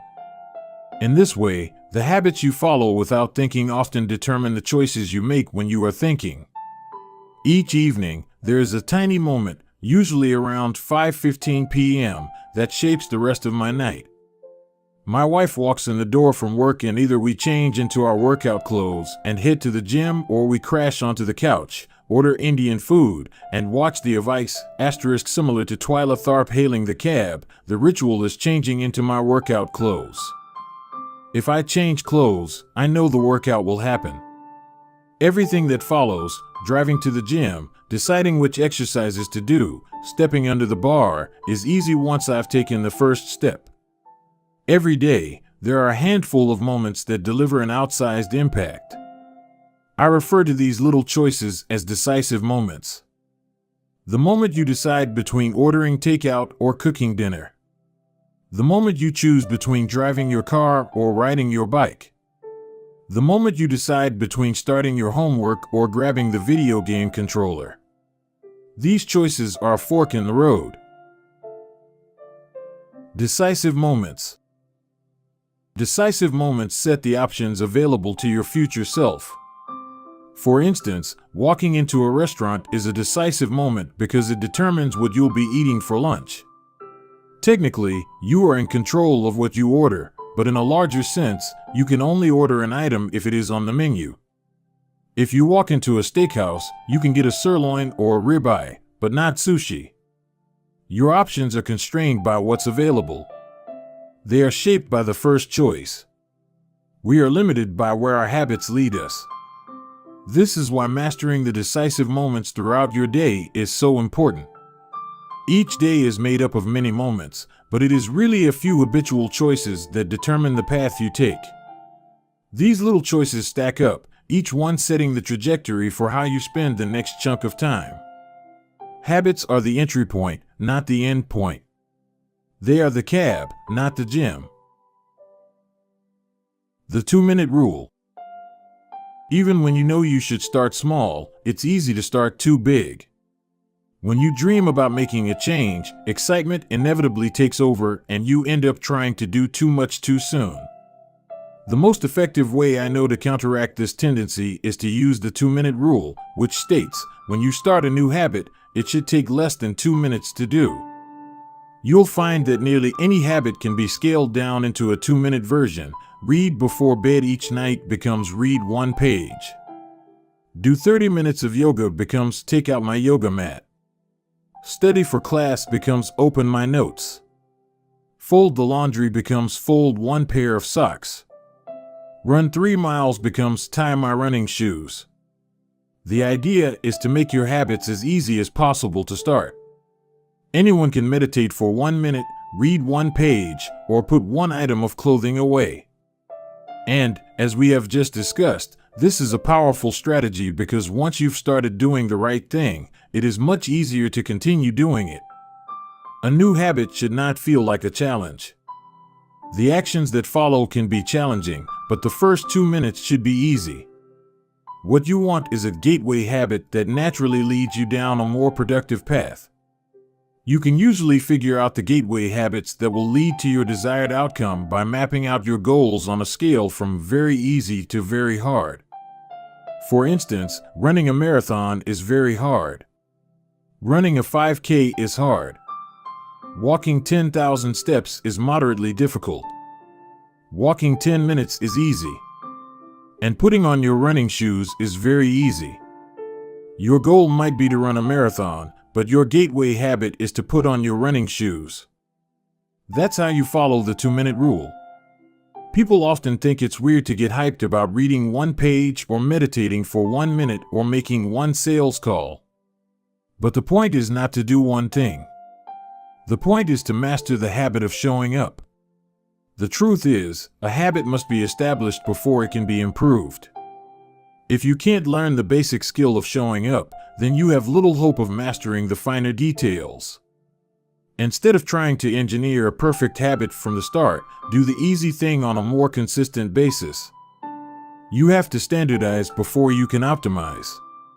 As you master the art of showing up, the first 2 minutes simply become a ritual at the beginning of a larger routine. This is not merely a hack to make habits easier, but actually the ideal way to master a difficult skill. The more you ritualize the beginning of a process, the more likely it becomes that you can slip into the state of deep focus that is required to do great things. By doing the same warm-up before every workout, you make it easier to get into a state of peak performance. By following the same creative ritual, you make it easier to get into the hard work of creating. By developing a consistent power-down habit, you make it easier to get to bed at a reasonable time each night. You may not be able to automate the whole process, but you can make the first action mindless. Make it easy to start and the rest will follow. The 2-minute rule can seem like a trick to some people. You know that the real goal is to do more than just 2 minutes, so it may feel like you're trying to fool yourself. Nobody is actually aspiring to read one page or do one push-up or open their notes. And if you know it's a mental trick, why would you fall for it? If the 2-minute rule feels forced, try this: do it for 2 minutes and then stop. Go for a run, but you must stop after 2 minutes. Start meditating, but you must stop after 2 minutes. Study Arabic, but you must stop after 2 minutes. It's not a strategy for starting, it's the whole thing. Your habit can only last 120 seconds. One of my readers used this strategy to lose over 100 pounds. In the beginning, he went to the gym each day, but he told himself he wasn't allowed to stay for more than 5 minutes. He would go to the gym, exercise for 5 minutes, and leave as soon as his time was up. After a few weeks, he looked around and thought, well, I'm always coming here anyway. I might as well start staying a little longer. A few years later, the weight was gone. Journaling provides another example. Nearly everyone can benefit from getting their thoughts out of their head and onto paper, but most people give up after a few days or avoid it entirely because journaling feels like a chore. The secret is to always stay below the point where it feels like work. Greg McEwen, a leadership consultant from the United Kingdom, built a daily journaling habit by specifically writing less than he felt like. He always stopped journaling before it seemed like a hassle. Ernest Hemingway believed in similar advice for any kind of writing. The best way is to always stop when you are going good, he said. Strategies like this work for another reason, too. They reinforce the identity you want to build. If you show up at the gym 5 days in a row, even if it's just for 2 minutes, you are casting votes for your new identity. You're not worried about getting in shape. You're focused on becoming the type of person who doesn't miss workouts. You're taking the smallest action that confirms the type of person you want to be. We rarely think about change this way because everyone is consumed by the end goal. But one push-up is better than not exercising. 1 minute of guitar practice is better than none at all. 1 minute of reading is better than never picking up a book. It's better to do less than you hope than to do nothing at all.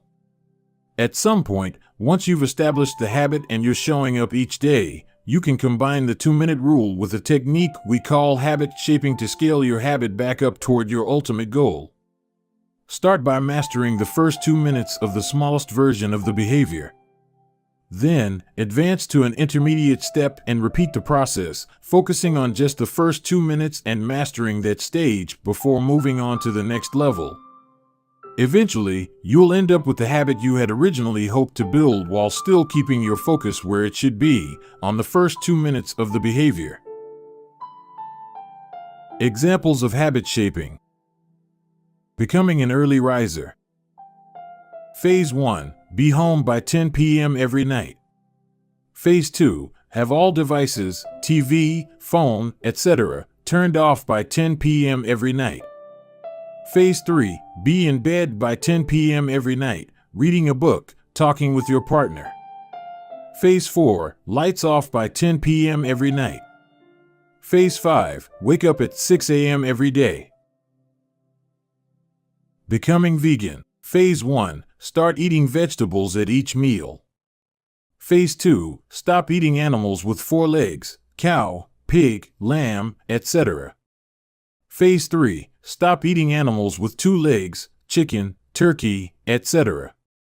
Phase 4. Stop eating animals with no legs, fish, clams, scallops, etc. Phase 5. Stop eating all animal products, eggs, milk, cheese. Starting to exercise. Phase 1. Change into workout clothes. Phase 2. Step out the door, try taking a walk. Phase 3. Drive to the gym, exercise for 5 minutes, and leave. Phase 4. Exercise for 15 minutes at least once per week. Phase 5. Exercise 3 times per week. Nearly any larger life goal can be transformed into a 2-minute behavior. I want to live a healthy and long life greater than I need to stay in shape, greater than I need to exercise, greater than I need to change into my workout clothes. I want to have a happy marriage, greater than I need to be a good partner, greater than I should do something each day to make my partner's life easier, greater than I should meal plan for next week. Whenever you are struggling to stick with a habit, you can employ the 2-minute rule. It's a simple way to make your habits easy. Chapter Summary. Habits can be completed in a few seconds, but continue to impact your behavior for minutes or hours afterward. Many habits occur at decisive moments, choices that are like a fork in the road, and either send you in the direction of a productive day or an unproductive one. The 2-minute rule states, when you start a new habit, it should take less than 2 minutes to do. The more you ritualize the beginning of a process, the more likely it becomes that you can slip into the state of deep focus that is required to do great things. Standardize before you optimize. You can't improve a habit that doesn't exist. Chapter 14. How to make good habits inevitable and bad habits impossible.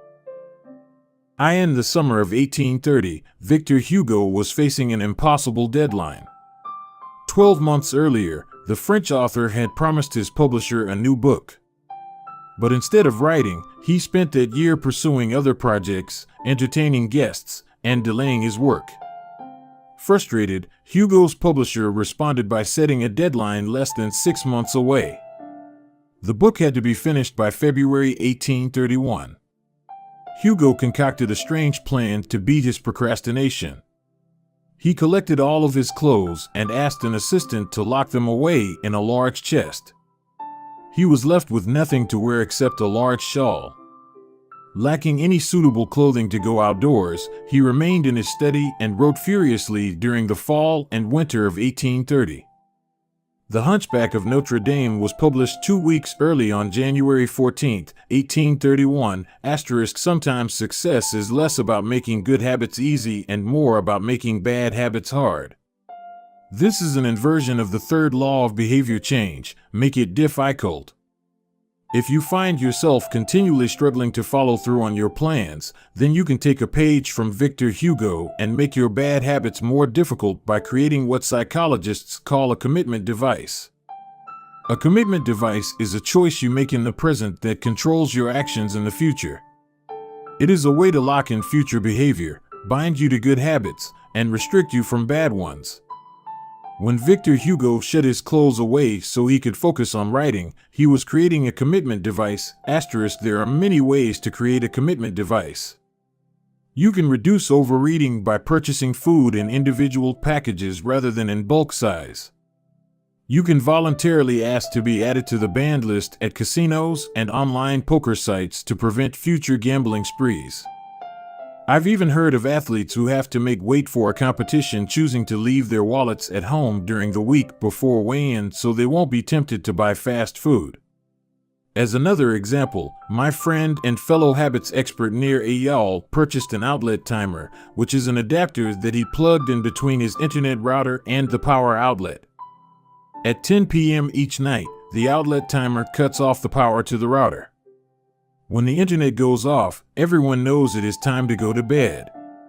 Commitment devices are useful because they enable you to take advantage of good intentions before you can fall victim to temptation. Whenever I'm looking to cut calories, for example, I will ask the waiter to split my meal and box half of it to go before the meal is served. If I waited until the meal came out and told myself I'll just eat half, it would never work. The key is to change the task such that it requires more work to get out of the good habit than to get started on it. If you're feeling motivated to get in shape, schedule a yoga session and pay ahead of time. If you're excited about the business you want to start, email an entrepreneur you respect and set up a consulting call. When the time comes to act, the only way to bail is to cancel the meeting, which requires effort and may cost money. Commitment devices increase the odds that you'll do the right thing in the future by making bad habits difficult in the present. However, we can do even better. We can make good habits inevitable and bad habits impossible. How to automate a habit and never think about it again. John Henry Patterson was born in Dayton, Ohio, in 1844. He spent his childhood doing chores on the family farm and working shifts at his father's sawmill. After attending college at Dartmouth, Patterson returned to Ohio and opened a small supply store for coal miners. It seemed like a good opportunity. The store faced little competition and enjoyed a steady stream of customers, but still struggled to make money. That was when Patterson discovered his employees were stealing from him. In the mid-1800s, employee theft was a common problem. Receipts were kept in an open drawer and could easily be altered or discarded. There were no video cameras to review behavior and no software to track transactions. Unless you were willing to hover over your employees every minute of the day, or to manage all transactions yourself, it was difficult to prevent theft. As Patterson mulled over his predicament, he came across an advertisement for a new invention called Ritty's Incorruptible Cashier. Designed by fellow Dayton resident James Ritty, it was the first cash register. The machine automatically locked the cash and receipts inside after each transaction. Patterson bought 2 for $50 each. Employee theft at his store vanished overnight. In the next 6 months, Patterson's business went from losing money to making $5,000 in profit, the equivalent of more than $100,000 today. Patterson was so impressed with the machine that he changed businesses. He bought the rights to Ritty's invention and opened the National Cash Register Company. 10 years later, National Cash Register had over 1,000 employees and was on its way to becoming one of the most successful businesses of its time. The best way to break a bad habit is to make it impractical to do. Increase the friction until you don't even have the option to act. The brilliance of the cash register was that it automated ethical behavior by making stealing practically impossible. Rather than trying to change the employees, it made the preferred behavior automatic. Some actions, like installing a cash register, pay off again and again. These one-time choices require a little bit of effort up front, but create increasing value over time. I'm fascinated by the idea that a single choice can deliver returns again and again, and I surveyed my readers on their favorite one-time actions that lead to better long-term habits. The table on the following page shares some of the most popular answers. I'd wager that if the average person were to simply do half of the one-time actions on this list, even if they didn't give another thought to their habits, most would find themselves living a better life a year from now. These one-time actions are a straightforward way to employ the third law of behavior change. They make it easier to sleep well, eat healthy, be productive, save money, and generally live better. One-time actions that lock in good habits. Nutrition. Buy a water filter to clean your drinking water. Use smaller plates to reduce caloric intake. Sleep. Buy a good mattress. Get blackout curtains. Remove your television from your bedroom. Productivity. Unsubscribe from emails. Turn off notifications and mute group chats. Set your phone to silent. Use email filters to clear up your inbox. Delete games and social media apps on your phone. Happiness. Get a dog. Move to a friendly, social neighborhood. General health. Get vaccinated. Buy good shoes to avoid back pain. Buy a supportive chair or standing desk. Finance. Enroll in an automatic savings plan. Set up automatic bill pay. Cut cable service. Ask service providers to lower your bills. Of course, there are many ways to automate good habits and eliminate bad ones. Typically, they involve putting technology to work for you.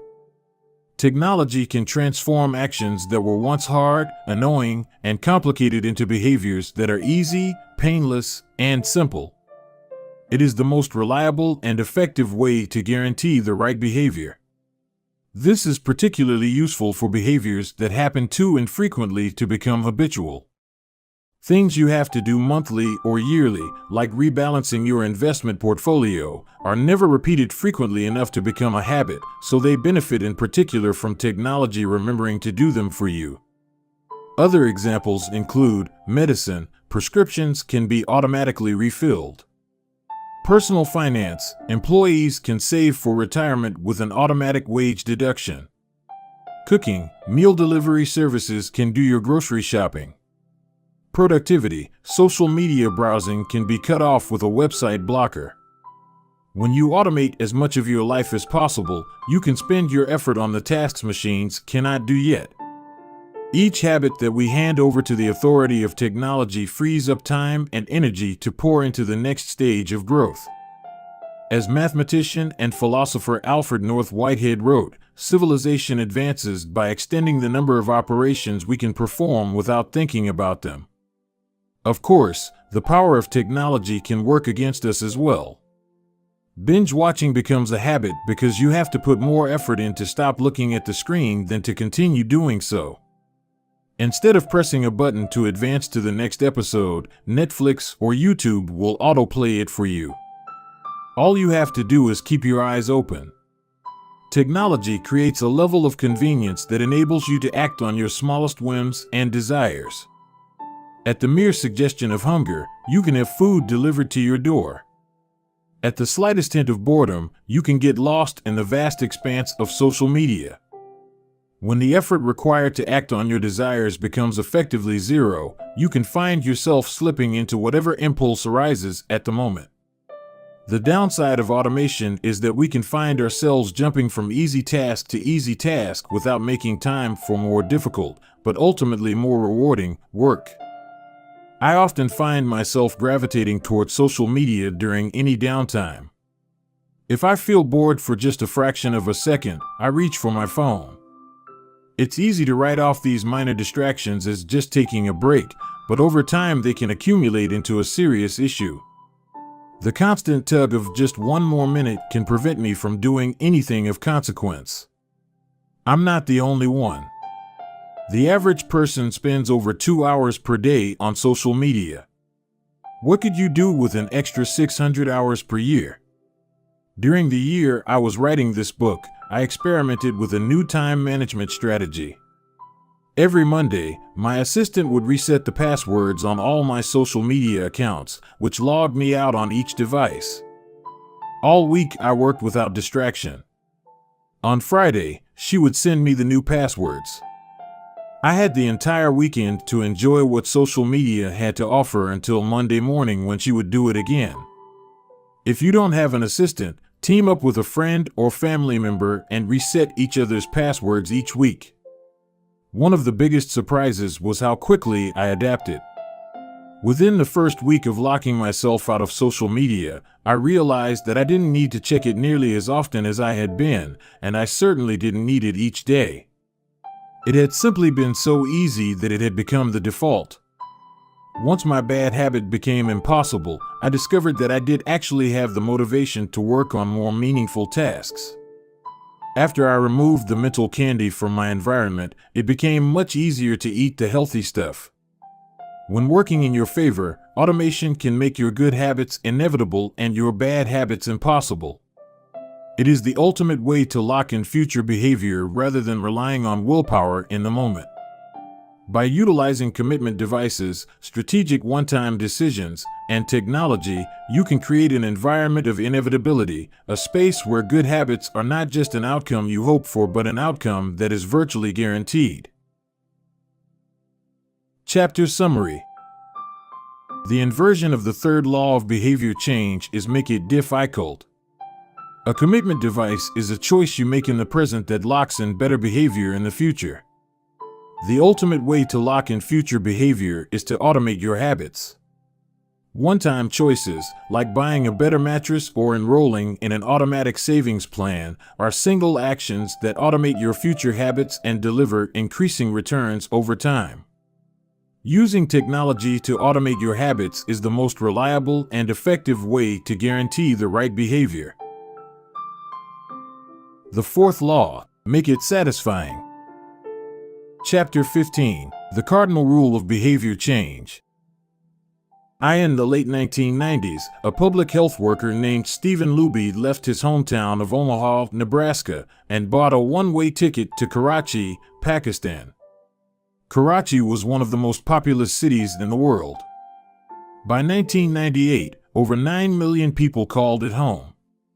It was the economic center of Pakistan and a transportation hub, with some of the most active airports and seaports in the region. In the commercial parts of town, you could find all of the standard urban amenities and bustling downtown streets. But Karachi was also one of the least livable cities in the world. Over 60% of Karachi's residents lived in squatter settlements and slums. These densely packed neighborhoods were filled with makeshift houses cobbled together from old boards, cinder blocks, and other discarded materials. There was no waste removal system, no electricity grid, no clean water supply. When dry, the streets were a combination of dust and trash. When wet, they became a muddy pit of sewage. Mosquito colonies thrived in pools of stagnant water, and children played among the garbage. The unsanitary conditions lead to widespread illness and disease. Contaminated water sources caused epidemics of diarrhea, vomiting, and abdominal pain. Nearly 1/3 of the children living there were malnourished. With so many people crammed into such a small space, viruses and bacterial infections spread rapidly. It was this public health crisis that had brought Stephen Luby to Pakistan. Luby and his team realized that in an environment with poor sanitation, the simple habit of washing your hands could make a real difference in the health of the residents. But they soon discovered that many people were already aware that hand washing was important. And yet, despite this knowledge, many residents were washing their hands in a haphazard fashion. Some people would just run their hands under the water quickly. Others would only wash one hand. Many would simply forget to wash their hands before preparing food. Everyone said hand washing was important, but few people made a habit out of it. The problem wasn't knowledge. The problem was consistency. That was when Luby and his team partnered with Procter & Gamble to supply the neighborhood with Safeguard soap. Compared to your standard bar of soap, using Safeguard was a more enjoyable experience. In Pakistan, Safeguard was a premium soap, Luby told me. The study participants commonly mentioned how much they liked it. The soap foamed easily, and people were able to lather their hands with suds. It smelled great. Instantly, hand washing became slightly more pleasurable. I see the goal of hand washing promotion not as behavior change, but as habit adoption, Luby said. It is a lot easier for people to adopt a product that provides a strong positive sensory signal, for example the mint taste of toothpaste, than it is to adopt a habit that does not provide pleasurable sensory feedback, like flossing one's teeth. The marketing team at Procter & Gamble talked about trying to create a positive hand-washing experience. Within months, the researchers saw a rapid shift in the health of children in the neighborhood. The rate of diarrhea fell by 52%, pneumonia by 48%, and impetigo, a bacterial skin infection, by 35%. The long-term effects were even better. We went back to some of the households in Karachi 6 years after, Luby told me. Over 95% of households who had been given the soap for free and encouraged to wash their hands had a hand-washing station with soap and water available when our study team visited. We had not given any soap to the intervention group for over 5 years, but during the trial they had become so habituated to wash their hands that they had maintained the practice. It was a powerful example of the fourth and final law of behavior change: make it satisfying. We are more likely to repeat a behavior when the experience is satisfying. This is entirely logical. Feelings of pleasure, even minor ones like washing your hands with soap that smells nice and lathers well, are signals that tell the brain, this feels good. Do this again, next time. Pleasure teaches your brain that a behavior is worth remembering and repeating. Take the story of chewing gum. Chewing gum had been sold commercially throughout the 1800s, but it wasn't until Wrigley launched in 1891 that it became a worldwide habit. Early versions were made from relatively bland resins, chewy, but not tasty.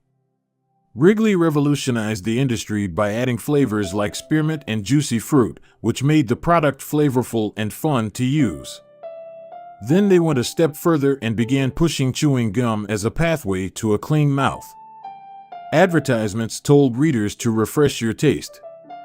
Tasty flavors and the feeling of a fresh mouth provided little bits of immediate reinforcement and made the product satisfying to use. Consumption skyrocketed, and Wrigley became the largest chewing gum company in the world. Toothpaste had a similar trajectory. Manufacturers enjoyed great success when they added flavors like spearmint, peppermint, and cinnamon to their products. These flavors don't improve the effectiveness of toothpaste. They simply create a clean mouth feel and make the experience of brushing your teeth more pleasurable.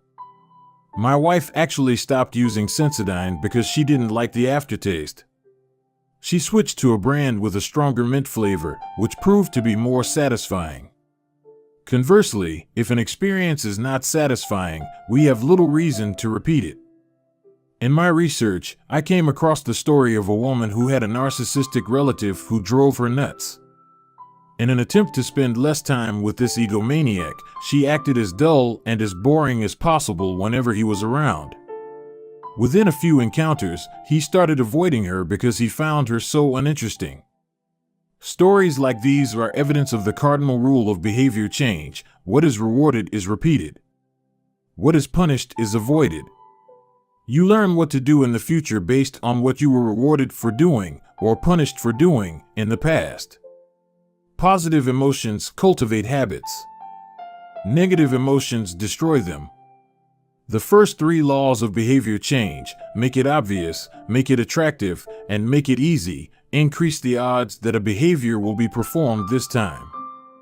The 4th law of behavior change, make it satisfying, increases the odds that a behavior will be repeated next time. It completes the habit loop. But there is a trick.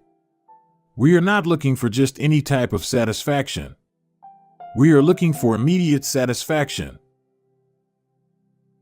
The mismatch between immediate and delayed rewards. Imagine you're an animal roaming the plains of Africa, a giraffe, or an elephant or a lion. On any given day, most of your decisions have an immediate impact. You are always thinking about what to eat or where to sleep or how to avoid a predator. You are constantly focused on the present or the very near future. You live in what scientists call an immediate return environment because your actions instantly deliver clear and immediate outcomes. Now switch back to your human self. In modern society, many of the choices you make today will not benefit you immediately. If you do a good job at work, you'll get a paycheck in a few weeks. If you exercise today, perhaps you won't be overweight next year. If you save money now, maybe you'll have enough for retirement decades from now. You live in what scientists call a delayed return environment because you can work for years before your actions deliver the intended payoff. The human brain did not evolve for life in a delayed return environment. The earliest remains of modern humans, known as Homo sapiens sapiens, are approximately 200,000 years old. These were the first humans to have a brain relatively similar to ours. In particular, the neocortex, the newest part of the brain and the region responsible for higher functions like language, was roughly the same size 200,000 years ago as today. You are walking around with the same hardware as your Paleolithic ancestors. It is only recently, during the last 500 years or so, that society has shifted to a predominantly delayed return environment. Compared to the age of the brain, modern society is brand new.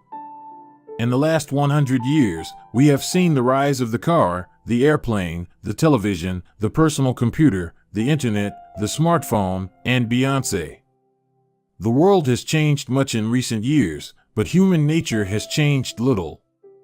Similar to other animals on the African savanna, our ancestors spent their days responding to grave threats, securing the next meal, and taking shelter from a storm. It made sense to place a high value on instant gratification. The distant future was less of a concern. And after thousands of generations in an immediate return environment, our brains evolved to prefer quick payoffs to long-term ones. Behavioral economists refer to this tendency as time inconsistency. That is, the way your brain evaluates rewards is inconsistent across time. You value the present more than the future. Usually, this tendency serves us well. A reward that is certain right now is typically worth more than one that is merely possible in the future.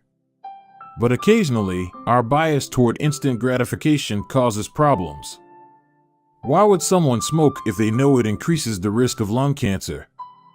Why would someone overeat when they know it increases their risk of obesity? Why would someone have unsafe sex if they know it can result in sexually transmitted disease? Once you understand how the brain prioritizes rewards, the answers become clear. The consequences of bad habits are delayed while the rewards are immediate. Smoking might kill you in 10 years, but it reduces stress and eases your nicotine cravings now. Overeating is harmful in the long run but appetizing in the moment. Sex, safe or not, provides pleasure right away. Disease and infection won't show up for days or weeks, even years. Every habit produces multiple outcomes across time. Unfortunately, these outcomes are often misaligned. With our bad habits, the immediate outcome usually feels good, but the ultimate outcome feels bad. With good habits, it is the reverse. The immediate outcome is unenjoyable, but the ultimate outcome feels good. The French economist Frédéric Bastiat explained the problem clearly when he wrote, "It almost always happens that when the immediate consequence is favorable, the later consequences are disastrous, and vice versa." Often, the sweeter the first fruit of a habit, the more bitter are its later fruits. Put another way, the costs of your good habits are in the present. The costs of your bad habits are in the future. The brain's tendency to prioritize the present moment means you can't rely on good intentions. When you make a plan to lose weight, write a book, or learn a language, you are actually making plans for your future self. And when you envision what you want your life to be like, it is easy to see the value in taking actions with long-term benefits. We all want better lives for our future selves. However, when the moment of decision arrives, instant gratification usually wins. You are no longer making a choice for future you, who dreams of being fitter or wealthier or happier. You are choosing for present you, who wants to be full, pampered, and entertained. As a general rule, the more immediate pleasure you get from an action, the more strongly you should question whether it aligns with your long-term goals, with a fuller understanding of what causes our brain to repeat some behaviors and avoid others. Let's update the cardinal rule of behavior change. What is immediately rewarded is repeated. What is immediately punished is avoided. Our preference for instant gratification reveals an important truth about success. Because of how we are wired, most people will spend all day chasing quick hits of satisfaction. The road less traveled is the road of delayed gratification. If you're willing to wait for the rewards, you'll face less competition and often get a bigger payoff. As the saying goes, the last mile is always the least crowded. This is precisely what research has shown. People who are better at delaying gratification have higher SAT scores, lower levels of substance abuse, lower likelihood of obesity, better responses to stress, and superior social skills. We've all seen this play out in our own lives. If you delay watching television and get your homework done, you'll generally learn more and get better grades. If you don't buy desserts and chips at the store, you'll often eat healthier food when you get home. At some point, success in nearly every field requires you to ignore an immediate reward in favor of a delayed reward. Here's the problem: most people know that delaying gratification is the wise approach. They want the benefits of good habits, to be healthy, productive, at peace. But these outcomes are seldom top of mind at the decisive moment. Thankfully, it's possible to train yourself to delay gratification, but you need to work with the grain of human nature, not against it. The best way to do this is to add a little bit of immediate pleasure to the habits that pay off in the long run and a little bit of immediate pain to ones that don't. How to turn instant gratification to your advantage. The vital thing in getting a habit to stick is to feel successful, even if it's in a small way. The feeling of success is a signal that your habit paid off and that the work was worth the effort. In a perfect world, the reward for a good habit is the habit itself. In the real world, good habits tend to feel worthwhile only after they have provided you with something. Early on, it's all sacrifice. You've gone to the gym a few times, but you're not stronger or fitter or faster, at least, not in any noticeable sense. It's only months later, once you shed a few pounds or your arms gain some definition, that it becomes easier to exercise for its own sake. In the beginning, you need a reason to stay on track. This is why immediate rewards are essential. They keep you excited while the delayed rewards accumulate in the background. What we're really talking about here, when we're discussing immediate rewards, is the ending of a behavior. The ending of any experience is vital because we tend to remember it more than other phases. You want the ending of your habit to be satisfying. The best approach is to use reinforcement, which refers to the process of using an immediate reward to increase the rate of a behavior. Habit stacking, which we covered in Chapter 5, ties your habit to an immediate cue, which makes it obvious when to start. Reinforcement ties your habit to an immediate reward, which makes it satisfying when you finish. Immediate reinforcement can be especially helpful when dealing with habits of avoidance, which are behaviors you want to stop doing. It can be challenging to stick with habits like no frivolous purchases or no alcohol this month because nothing happens when you skip happy hour drinks or don't buy that pair of shoes. It can be hard to feel satisfied when there is no action in the first place. All you're doing is resisting temptation, and there isn't much satisfying about that. One solution is to turn the situation on its head. You want to make avoidance visible. Open a savings account and label it for something you want, maybe leather jacket. Whenever you pass on a purchase, put the same amount of money in the account. Skip your morning latte? Transfer $5. Pass on another month of Netflix? Move $10 over. It's like creating a loyalty program for yourself. The immediate reward of seeing yourself save money toward the leather jacket feels a lot better than being deprived. You are making it satisfying to do nothing. One of my readers and his wife used a similar setup. They wanted to stop eating out so much and start cooking together more. They labeled their savings account Trip to Europe. Whenever they skipped going out to eat, they transferred $50 into the account. At the end of the year, they put the money toward the vacation. It is worth noting that it is important to select short-term rewards that reinforce your identity rather than ones that conflict with it. Buying a new jacket is fine if you're trying to lose weight or read more books, but it doesn't work if you're trying to budget and save money. Instead, taking a bubble bath or going on a leisurely walk are good examples of rewarding yourself with free time, which aligns with your ultimate goal of more freedom and financial independence. Similarly, if your reward for exercising is eating a bowl of ice cream, then you're casting votes for conflicting identities, and it ends up being a wash. Instead, maybe your reward is a massage, which is both a luxury and a vote toward taking care of your body. Now the short-term reward is aligned with your long-term vision of being a healthy person. Eventually, as intrinsic rewards like a better mood, more energy, and reduced stress kick in, you will become less concerned with chasing the secondary reward. The identity itself becomes the reinforcer. You do it because it's who you are and it feels good to be you. The more a habit becomes part of your life, the less you need outside encouragement to follow through. Incentives can start a habit. Identity sustains a habit. That said, it takes time for the evidence to accumulate and a new identity to emerge. Immediate reinforcement helps maintain motivation in the short term while you're waiting for the long-term rewards to arrive. In summary, a habit needs to be enjoyable for it to last. Simple bits of reinforcement, like soap that smells great or toothpaste that has a refreshing mint flavor or seeing $50 hit your savings account, can offer the immediate pleasure you need to enjoy a habit. And change is easy when it is enjoyable. Chapter Summary. The fourth law of behavior change is make it satisfying.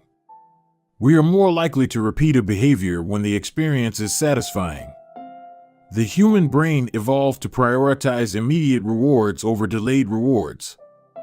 The cardinal rule of behavior change: what is immediately rewarded is repeated. What is immediately punished is avoided. To get a habit to stick, you need to feel immediately successful, even if it's in a small way. The first three laws of behavior change: make it obvious, make it attractive, and make it easy, increase the odds that a behavior will be performed this time. The fourth law of behavior change, make it satisfying, increases the odds that a behavior will be repeated next time. Chapter 16. How to stick with good habits every day. In 1993, a bank in Abbotsford, Canada, hired a 23-year-old stockbroker named Trent Dersmid. Abbotsford was a relatively small suburb, tucked away in the shadow of nearby Vancouver, where most of the big business deals were being made. Given the location, and the fact that Dersmid was a rookie, nobody expected too much of him. But he made brisk progress thanks to a simple daily habit. Dersmid began each morning with 2 jars on his desk. One was filled with 120 paper clips. The other was empty. As soon as he settled in each day, he would make a sales call. Immediately after, he would move 1 paper clip from the full jar to the empty jar, and the process would begin again. Every morning I would start with 120 paper clips in 1 jar, and I would keep dialing the phone until I had moved them all to the second jar, he told me. Within 18 months, Dersmid was bringing in $5 million to the firm. By age 24, he was making $75,000 per year, the equivalent of $125,000 today. Not long after, he landed a 6-figure job with another company. I like to refer to this technique as the paperclip strategy, and, over the years, I've heard from readers who have employed it in a variety of ways. One woman shifted a hairpin from one container to another whenever she wrote a page of her book. Another man moved a marble from one bin to the next after each set of push-ups. Making progress is satisfying, and visual measures, like moving paper clips or hairpins or marbles, provide clear evidence of your progress. As a result, they reinforce your behavior and add a little bit of immediate satisfaction to any activity. Visual measurement comes in many forms: food journals, workout logs, loyalty punch cards, the progress bar on a software download, even the page numbers in a book. But perhaps the best way to measure your progress is with a habit tracker. How to keep your habits on track. A habit tracker is a simple way to measure whether you did a habit. The most basic format is to get a calendar and cross off each day you stick with your routine. For example, if you meditate on Monday, Wednesday, and Friday, each of those dates gets an X. As time rolls by, the calendar becomes a record of your habit streak. Countless people have tracked their habits, but perhaps the most famous was Benjamin Franklin. Beginning at age 20, Franklin carried a small booklet everywhere he went and used it to track 13 personal virtues. This list included goals like lose no time, be always employed in something useful, and avoid trifling conversation. At the end of each day, Franklin would open his booklet and record his progress. Jerry Seinfeld reportedly uses a habit tracker to stick with his streak of writing jokes. In the documentary Comedian, he explains that his goal is simply to never break the chain of writing jokes every day. In other words, he is not focused on how good or bad a particular joke is or how inspired he feels. He is simply focused on showing up and adding to his streak. Don't break the chain is a powerful mantra. Don't break the chain of sales calls and you'll build a successful book of business. Don't break the chain of workouts and you'll get fit faster than you'd expect. Don't break the chain of creating every day and you will end up with an impressive portfolio. Habit tracking is powerful because it leverages multiple laws of behavior change. It simultaneously makes a behavior obvious, attractive, and satisfying. Let's break down each one. Benefit number 1, habit tracking is obvious. Recording your last action creates a trigger that can initiate your next one. Habit tracking naturally builds a series of visual cues like the streak of X's on your calendar or the list of meals in your food log. When you look at the calendar and see your streak, you'll be reminded to act again. Research has shown that people who track their progress on goals like losing weight, quitting smoking, and lowering blood pressure are all more likely to improve than those who don't. One study of more than 1,600 people found that those who kept a daily food log lost twice as much weight as those who did not. The mere act of tracking a behavior can spark the urge to change it. Habit tracking also keeps you honest. Most of us have a distorted view of our own behavior. We think we act better than we do. Measurement offers one way to overcome our blindness to our own behavior and notice what's really going on each day. One glance at the paper clips in the container and you immediately know how much work you have, or haven't, been putting in. When the evidence is right in front of you, you are less likely to lie to yourself. Benefit number 2, habit tracking is attractive. The most effective form of motivation is progress. When we get a signal that we are moving forward, we become more motivated to continue down that path. In this way, habit tracking can have an addictive effect on motivation. Each small win feeds your desire. This can be particularly powerful on a bad day. When you're feeling down, it's easy to forget about all the progress you have already made. Habit tracking provides visual proof of your hard work, a subtle reminder of how far you've come. Plus, the empty square you see each morning can motivate you to get started because you don't want to lose your progress by breaking the streak. Benefit number 3, habit tracking is satisfying. This is the most crucial benefit of all. Tracking can become its own form of reward. It is satisfying to cross an item off your to-do list, to complete an entry in your workout log, or to mark an X on the calendar. It feels good to watch your results grow, the size of your investment portfolio, the length of your book manuscript, and if it feels good, then you're more likely to endure. Habit tracking also helps keep your eye on the ball. You're focused on the process rather than the result. You're not fixated on getting six-pack abs. You're just trying to keep the streak alive and become the type of person who doesn't miss workouts. In summary, habit tracking, 1. Creates a visual cue that can remind you to act. 2. Is inherently motivating because you see the progress you are making and don't want to lose it. And 3. Feels satisfying whenever you record another successful instance of your habit. Furthermore, habit tracking provides visual proof that you are casting votes for the type of person you wish to become, which is a delightful form of immediate and intrinsic gratification. Asterisk, you may be wondering, if habit tracking is so useful, why have I waited so long to talk about it? Despite all the benefits, I've left this discussion until now for a simple reason: many people resist the idea of tracking and measuring. It can feel like a burden because it forces you into two habits: the habit you're trying to build and the habit of tracking it. Counting calories sounds like a hassle when you're already struggling to follow a diet. Writing down every sales call seems tedious when you've got work to do. It feels easier to say, "I'll just eat less," or "I'll try harder," or "I'll remember to do it." People inevitably tell me things like, "I have a decision journal, but I wish I used it more." Or, "I recorded my workouts for a week, but then quit." I've been there myself. I once made a food log to track my calories. I managed to do it for one meal and then gave up. Tracking isn't for everyone, and there is no need to measure your entire life. But nearly anyone can benefit from it in some form, even if it's only temporary. What can we do to make tracking easier? First, whenever possible, measurement should be automated. You'll probably be surprised by how much you're already tracking without knowing it. Your credit card statement tracks how often you go out to eat. Your Fitbit registers how many steps you take and how long you sleep.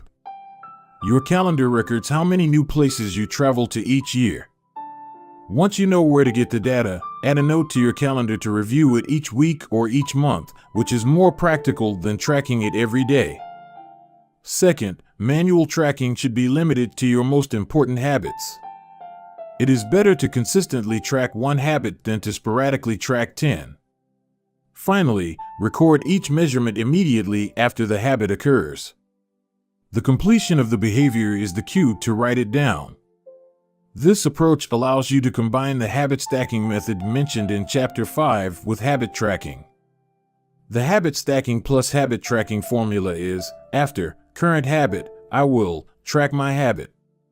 After I hang up the phone from a sales call, I will move one paper clip over. After I finish each set at the gym, I will record it in my workout journal. After I put my plate in the dishwasher, I will write down what I ate. These tactics can make tracking your habits easier. Even if you aren't the type of person who enjoys recording your behavior, I think you'll find a few weeks of measurements to be insightful. It's always interesting to see how you've actually been spending your time. That said, every habit streak ends at some point. And, more important than any single measurement, is having a good plan for when your habits slide off track. How to recover quickly when your habits break down. No matter how consistent you are with your habits, it is inevitable that life will interrupt you at some point. Perfection is not possible. Before long, an emergency will pop up, you get sick, or you have to travel for work, or your family needs a little more of your time. Whenever this happens to me, I try to remind myself of a simple rule: never miss twice. If I miss one day, I try to get back into it as quickly as possible. Missing one workout happens, but I'm not going to miss 2 in a row. Maybe I'll eat an entire pizza, but I'll follow it up with a healthy meal. I can't be perfect, but I can avoid a second lapse. As soon as one streak ends, I get started on the next one. The first mistake is never the one that ruins you. It is the spiral of repeated mistakes that follows. Missing once is an accident. Missing twice is the start of a new habit. This is a distinguishing feature between winners and losers. Anyone can have a bad performance, a bad workout, or a bad day at work. But when successful people fail, they rebound quickly. The breaking of a habit doesn't matter if the reclaiming of it is fast. I think this principle is so important that I'll stick to it even if I can't do a habit as well or as completely as I would like. Too often, we fall into an all-or-nothing cycle with our habits. The problem is not slipping up. The problem is thinking that if you can't do something perfectly, then you shouldn't do it at all. You don't realize how valuable it is to just show up on your bad or busy days. Lost days hurt you more than successful days help you. If you start with $100, then a 50% gain will take you to $150. But you only need a 33% loss to take you back to $100. In other words, avoiding a 33% loss is just as valuable as achieving a 50% gain. As Charlie Munger says, the first rule of compounding: never interrupt it unnecessarily. This is why the bad workouts are often the most important ones. Sluggish days and bad workouts maintain the compound gains you accrued from previous good days. Simply doing something, 10 squats, 5 sprints, a push-up, anything really, is huge. Don't put up a zero. Don't let losses eat into your compounding. Furthermore, it's not always about what happens during the workout. It's about being the type of person who doesn't miss workouts. It's easy to train when you feel good, but it's crucial to show up when you don't feel like it, even if you do less than you hope. Going to the gym for 5 minutes may not improve your performance, but it reaffirms your identity.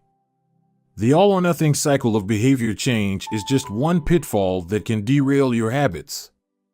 Another potential danger, especially if you are using a habit tracker, is measuring the wrong thing. Knowing when and when not to track a habit. Say you're running a restaurant and you want to know if your chef is doing a good job. One way to measure success is to track how many customers pay for a meal each day. If more customers come in, the food must be good. If fewer customers come in, something must be wrong. However, this one measurement, daily revenue, only gives a limited picture of what's really going on. Just because someone pays for a meal doesn't mean they enjoy the meal. Even dissatisfied customers are unlikely to dine and dash. In fact, if you're only measuring revenue, the food might be getting worse, but you're making up for it with marketing or discounts or some other method. Instead, it may be more effective to track how many customers finish their meal or perhaps the percentage of customers who leave a generous tip. The dark side of tracking a particular behavior is that we become driven by the number rather than the purpose behind it. If your success is measured by quarterly earnings, you will optimize sales, revenue, and accounting for quarterly earnings. If your success is measured by a lower number on the scale, you will optimize for a lower number on the scale, even if that means embracing crash diets, juice cleanses, and fat loss pills. The human mind wants to win whatever game is being played. This pitfall is evident in many areas of life. We focus on working long hours instead of getting meaningful work done. We care more about getting 10,000 steps than we do about being healthy. We teach for standardized tests instead of emphasizing learning, curiosity, and critical thinking. In short, we optimize for what we measure. When we choose the wrong measurement, we get the wrong behavior. This is sometimes referred to as Goodhart's law. Named after the economist Charles Goodhart, the principle states, when a measure becomes a target, it ceases to be a good measure. Measurement is only useful when it guides you and adds context to a larger picture, not when it consumes you. Each number is simply one piece of feedback in the overall system. In our data-driven world, we tend to overvalue numbers and undervalue anything ephemeral, soft, and difficult to quantify. We mistakenly think the factors we can measure are the only factors that exist. But just because you can measure something doesn't mean it's the most important thing. And just because you can't measure something doesn't mean it's not important at all. All of this to say, it's crucial to keep habit tracking in its proper place. It can feel satisfying to record a habit and track your progress, but the measurement is not the only thing that matters. Furthermore, there are many ways to measure progress, and sometimes it helps to shift your focus to something entirely different. This is why non-scale victories can be effective for weight loss. The number on the scale may be stubborn, so if you focus solely on that number, your motivation will sag. But you may notice that your skin looks better, or you wake up earlier, or your sex drive got a boost. All of these are valid ways to track your improvement. If you're not feeling motivated by the number on the scale, perhaps it's time to focus on a different measurement, one that gives you more signals of progress. No matter how you measure your improvement, habit tracking offers a simple way to make your habits more satisfying. Each measurement provides a little bit of evidence that you're moving in the right direction and a brief moment of immediate pleasure for a job well done. Chapter Summary. One of the most satisfying feelings is the feeling of making progress. A habit tracker is a simple way to measure whether you did a habit, like marking an X on a calendar. Habit trackers and other visual forms of measurement can make your habits satisfying by providing clear evidence of your progress. Don't break the chain. Try to keep your habit streak alive. Never miss twice. If you miss one day, try to get back on track as quickly as possible. Just because you can measure something doesn't mean it's the most important thing. Chapter 17. How an accountability partner can change everything. After serving as a pilot in World War II, Roger Fisher attended Harvard Law School and spent 34 years specializing in negotiation and conflict management. He founded the Harvard Negotiation Project and worked with numerous countries and world leaders on peace resolutions, hostage crises, and diplomatic compromises. But it was in the 1970s and 1980s, as the threat of nuclear war escalated, that Fisher developed perhaps his most interesting idea. At the time, Fisher was focused on designing strategies that could prevent nuclear war, and he had noticed a troubling fact. Any sitting president would have access to launch codes that could kill millions of people but would never actually see anyone die because he would always be thousands of miles away. My suggestion was quite simple, he wrote in 1981. Put that nuclear code number in a little capsule and then implant that capsule right next to the heart of a volunteer. The volunteer would carry with him a big, heavy butcher knife as he accompanied the president. If ever the president wanted to fire nuclear weapons, the only way he could do so would be for him first, with his own hands, to kill one human being. The president says, "George, I'm sorry, but tens of millions must die." He has to look at someone and realize what death is, what an innocent death is. Blood on the White House carpet. It's reality brought home. When I suggested this to friends in the Pentagon, they said, "My God, that's terrible. Having to kill someone would distort the president's judgment. He might never push the button." Throughout our discussion of the fourth law of behavior change, we have covered the importance of making good habits immediately satisfying. Fisher's proposal is an inversion of the fourth law, make it immediately unsatisfying. Just as we are more likely to repeat an experience when the ending is satisfying, we are also more likely to avoid an experience when the ending is painful. Pain is an effective teacher. If a failure is painful, it gets fixed. If a failure is relatively painless, it gets ignored. The more immediate and more costly a mistake is, the faster you will learn from it. The threat of a bad review forces a plumber to be good at his job. The possibility of a customer never returning makes restaurants create good food. The cost of cutting the wrong blood vessel makes a surgeon master human anatomy and cut carefully. When the consequences are severe, people learn quickly. The more immediate the pain, the less likely the behavior. If you want to prevent bad habits and eliminate unhealthy behaviors, then adding an instant cost to the action is a great way to reduce their odds. We repeat bad habits because they serve us in some way, and that makes them hard to abandon. The best way I know to overcome this predicament is to increase the speed of the punishment associated with the behavior. There can't be a gap between the action and the consequences. As soon as actions incur an immediate consequence, behavior begins to change. Customers pay their bills on time when they are charged a late fee. Students show up to class when their grade is linked to attendance. We'll jump through a lot of hoops to avoid a little bit of immediate pain. There is, of course, a limit to this. If you're going to rely on punishment to change behavior, then the strength of the punishment must match the relative strength of the behavior it is trying to correct. To be productive, the cost of procrastination must be greater than the cost of action. To be healthy, the cost of laziness must be greater than the cost of exercise. Getting fined for smoking in a restaurant or failing to recycle adds consequence to an action. Behavior only shifts if the punishment is painful enough and reliably enforced.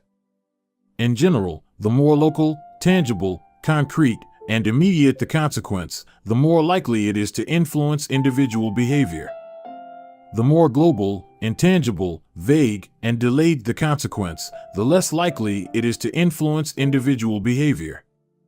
Thankfully, there is a straightforward way to add an immediate cost to any bad habit: create a habit contract. The habit contract. The first seatbelt law was passed in New York on December 1, 1984. At the time, just 14% of people in the United States regularly wore a seatbelt, but that was all about to change. Within 5 years, over half of the nation had seatbelt laws. Today, wearing a seatbelt is enforceable by law in 49 of the 50 states. And it's not just the legislation, the number of people wearing seatbelts has changed dramatically as well. In 2016, over 88% of Americans buckled up each time they got in a car. In just over 30 years, there was a complete reversal in the habits of millions of people. Laws and regulations are an example of how government can change our habits by creating a social contract. As a society, we collectively agree to abide by certain rules and then enforce them as a group. Whenever a new piece of legislation impacts behavior, seatbelt laws, banning smoking inside restaurants, mandatory recycling, it is an example of a social contract shaping our habits. The group agrees to act in a certain way, and if you don't follow along, you'll be punished. Just as governments use laws to hold citizens accountable, you can create a habit contract to hold yourself accountable. A habit contract is a verbal or written agreement in which you state your commitment to a particular habit and the punishment that will occur if you don't follow through. Then you find 1 or 2 people to act as your accountability partners and sign off on the contract with you. Brian Harris, an entrepreneur from Nashville, Tennessee, was the first person I saw put this strategy into action. Shortly after the birth of his son, Harris realized he wanted to shed a few pounds. He wrote up a habit contract between himself, his wife, and his personal trainer.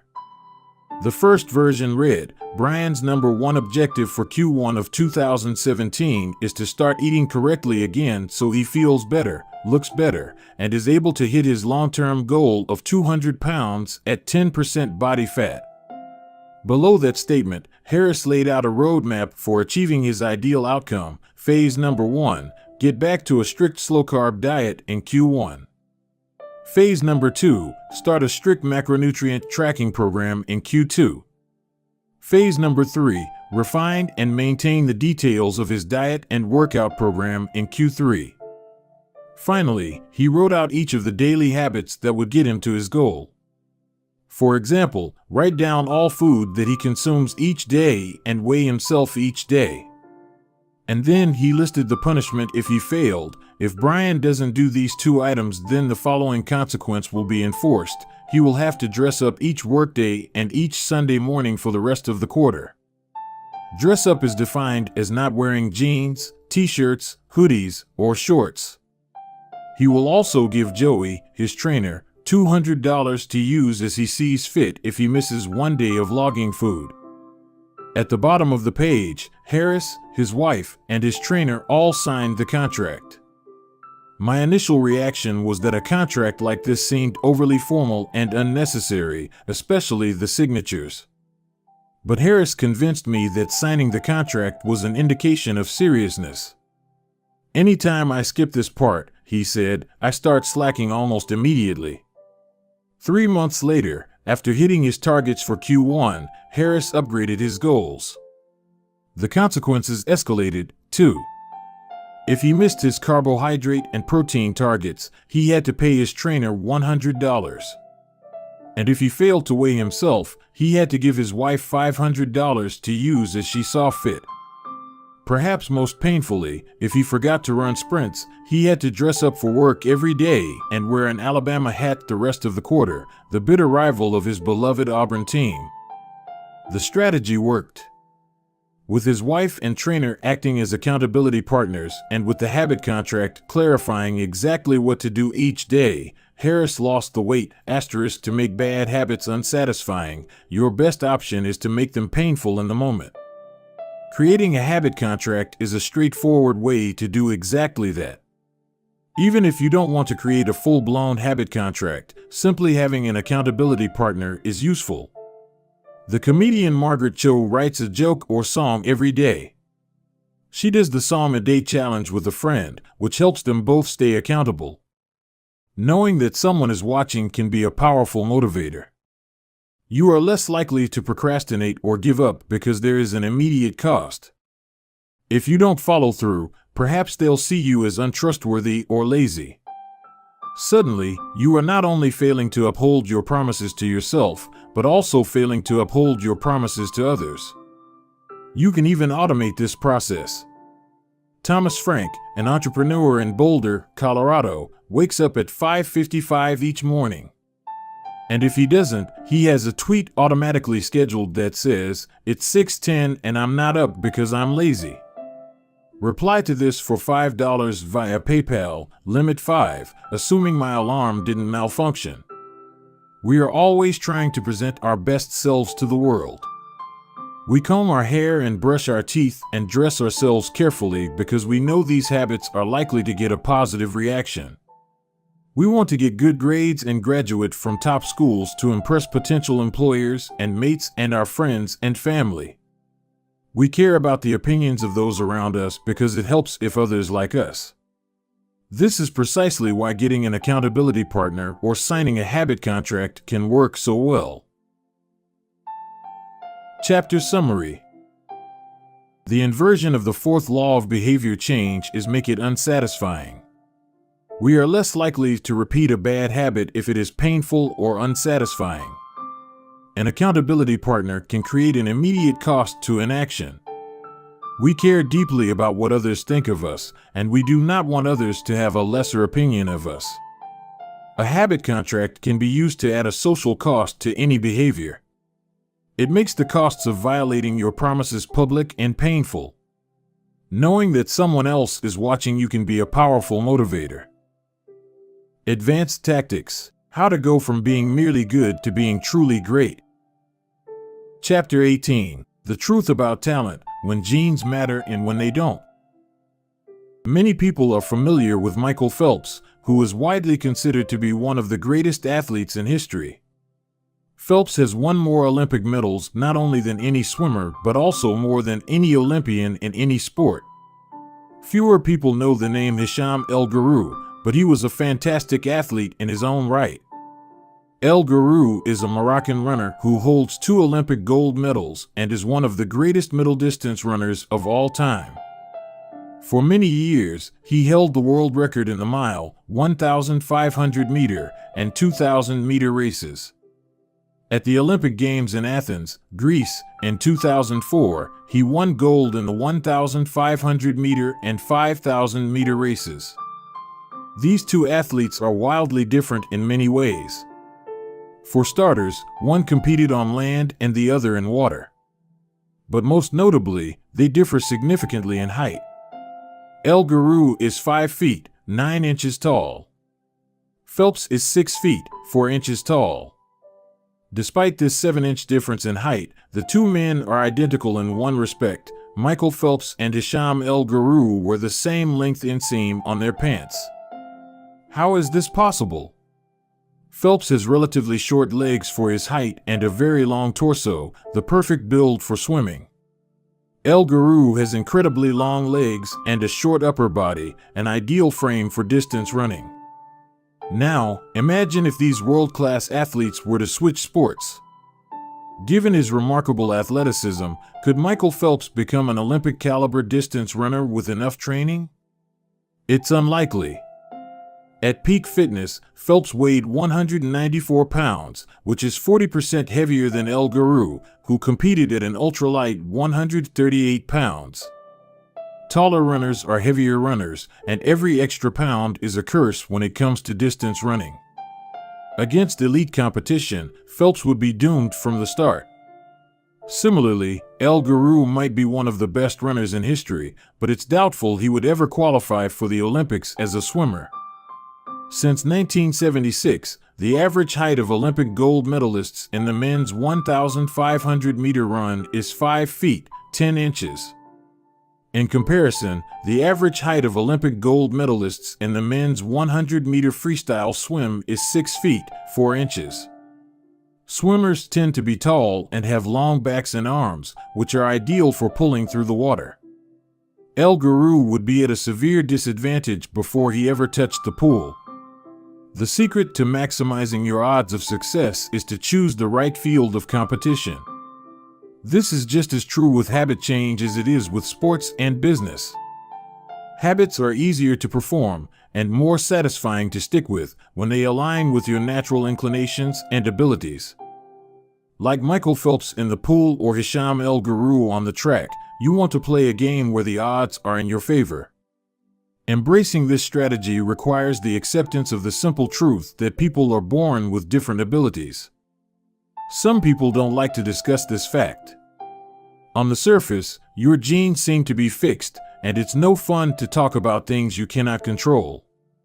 Plus, phrases like biological determinism makes it sound like certain individuals are destined for success and others doomed to failure. But this is a short-sighted view of the influence of genes on behavior. The strength of genetics is also their weakness.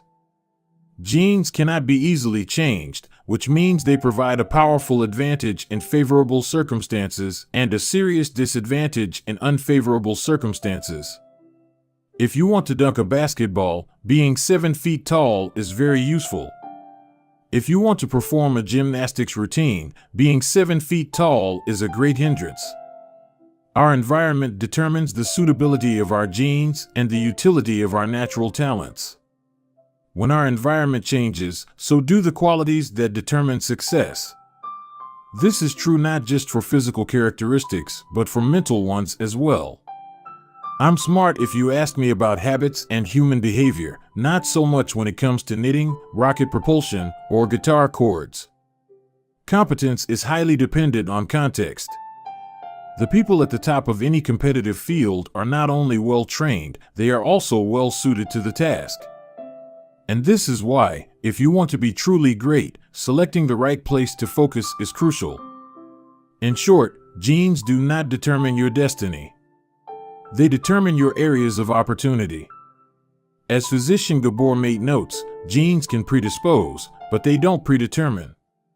The areas where you are genetically predisposed to success are the areas where habits are more likely to be satisfying. The key is to direct your effort toward areas that both excite you and match your natural skills, to align your ambition with your ability. The obvious question is, how do I figure out where the odds are in my favor? How do I identify the opportunities and habits that are right for me? The first place we will look for an answer is by understanding your personality. How your personality influences your habits. Your genes are operating beneath the surface of every habit. Indeed, beneath the surface of every behavior. Genes have been shown to influence everything from the number of hours you spend watching television to your likelihood to marry or divorce to your tendency to get addicted to drugs, alcohol, or nicotine.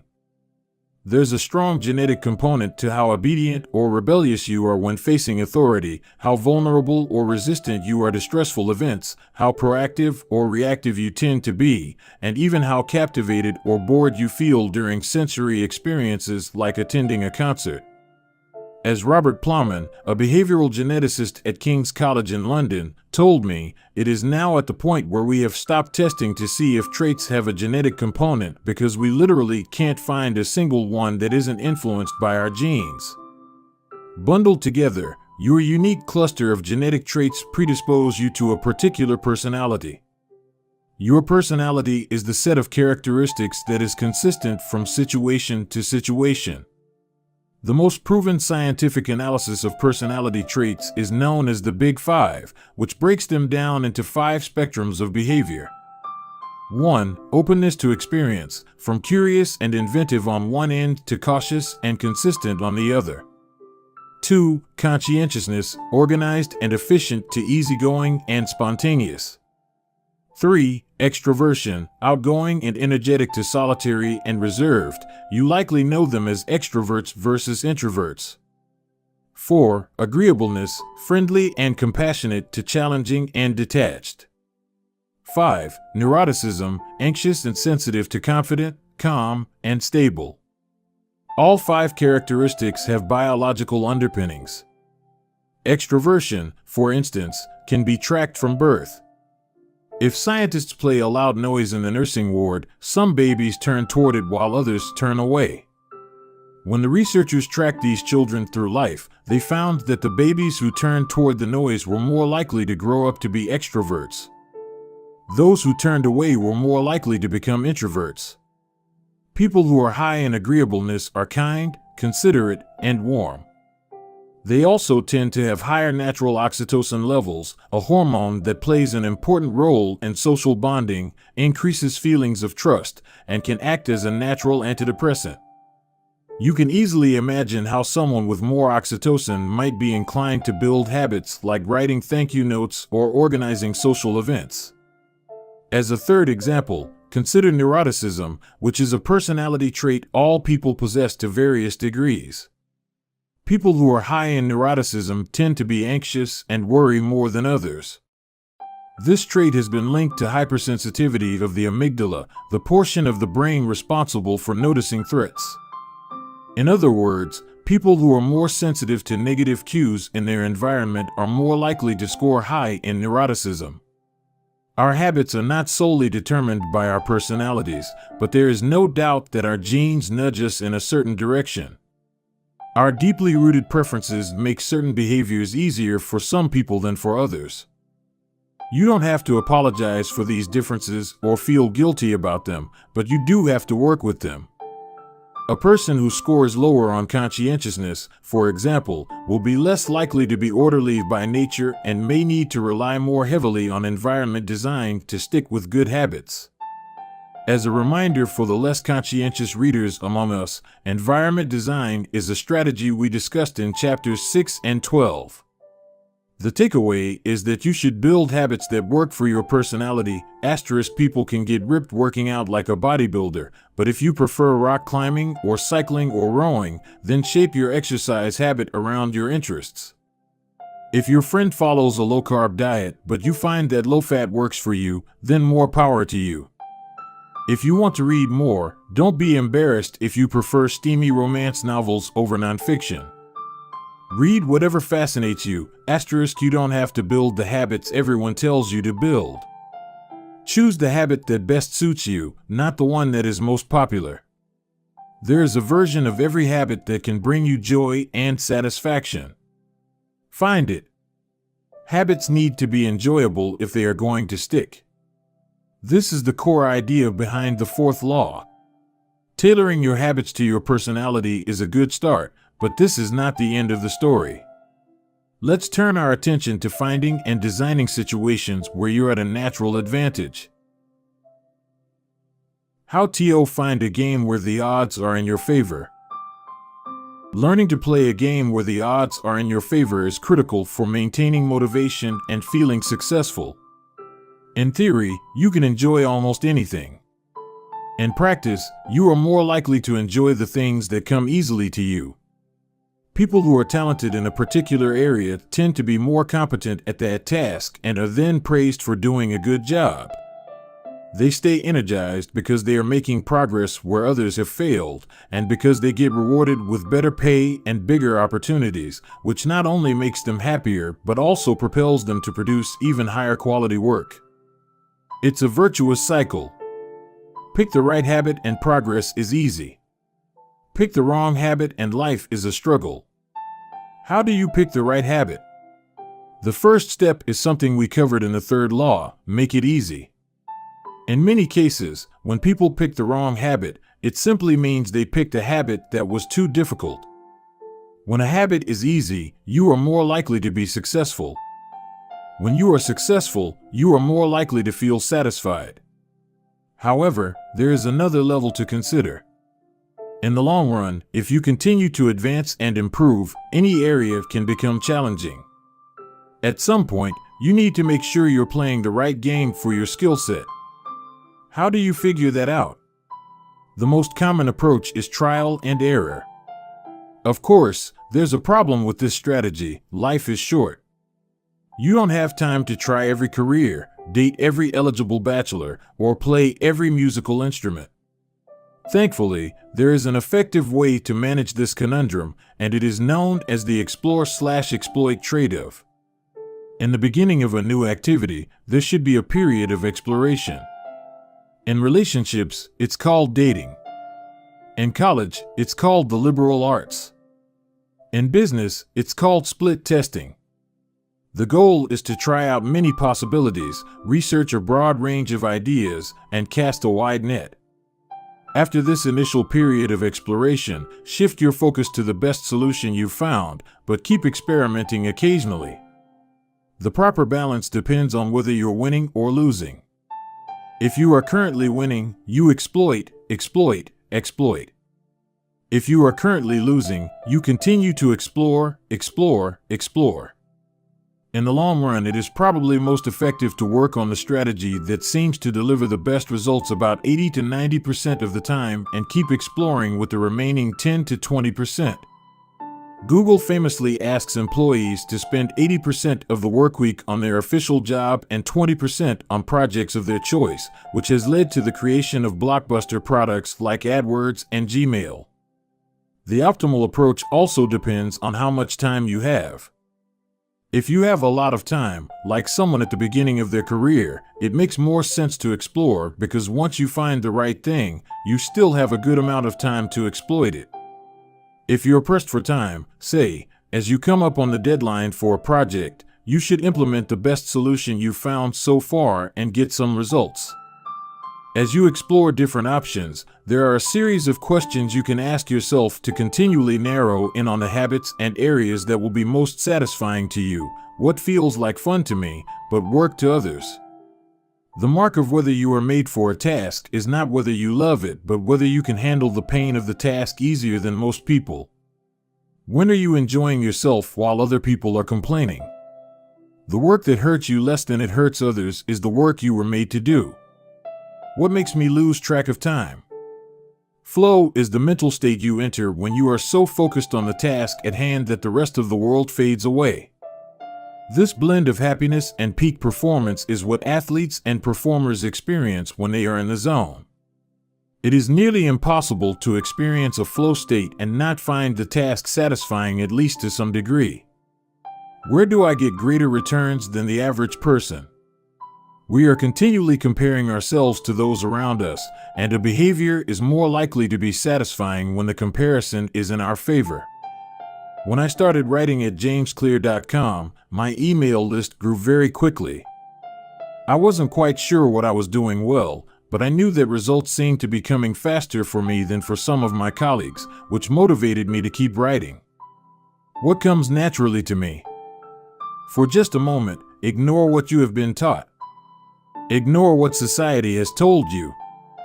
Ignore what others expect of you. Look inside yourself and ask, what feels natural to me? When have I felt alive? When have I felt like the real me? No internal judgments or people-pleasing. No second-guessing or self-criticism. Just feelings of engagement and enjoyment. Whenever you feel authentic and genuine, you are headed in the right direction. To be honest, some of this process is just luck. Michael Phelps and Hisham El Guru were lucky to be born with a rare set of abilities that are highly valued by society and to be placed in the ideal environment for those abilities. We all have limited time on this planet, and the truly great among us are the ones who not only work hard, but also have the good fortune to be exposed to opportunities that favor us. But what if you don't want to leave it up to luck? If you can't find a game where the odds are stacked in your favor, create one. Scott Adams, the cartoonist behind Dilbert, says, everyone has at least a few areas in which they could be in the top 25% with some effort. In my case, I can draw better than most people, but I'm hardly an artist. And I'm not any funnier than the average stand-up comedian who never makes it big, but I'm funnier than most people. The magic is that few people can draw well and write jokes. It's the combination of the two that makes what I do so rare. And when you add in my business background, suddenly I had a topic that few cartoonists could hope to understand without living it. When you can't win by being better, you can win by being different. By combining your skills, you reduce the level of competition, which makes it easier to stand out. You can shortcut the need for a genetic advantage or for years of practice by rewriting the rules. A good player works hard to win the game everyone else is playing. A great player creates a new game that favors their strengths and avoids their weaknesses. In college, I designed my own major, biomechanics, which was a combination of physics, chemistry, biology, and anatomy. I wasn't smart enough to stand out among the top physics or biology majors, so I created my own game. And because it suited me, I was only taking the courses I was interested in. Studying felt like less of a chore. It was also easier to avoid the trap of comparing myself to everyone else. After all, nobody else was taking the same combination of classes, so who could say if they were better or worse? Specialization is a powerful way to overcome the accident of bad genetics. The more you master a specific skill, the harder it becomes for others to compete with you. Many bodybuilders are stronger than the average arm wrestler, but even a massive bodybuilder may lose at arm wrestling because the arm wrestling champ has very specific strength. Even if you're not the most naturally gifted, you can often win by being the best in a very narrow category. Boiling water will soften a potato but harden an egg.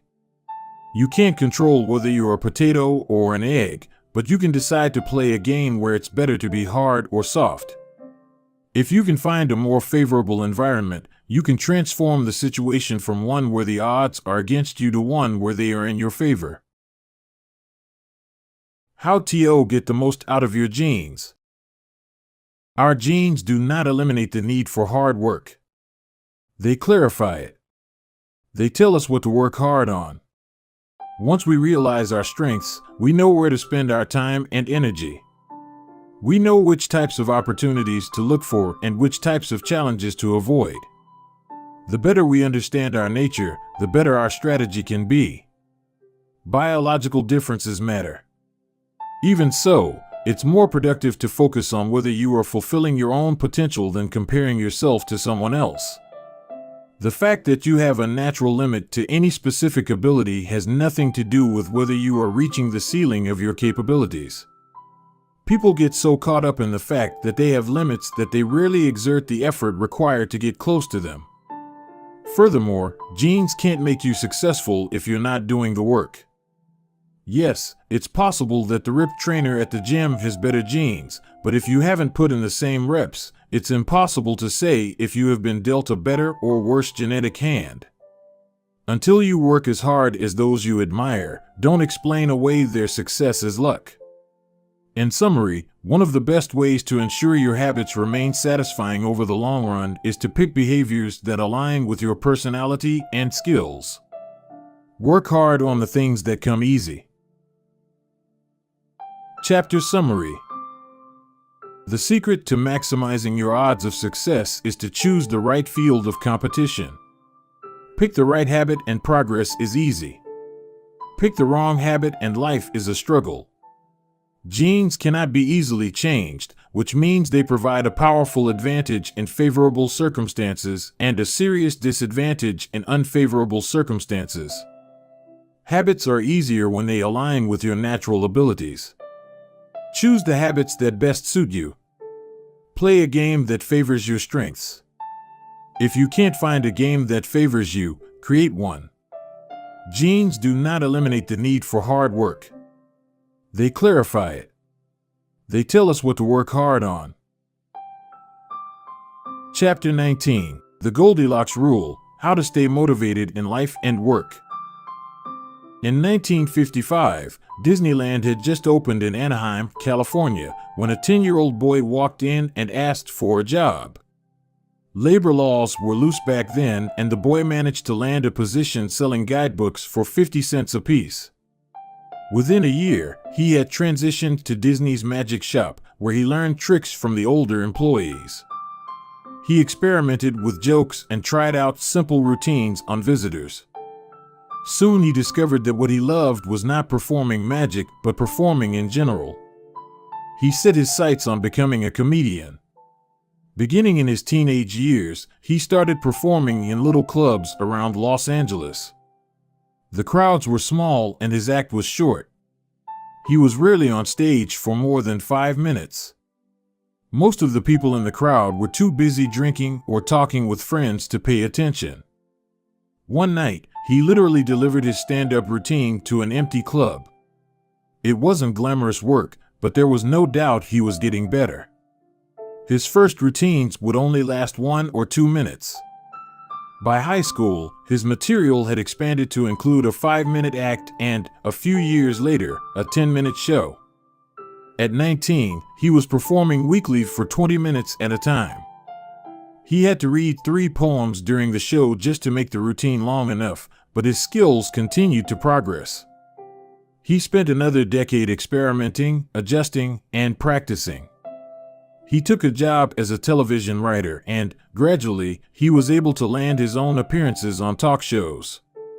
By the mid-1970s, he had worked his way into being a regular guest on The Tonight Show and Saturday Night Live. Finally, after nearly 15 years of work, the young man rose to fame. He toured 60 cities in 63 days. Then 72 cities in 80 days. Then 85 cities in 90 days. He had 18,695 people attend one show in Ohio. Another 45,000 tickets were sold for his 3-day show in New York. He catapulted to the top of his genre and became one of the most successful comedians of his time. His name is Steve Martin. Martin's story offers a fascinating perspective on what it takes to stick with habits for the long run. Comedy is not for the timid. It is hard to imagine a situation that would strike fear into the hearts of more people than performing alone on stage and failing to get a single laugh. And yet Steve Martin faced this fear every week for 18 years. In his words, 10 years spent learning, 4 years spent refining, and 4 years as a wild success. Why is it that some people, like Martin, stick with their habits, whether practicing jokes or drawing cartoons or playing guitar, while most of us struggle to stay motivated? How do we design habits that pull us in rather than ones that fade away? Scientists have been studying this question for many years. While there is still much to learn, one of the most consistent findings is that the way to maintain motivation and achieve peak levels of desire is to work on tasks of just manageable difficulty. The human brain loves a challenge, but only if it is within an optimal zone of difficulty. If you love tennis and try to play a serious match against a 4-year-old, you will quickly become bored. It's too easy. You'll win every point. In contrast, if you play a professional tennis player like Roger Federer or Serena Williams, you will quickly lose motivation because the match is too difficult. Now consider playing tennis against someone who is your equal. As the game progresses, you win a few points and you lose a few. You have a good chance of winning, but only if you really try. Your focus narrows, distractions fade away, and you find yourself fully invested in the task at hand. This is a challenge of just manageable difficulty, and it is a prime example of the Goldilocks rule. The Goldilocks rule states that humans experience peak motivation when working on tasks that are right on the edge of their current abilities. Not too hard. Not too easy. Just right. The Goldilocks rule. Martin's comedy career is an excellent example of the Goldilocks rule in practice. Each year, he expanded his comedy routine, but only by a minute or two. He was always adding new material, but he also kept a few jokes that were guaranteed to get laughs. There were just enough victories to keep him motivated and just enough mistakes to keep him working hard. When you're starting a new habit, it's important to keep the behavior as easy as possible so you can stick with it even when conditions aren't perfect. This is an idea we covered in detail while discussing the third law of behavior change. Once a habit has been established, however, it's important to continue to advance in small ways. These little improvements and new challenges keep you engaged. And if you hit the Goldilocks zone just right, you can achieve a flow state. A flow state is the experience of being in the zone and fully immersed in an activity. Scientists have tried to quantify this feeling. They found that to achieve a state of flow, a task must be roughly 4% beyond your current ability. In real life, it's typically not feasible to quantify the difficulty of an action in this way, but the core idea of the Goldilocks rule remains: working on challenges of just manageable difficulty, something on the perimeter of your ability, seems crucial for maintaining motivation. Improvement requires a delicate balance. You need to regularly search for challenges that push you to your edge while continuing to make enough progress to stay motivated. Behaviors need to remain novel in order for them to stay attractive and satisfying. Without variety, we get bored. And boredom is perhaps the greatest villain on the quest for self-improvement.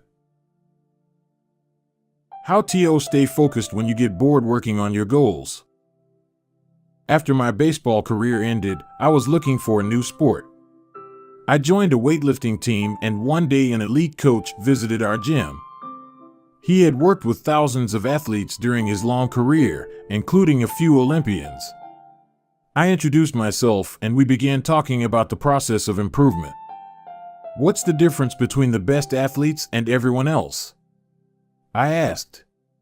What do the really successful people do that most don't? He mentioned the factors you might expect: genetics, luck, talent. But then he said something I wasn't expecting. At some point it comes down to who can handle the boredom of training every day, doing the same lifts over and over and over. His answer surprised me because it's a different way of thinking about work ethic.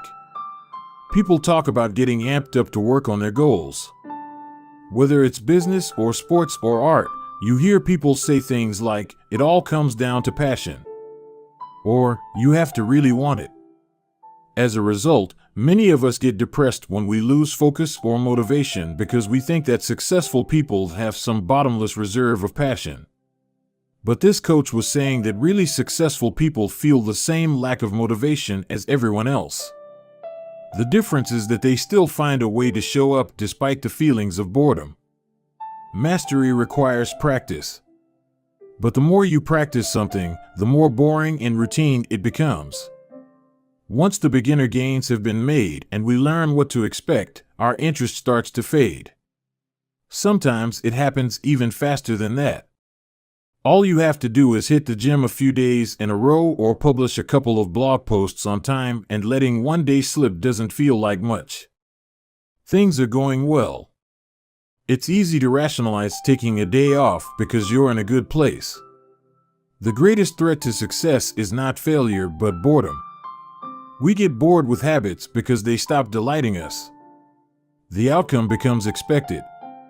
And as our habits become ordinary, we start derailing our progress to seek novelty.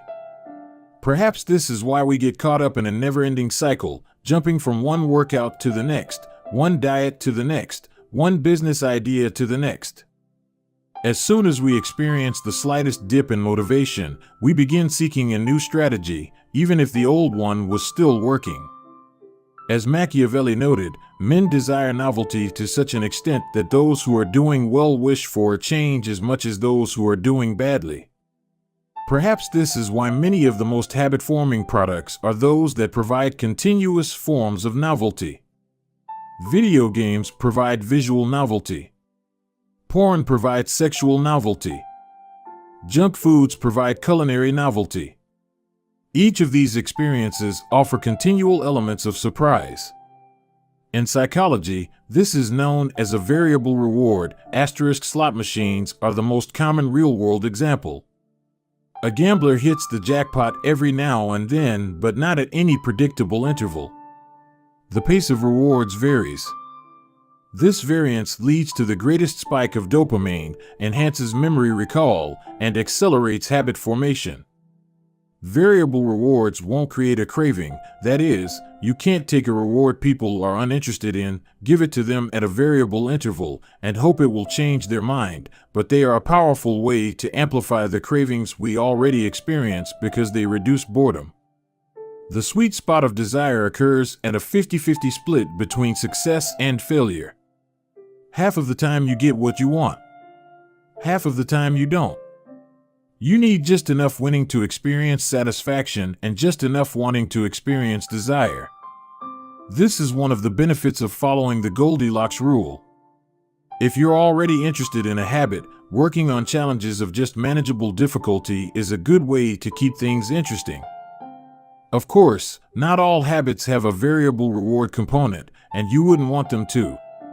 If Google only delivered a useful search result some of the time, I would switch to a competitor pretty quickly.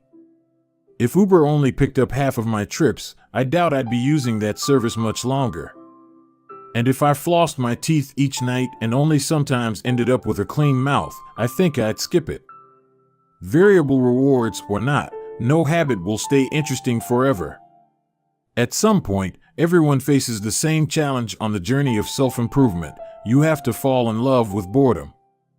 We all have goals that we would like to achieve and dreams that we would like to fulfill, but it doesn't matter what you are trying to become better at. If you only do the work when it's convenient or exciting, then you'll never be consistent enough to achieve remarkable results.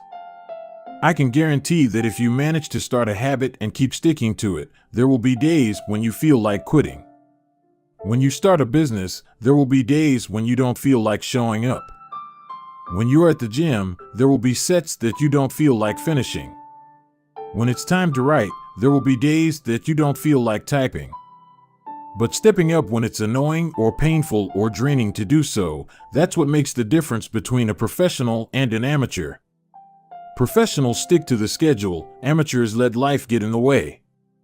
Professionals know what is important to them and work toward it with purpose. Amateurs get pulled off course by the urgencies of life. David Kane, an author and meditation teacher, encourages his students to avoid being fair-weather meditators.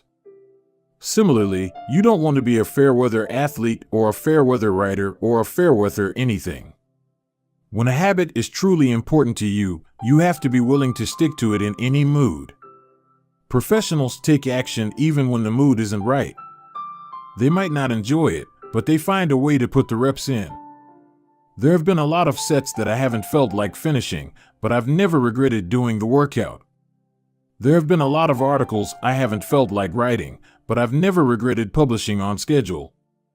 There have been a lot of days I've felt like relaxing, but I've never regretted showing up and working on something that was important to me.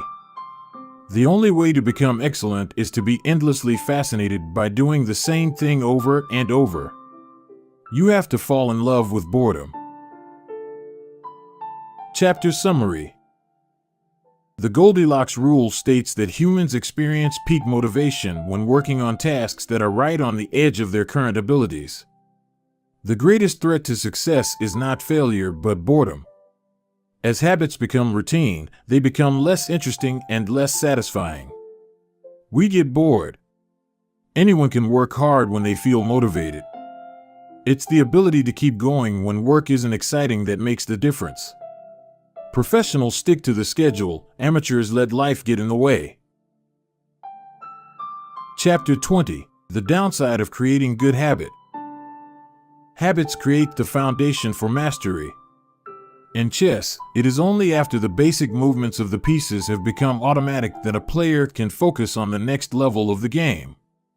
Each chunk of information that is memorized opens up the mental space for more effortful thinking. This is true for any endeavor. When you know the simple movements so well that you can perform them without thinking, you are free to pay attention to more advanced details. In this way, habits are the backbone of any pursuit of excellence. However, the benefits of habits come at a cost. At first, each repetition develops fluency, speed, and skill. But then, as a habit becomes automatic, you become less sensitive to feedback. You fall into mindless repetition. It becomes easier to let mistakes slide. When you can do it good enough on autopilot, you stop thinking about how to do it better. The upside of habits is that we can do things without thinking. The downside of habits is that you get used to doing things a certain way and stop paying attention to little errors. You assume you're getting better because you're gaining experience. In reality, you are merely reinforcing your current habits, not improving them.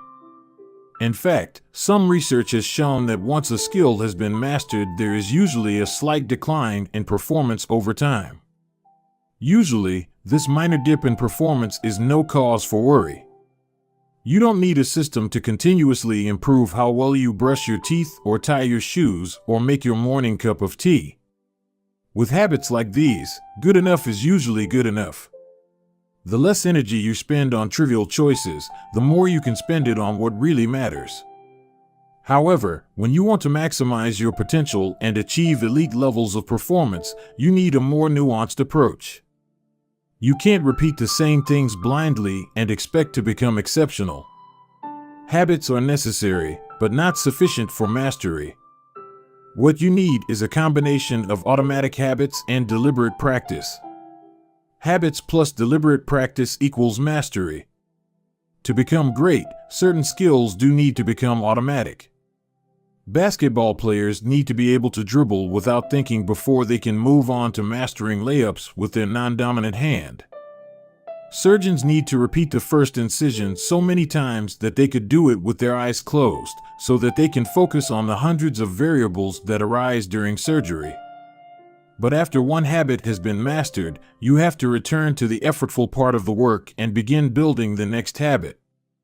Mastery is the process of narrowing your focus to a tiny element of success, repeating it until you have internalized the skill, and then using this new habit as the foundation to advance to the next frontier of your development. Old tasks become easier the second time around, but it doesn't get easier overall because now you're pouring your energy into the next challenge. Each habit unlocks the next level of performance. It's an endless cycle. Mastering one habit. Although habits are powerful, what you need is a way to remain conscious of your performance over time, so you can continue to refine and improve. It is precisely at the moment when you begin to feel like you have mastered a skill, right when things are starting to feel automatic and you are becoming comfortable, that you must avoid slipping into the trap of complacency. The solution? Establish a system for reflection and review. How to review your habits and make adjustments. In 1986, the Los Angeles Lakers had one of the most talented basketball teams ever assembled, but they are rarely remembered that way. The team started the 1985 to 1986 NBA season with an astounding 29-5 record. The pundits were saying that we might be the best team in the history of basketball, head coach Pat Riley said after the season. Surprisingly, the Lakers stumbled in the 1986 playoffs and suffered a season-ending defeat in the Western Conference Finals. The best team in the history of basketball didn't even play for the NBA championship. After that blow, Riley was tired of hearing about how much talent his players had and about how much promise his team held. He didn't want to see flashes of brilliance followed by a gradual fade in performance. He wanted the Lakers to play up to their potential, night after night. In the summer of 1986, he created a plan to do exactly that, a system that he called the Career Best Effort Program, or CBE. When players first joined the Lakers, Riley explained, "We track their basketball statistics all the way back to high school. I call this taking their number. We look for an accurate gauge of what a player can do, then build him into our plan for the team, based on the notion that he will maintain and then improve upon his averages." After determining a player's baseline level of performance, Riley added a key step. He asked each player to improve their output by at least 1% over the course of the season. If they succeeded, it would be a CBE, or Career Best Effort. Similar to the British cycling team that we discussed in Chapter 1, the Lakers sought peak performance by getting slightly better each day. Riley was careful to point out that CBE was not merely about points or statistics, but about giving your best effort spiritually and mentally and physically. Players got credit for allowing an opponent to run into you when you know that a foul will be called against him, diving for loose balls, going after rebounds whether you are likely to get them or not, helping a teammate when the player he's guarding has surged past him, and other unsung hero deeds. As an example, let's say that Magic Johnson, the Lakers' star player at the time, had 11 points, 8 rebounds, 12 assists, 2 steals, and 5 turnovers in a game. Magic also got credit for an unsung hero deed by diving after a loose ball, +1. Finally, he played a total of 33 minutes in this imaginary game. The positive numbers, 11 plus 8 plus 12 plus 2 plus 1, add up to 34.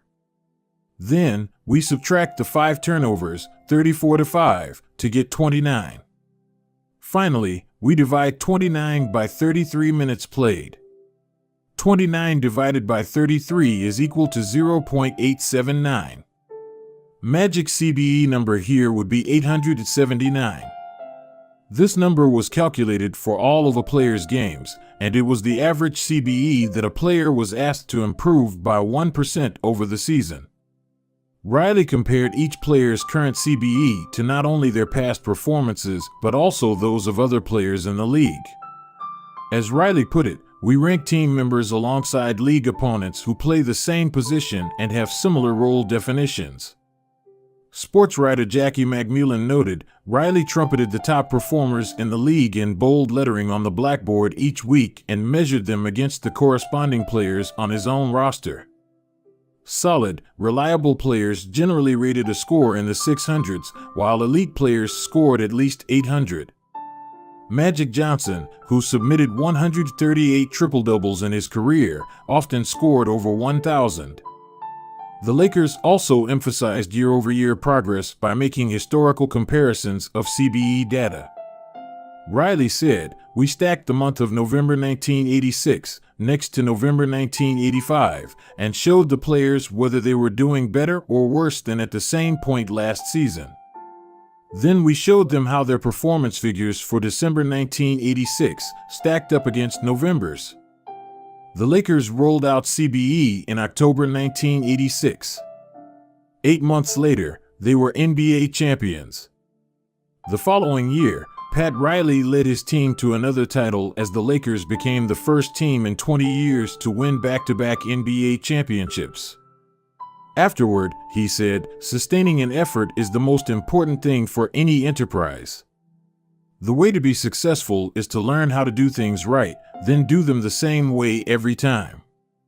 The CBE program is a prime example of the power of reflection and review. The Lakers were already talented.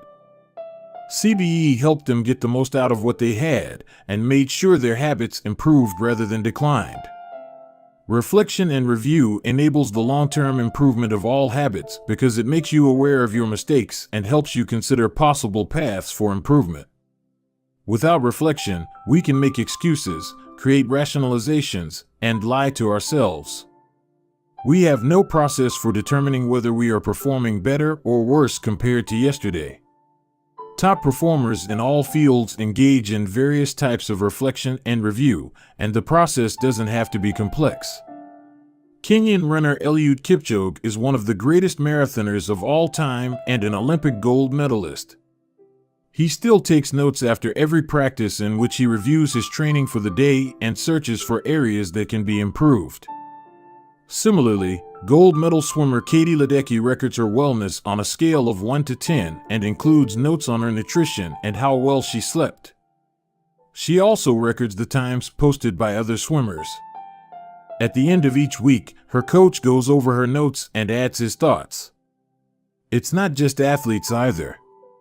When comedian Chris Rock is preparing fresh material, he will first appear at small nightclubs dozens of times and test hundreds of jokes. He brings a notepad on stage and records which bits go over well and where he needs to make adjustments. The few killer lines that survive will form the backbone of his new show. I know of executives and investors who keep a decision journal in which they record the major decisions they make each week, why they made them, and what they expect the outcome to be. They review their choices at the end of each month or year to see where they were correct and where they went wrong. Improvement is not just about learning habits, it's also about fine-tuning them. Reflection and review ensures that you spend your time on the right things and make course corrections whenever necessary, like Pat Riley adjusting the effort of his players on a nightly basis. You don't want to keep practicing a habit if it becomes ineffective. Personally, I employ two primary modes of reflection and review. Each December, I perform an annual review, in which I reflect on the previous year. I tally my habits for the year by counting up how many articles I published, how many workouts I put in, how many new places I visited, and more. Then, I reflect on my progress, or lack thereof, by answering 3 questions. 1. What went well this year? 2. What didn't go so well this year? 3. What did I learn? 6 months later, when summer rolls around, I conduct an integrity report. Like everyone, I make a lot of mistakes. My integrity report helps me realize where I went wrong and motivates me to get back on course. I use it as a time to revisit my core values and consider whether I have been living in accordance with them. This is when I reflect on my identity and how I can work toward being the type of person I wish to become. My yearly integrity report answers 3 questions. 1. What are the core values that drive my life and work? 2. How am I living and working with integrity right now? 3. How can I set a higher standard in the future? These 2 reports don't take very long, just a few hours per year, but they are crucial periods of refinement. They prevent the gradual slide that happens when I don't pay close attention. They provide an annual reminder to revisit my desired identity and consider how my habits are helping me become the type of person I wish to be. They indicate when I should upgrade my habits and take on new challenges, and when I should dial my efforts back and focus on the fundamentals. Reflection can also bring a sense of perspective. Daily habits are powerful because of how they compound, but worrying too much about every daily choice is like looking at yourself in the mirror from an inch away. You can see every imperfection and lose sight of the bigger picture. There is too much feedback. Conversely, never reviewing your habits is like never looking in the mirror. You aren't aware of easily fixable flaws, a spot on your shirt, a bit of food in your teeth. There is too little feedback. Periodic reflection and review is like viewing yourself in the mirror from a conversational distance. You can see the important changes you should make without losing sight of the bigger picture. You want to view the entire mountain range, not obsess over each peak and valley. Finally, reflection and review offers an ideal time to revisit one of the most important aspects of behavior change, identity. How to break the beliefs that hold you back. In the beginning, repeating a habit is essential to build up evidence of your desired identity. As you latch onto that new identity, however, those same beliefs can hold you back from the next level of growth. When working against you, your identity creates a kind of pride that encourages you to deny your weak spots and prevents you from truly growing. This is one of the greatest downsides of building habits. The more sacred an idea is to us, that is, the more deeply it is tied to our identity, the more strongly we will defend it against criticism. You see this in every industry.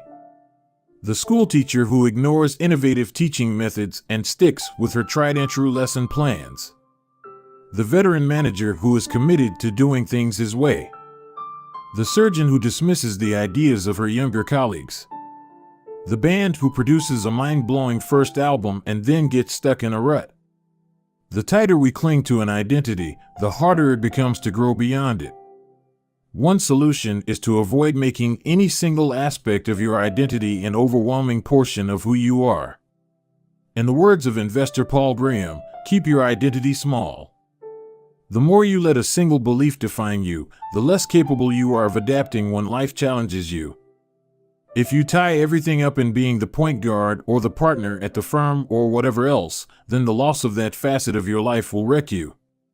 If you're a vegan and then develop a health condition that forces you to change your diet, you'll have an identity crisis on your hands.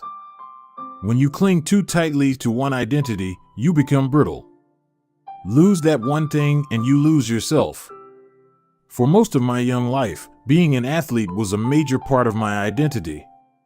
After my baseball career ended, I struggled to find myself.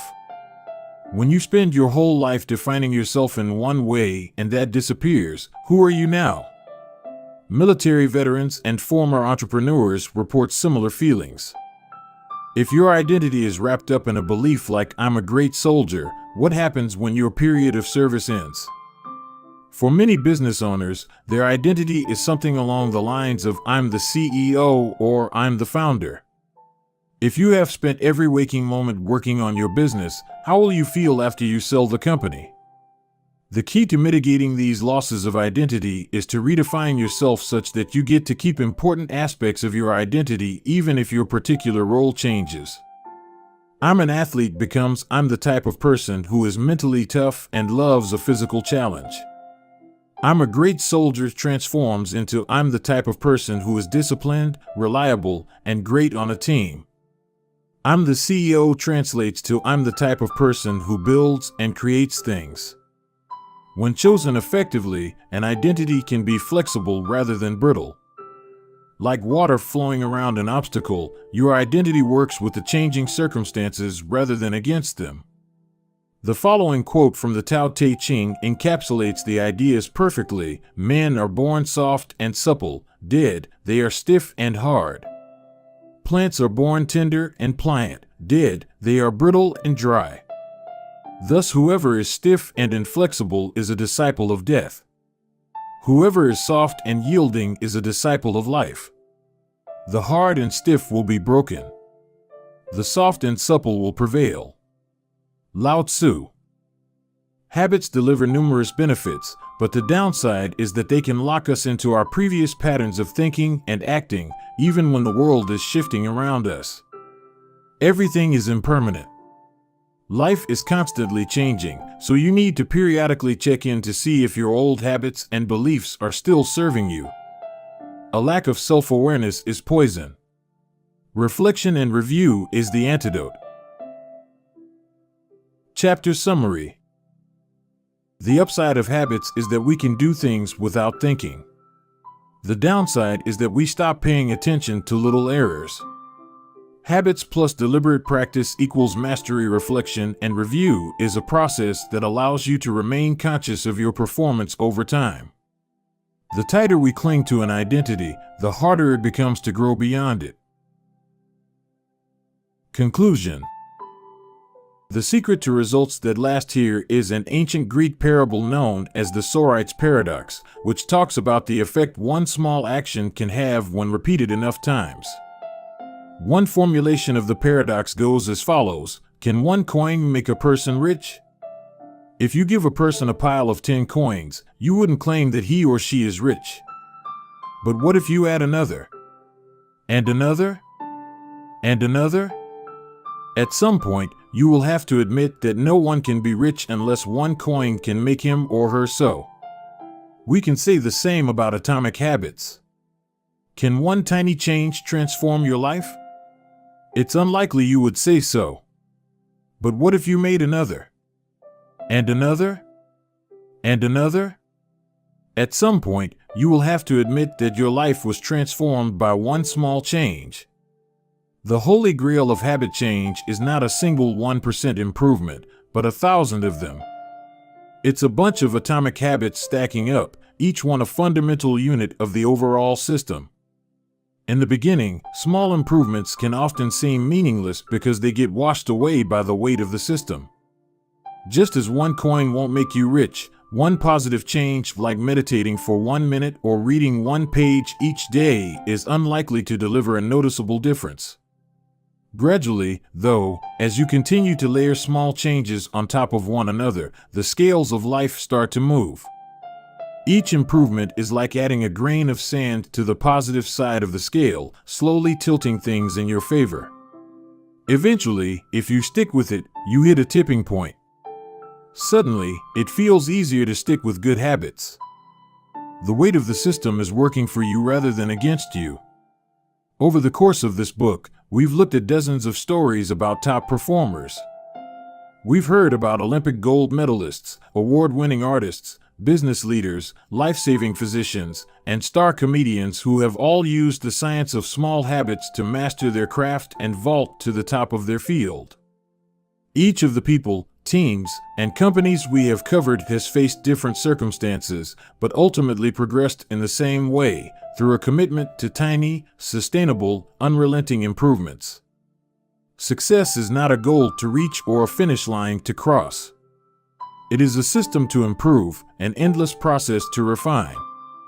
In Chapter 1, I said, if you're having trouble changing your habits, the problem isn't you.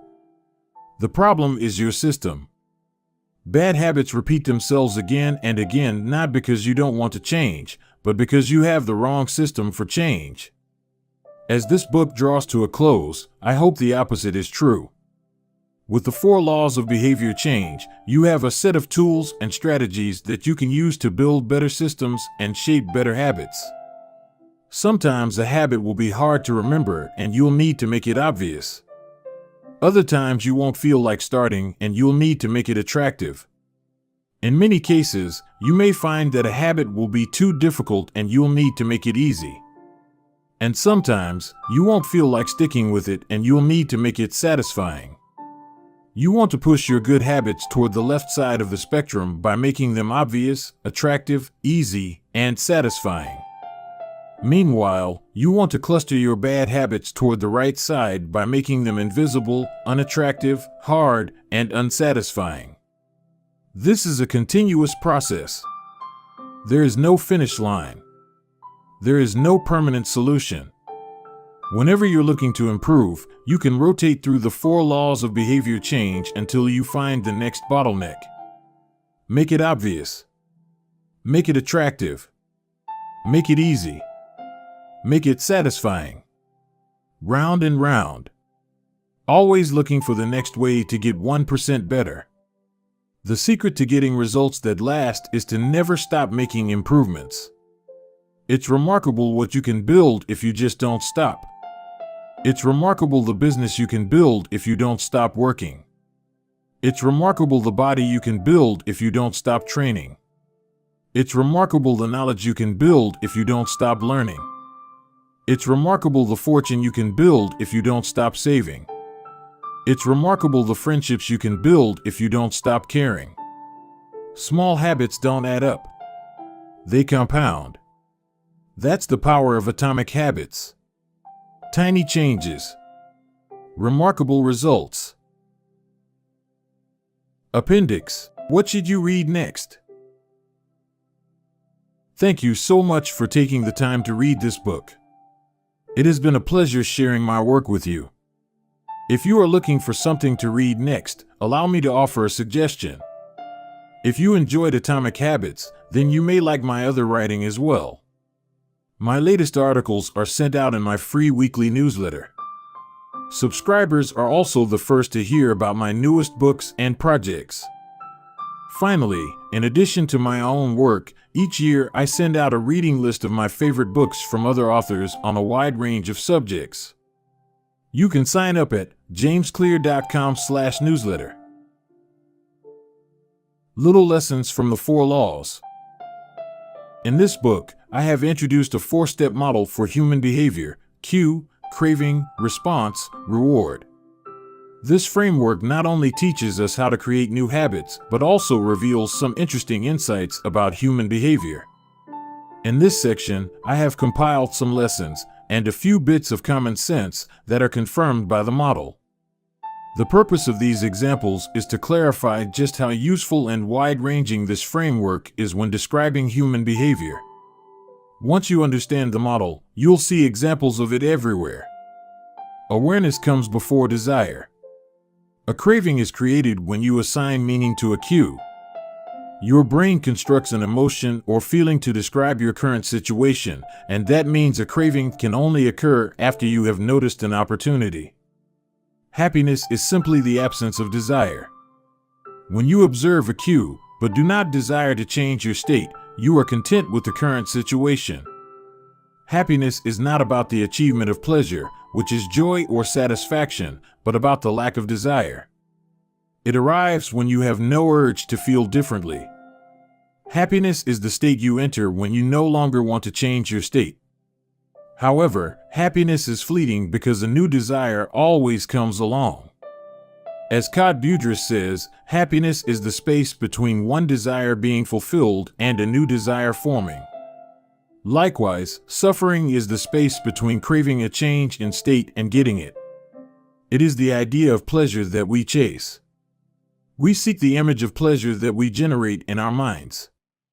At the time of action, we do not know what it will be like to attain that image, or even if it will satisfy us.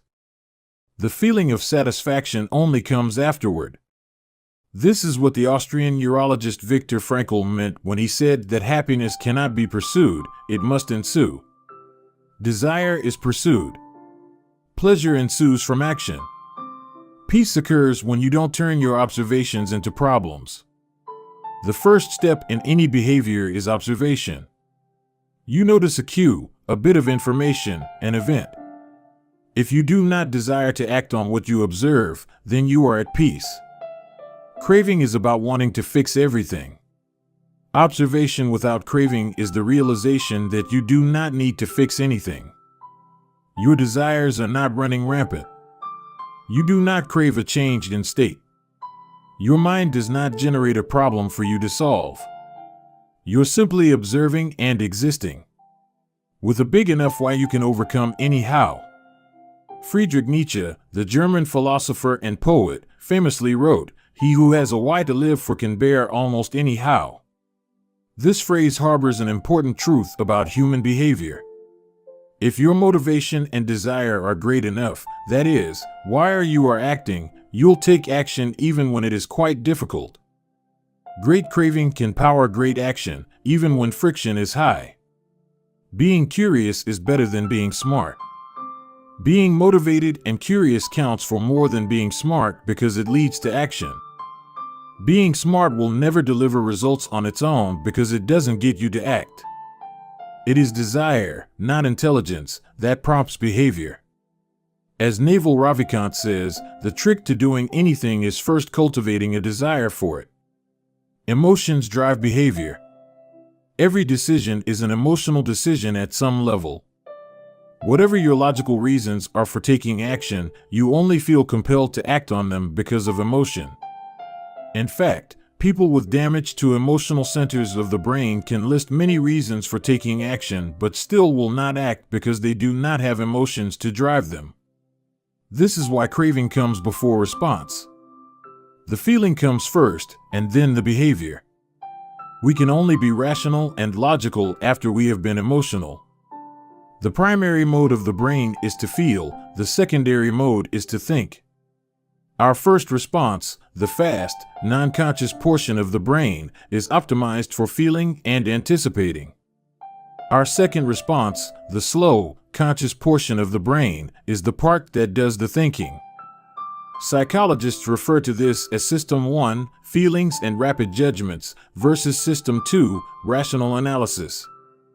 The feeling comes first, System 1, the rationality only intervenes later, System 2. This works great when the two are aligned, but it results in illogical and emotional thinking when they are not. Your response tends to follow your emotions. Our thoughts and actions are rooted in what we find attractive, not necessarily in what is logical. Two people can notice the same set of facts and respond very differently because they run those facts through their unique emotional filter. This is one reason why appealing to emotion is typically more powerful than appealing to reason. If a topic makes someone feel emotional, they will rarely be interested in the data. This is why emotions can be such a threat to wise decision making. Put another way, most people believe that the reasonable response is the one that benefits them, the one that satisfies their desires. To approach a situation from a more neutral emotional position allows you to base your response on the data rather than the emotion. Suffering drives progress. The source of all suffering is the desire for a change in state. This is also the source of all progress. The desire to change your state is what powers you to take action. It is wanting more that pushes humanity to seek improvements, develop new technologies, and reach for a higher level. With craving, we are dissatisfied but driven. Without craving, we are satisfied but lack ambition. Your actions reveal how badly you want something. If you keep saying something is a priority but you never act on it, then you don't really want it. It's time to have an honest conversation with yourself. Your actions reveal your true motivations. Reward is on the other side of sacrifice. Response, sacrifice of energy, always precedes reward, the collection of resources. The runner's high only comes after the hard run. The reward only comes after the energy is spent. Self-control is difficult because it is not satisfying. A reward is an outcome that satisfies your craving. This makes self-control ineffective because inhibiting our desires does not usually resolve them. Resisting temptation does not satisfy your craving, it just ignores it. It creates space for the craving to pass. Self-control requires you to release a desire rather than satisfy it. Our expectations determine our satisfaction. The gap between our cravings and our rewards determines how satisfied we feel after taking action. If the mismatch between expectations and outcomes is positive, surprise and delight, then we are more likely to repeat a behavior in the future. If the mismatch is negative, disappointment and frustration, then we are less likely to do so. For example, if you expect to get $10 and get $100, you feel great. If you expect to get $100 and get $10, you feel disappointed. Your expectation changes your satisfaction. An average experience preceded by high expectations is a disappointment. An average experience preceded by low expectations is a delight. When liking and wanting are approximately the same, you feel satisfied. Satisfaction equals liking, wanting. This is the wisdom behind Seneca's famous quote, "Being poor is not having too little, it is wanting more." If your wants outpace your likes, you'll always be unsatisfied. You're perpetually putting more weight on the problem than the solution. Happiness is relative. When I first began sharing my writing publicly, it took me 3 months to get 1,000 subscribers. When I hit that milestone, I told my parents and my girlfriend. We celebrated. I felt excited and motivated. A few years later, I realized that 1,000 people were signing up each day. And yet I didn't even think to tell anyone. It felt normal. I was getting results 90 times faster than before, but experiencing little pleasure over it. It wasn't until a few days later that I realized how absurd it was that I wasn't celebrating something that would have seemed like a pipe dream just a few years before. The pain of failure correlates to the height of expectation. When desire is high, it hurts to not like the outcome. Failing to attain something you want hurts more than failing to attain something you didn't think much about in the first place. This is why people say, "I don't want to get my hopes up." Feelings come both before and after the behavior. Before acting, there is a feeling that motivates you to act, the craving. After acting, there is a feeling that teaches you to repeat the action in the future, the reward.